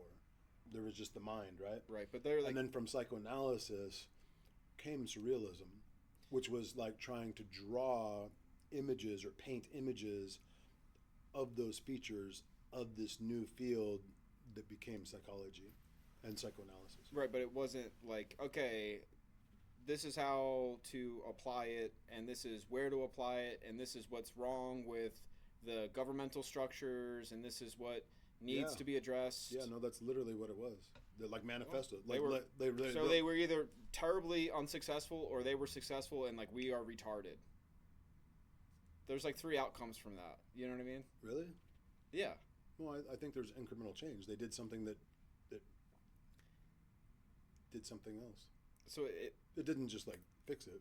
Uh-huh. It just changed it. And like basically where I'm at with it is like even seeing how a lot of these things have been like usurped by like power structures to sort of like change the definition of what these things mean to like again we could talk about like cultural appropriation or even like what has happened with like Buddhism seen through the Western world or like Christianity that like is seen through capitalism and et cetera and et cetera. Yeah. And like where I believe is again the collaborative, like you know the having trust in the like the generative force of collaboration is like understanding that we live in at a really interesting time of humanity where we have access to information and knowledge that we've never had access to before, and that like we have the potential of like crossing bridges between worlds that have never been able to be interfaced with because of the internet and because of like ease. Like you know I live in my van and like I can travel anywhere, you know what I mean, and like that because of that type of like what has come of society and what has come of the structure of like such convenience and such ease, and like my survival is never at question, you know what I mean, and like because of that like I'm able to like navigate in the places where like okay like people are good things are being done. We're very close to making a in my opinion like a critical shift into a different way. That does need to just come incrementally, that it needs to be like an organic movement, and like it needs to be part of a bigger conversation where people are like seeing eye to eye with like just a general agreement on what reality is, and then everybody's own spontaneous creative expression can come from that, but like securing the platform and the foundation from which we all can thrive. Anyway. Yeah, no, I think you're onto something.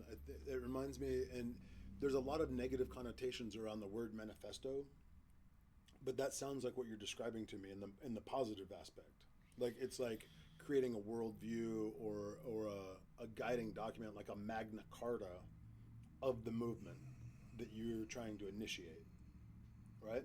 Or want to participate in. That's like it's almost like a constitution or a bill of rights for the world that you would like to create. But it's on the premise of it being a collaborative effort, and like that I also am very like I'm not longing like I'm in that place of like hooray Matt you did it, like I feel very like fulfilled, and it's more of like I'm seeing just the natural progression of creativity is to become collaborative with other human beings. You think so? I think it's almost the opposite. Oh my God, 100%. Anywhere in nature, everything is like even the analogies you were making before of like symbiotic relationships are the most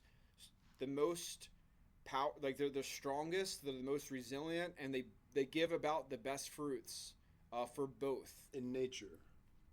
Right. But humans spend most of their time in opposition to nature. Not me. That's what I'm talking about. Like yeah, what I'm talking about. Okay, cool. Yeah. That's pretty dope.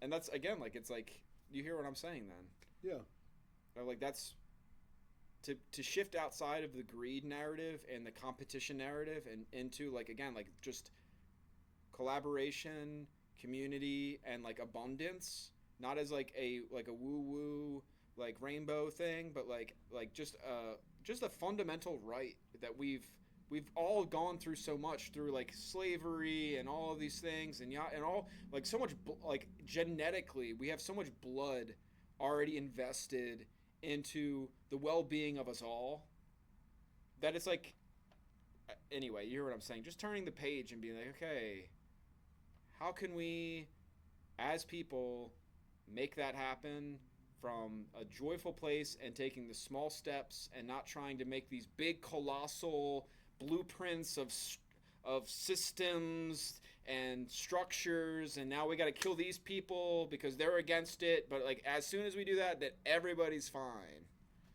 Anyway, I'm being playful, but you hear what I'm saying, I think.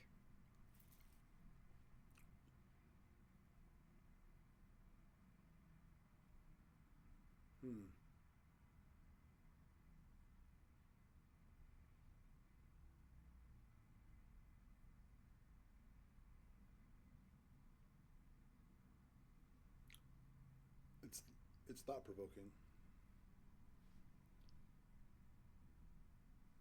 That's all I can ask for. That's a wrap. Dude, that was great. Well, hey, it was Dude, thought provoking. That's literally like that's a blessing to have a new like a thought provoked or to tease out an idea or to share and be heard or feel heard. Those are really valuable things. On a pretty high order of like on a hierarchy of like important things, like food, clothing, and shelter are way up there, but like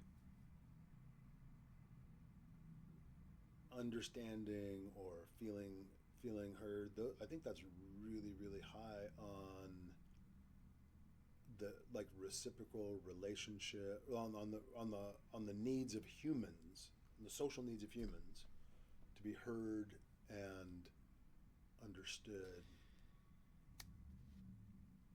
Yeah, and to be able to, I think what I see a lot of times, especially with people that have come from like really intense stories, and like I always resonate because of like, you know, where blah blah blah and all the things that I've had to go through and yada yada, and like I like I love hearing stories, I love sharing stories, but the point that I'm getting to is that they have such a passion and such a like obviously inspired walk, because like they've gone through like very galvanizing experiences to become very like formed in their ways. But the hardest thing that I believe that is Well, it's kind of like tempered steel, right? right, and the ability for trusting and connection and what's being spoken, because of how many times people have betrayed and how many times people have sabotaged and how many times people have stolen. And like we could go into like statistics of like it's absurd number, like 90 something percent or like 80 something, one of those like something number percent of high percentage. people that are stealing from people that they know. Really? Yeah. Yeah, I'm a little bit naive sometimes. I wouldn't expect that. Yeah, it's nuts. But again, it's a whole other thing regarding like what goes on within relationships. And I've stolen before. Sometimes I throw my trash in other people's dumpsters. I guess that's like stealing. Oh, I wouldn't define that as stealing. You wouldn't? No. But I live in the world where all trash cans are my trash can. You know?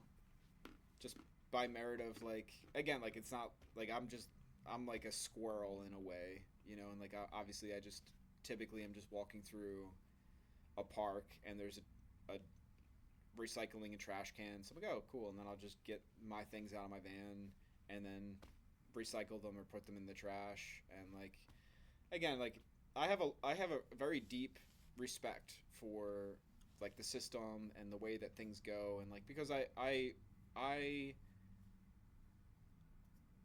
benefit from the like some of these things. It's not doesn't mean that I'm living like a high and like really like fancy life, because like I'm able to live well in the bare means. Anyway, that's just the point that I want to get to right there, at least. But I hear what you're saying, that you feel like you're stealing when you use somebody else's trash can that they're paying for? Yeah. Yeah. You're throwing out a lot of trash? Some. I mean, like when I I hear you with that. like if I buy a thing and there's a box, the box gets thrown away. You know, in starting a business, there's a lot of stuff. You know, like the canvases come in wrappers. Mm-hmm. You know, I bought a sewing machine the other day. It came in a box.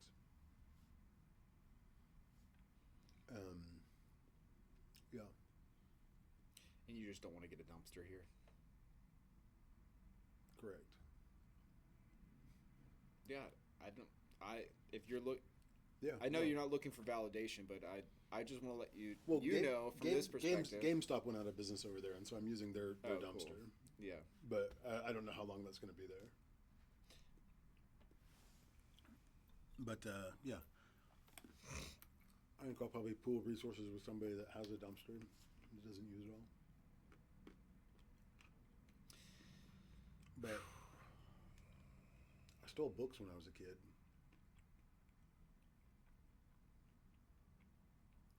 Yeah, books.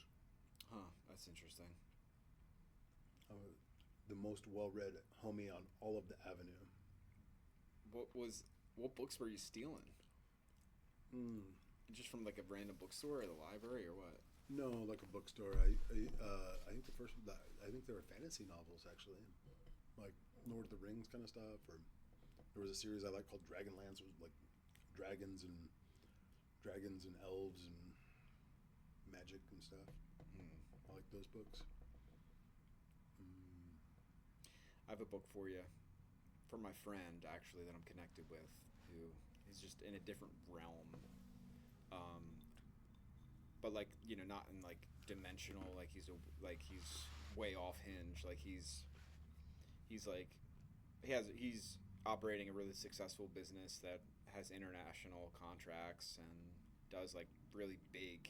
He has like big aims, and he's like we sort of bridge. I think that's at least how I'm looking at it. Is like I'm coming from like the human quality, and like he's been structured in access and affluence, but he's recognizing the huge gap, and like how again we could go on and on about that. But he's writing a series of books that I think is extremely relevant in the time that we're moving through, and it's very dynamic because like he's in the process of still writing it. But it plays into like again like the tie between the emerging technology and like the call to nature and the call to humanity, but like, you know, so he has one book so far. I've shared it with my other friend who shared with me a book. Is it published? Yeah, but I think he's just did a self-publishing, but he's just getting a feel for it. But I'll send you the information, or otherwise I can just share you the one copy that I have if you're interested in reading it. Yeah. Trade you books. I got a book. Cool. I got a book I give almost everybody that is interested about. It's kind of about Texas history from the Native American perspective. Oh hell yeah! Yeah, it's pretty cool. I'd love that. Yeah, it's a good book. It's my favorite. It's probably my favorite book I've read as an adult. You know, just for All right, for enjoyment. I'm looking forward to that. I'm reading. It's not like a metaphysical trope or like a Yeah, that sounds so refreshing to me. Definitely, just like again, like a historical perspective. kind of like a historical fiction, but not fiction. Yeah, But some because there's so much to say about Texas and about the native traditions. And anyway, I don't. Yeah, it's cool. I like it. Hell yeah, well, I appreciate that. All right. Well, it's probably time for me to get some nourishment, get some work in. All right. Well, this has been it, Riley. Thank you again. Where can they find you? So I'm at physically it's 500 East Bend White next to Chick-Fil-A in the old Wells Fargo Bank building, and then in the internet universe it's atxartparty.com, and on Instagram and most of the social media it's also atxartparty.com. And I'll have the ATX links and Party. stuff. Okay, cool. Dude, really appreciate brother. it. Let me get up for this, huh? Yeah, thank you. Yeah, dude. That was exciting. Well, I do have more, of course, that I want to. Let me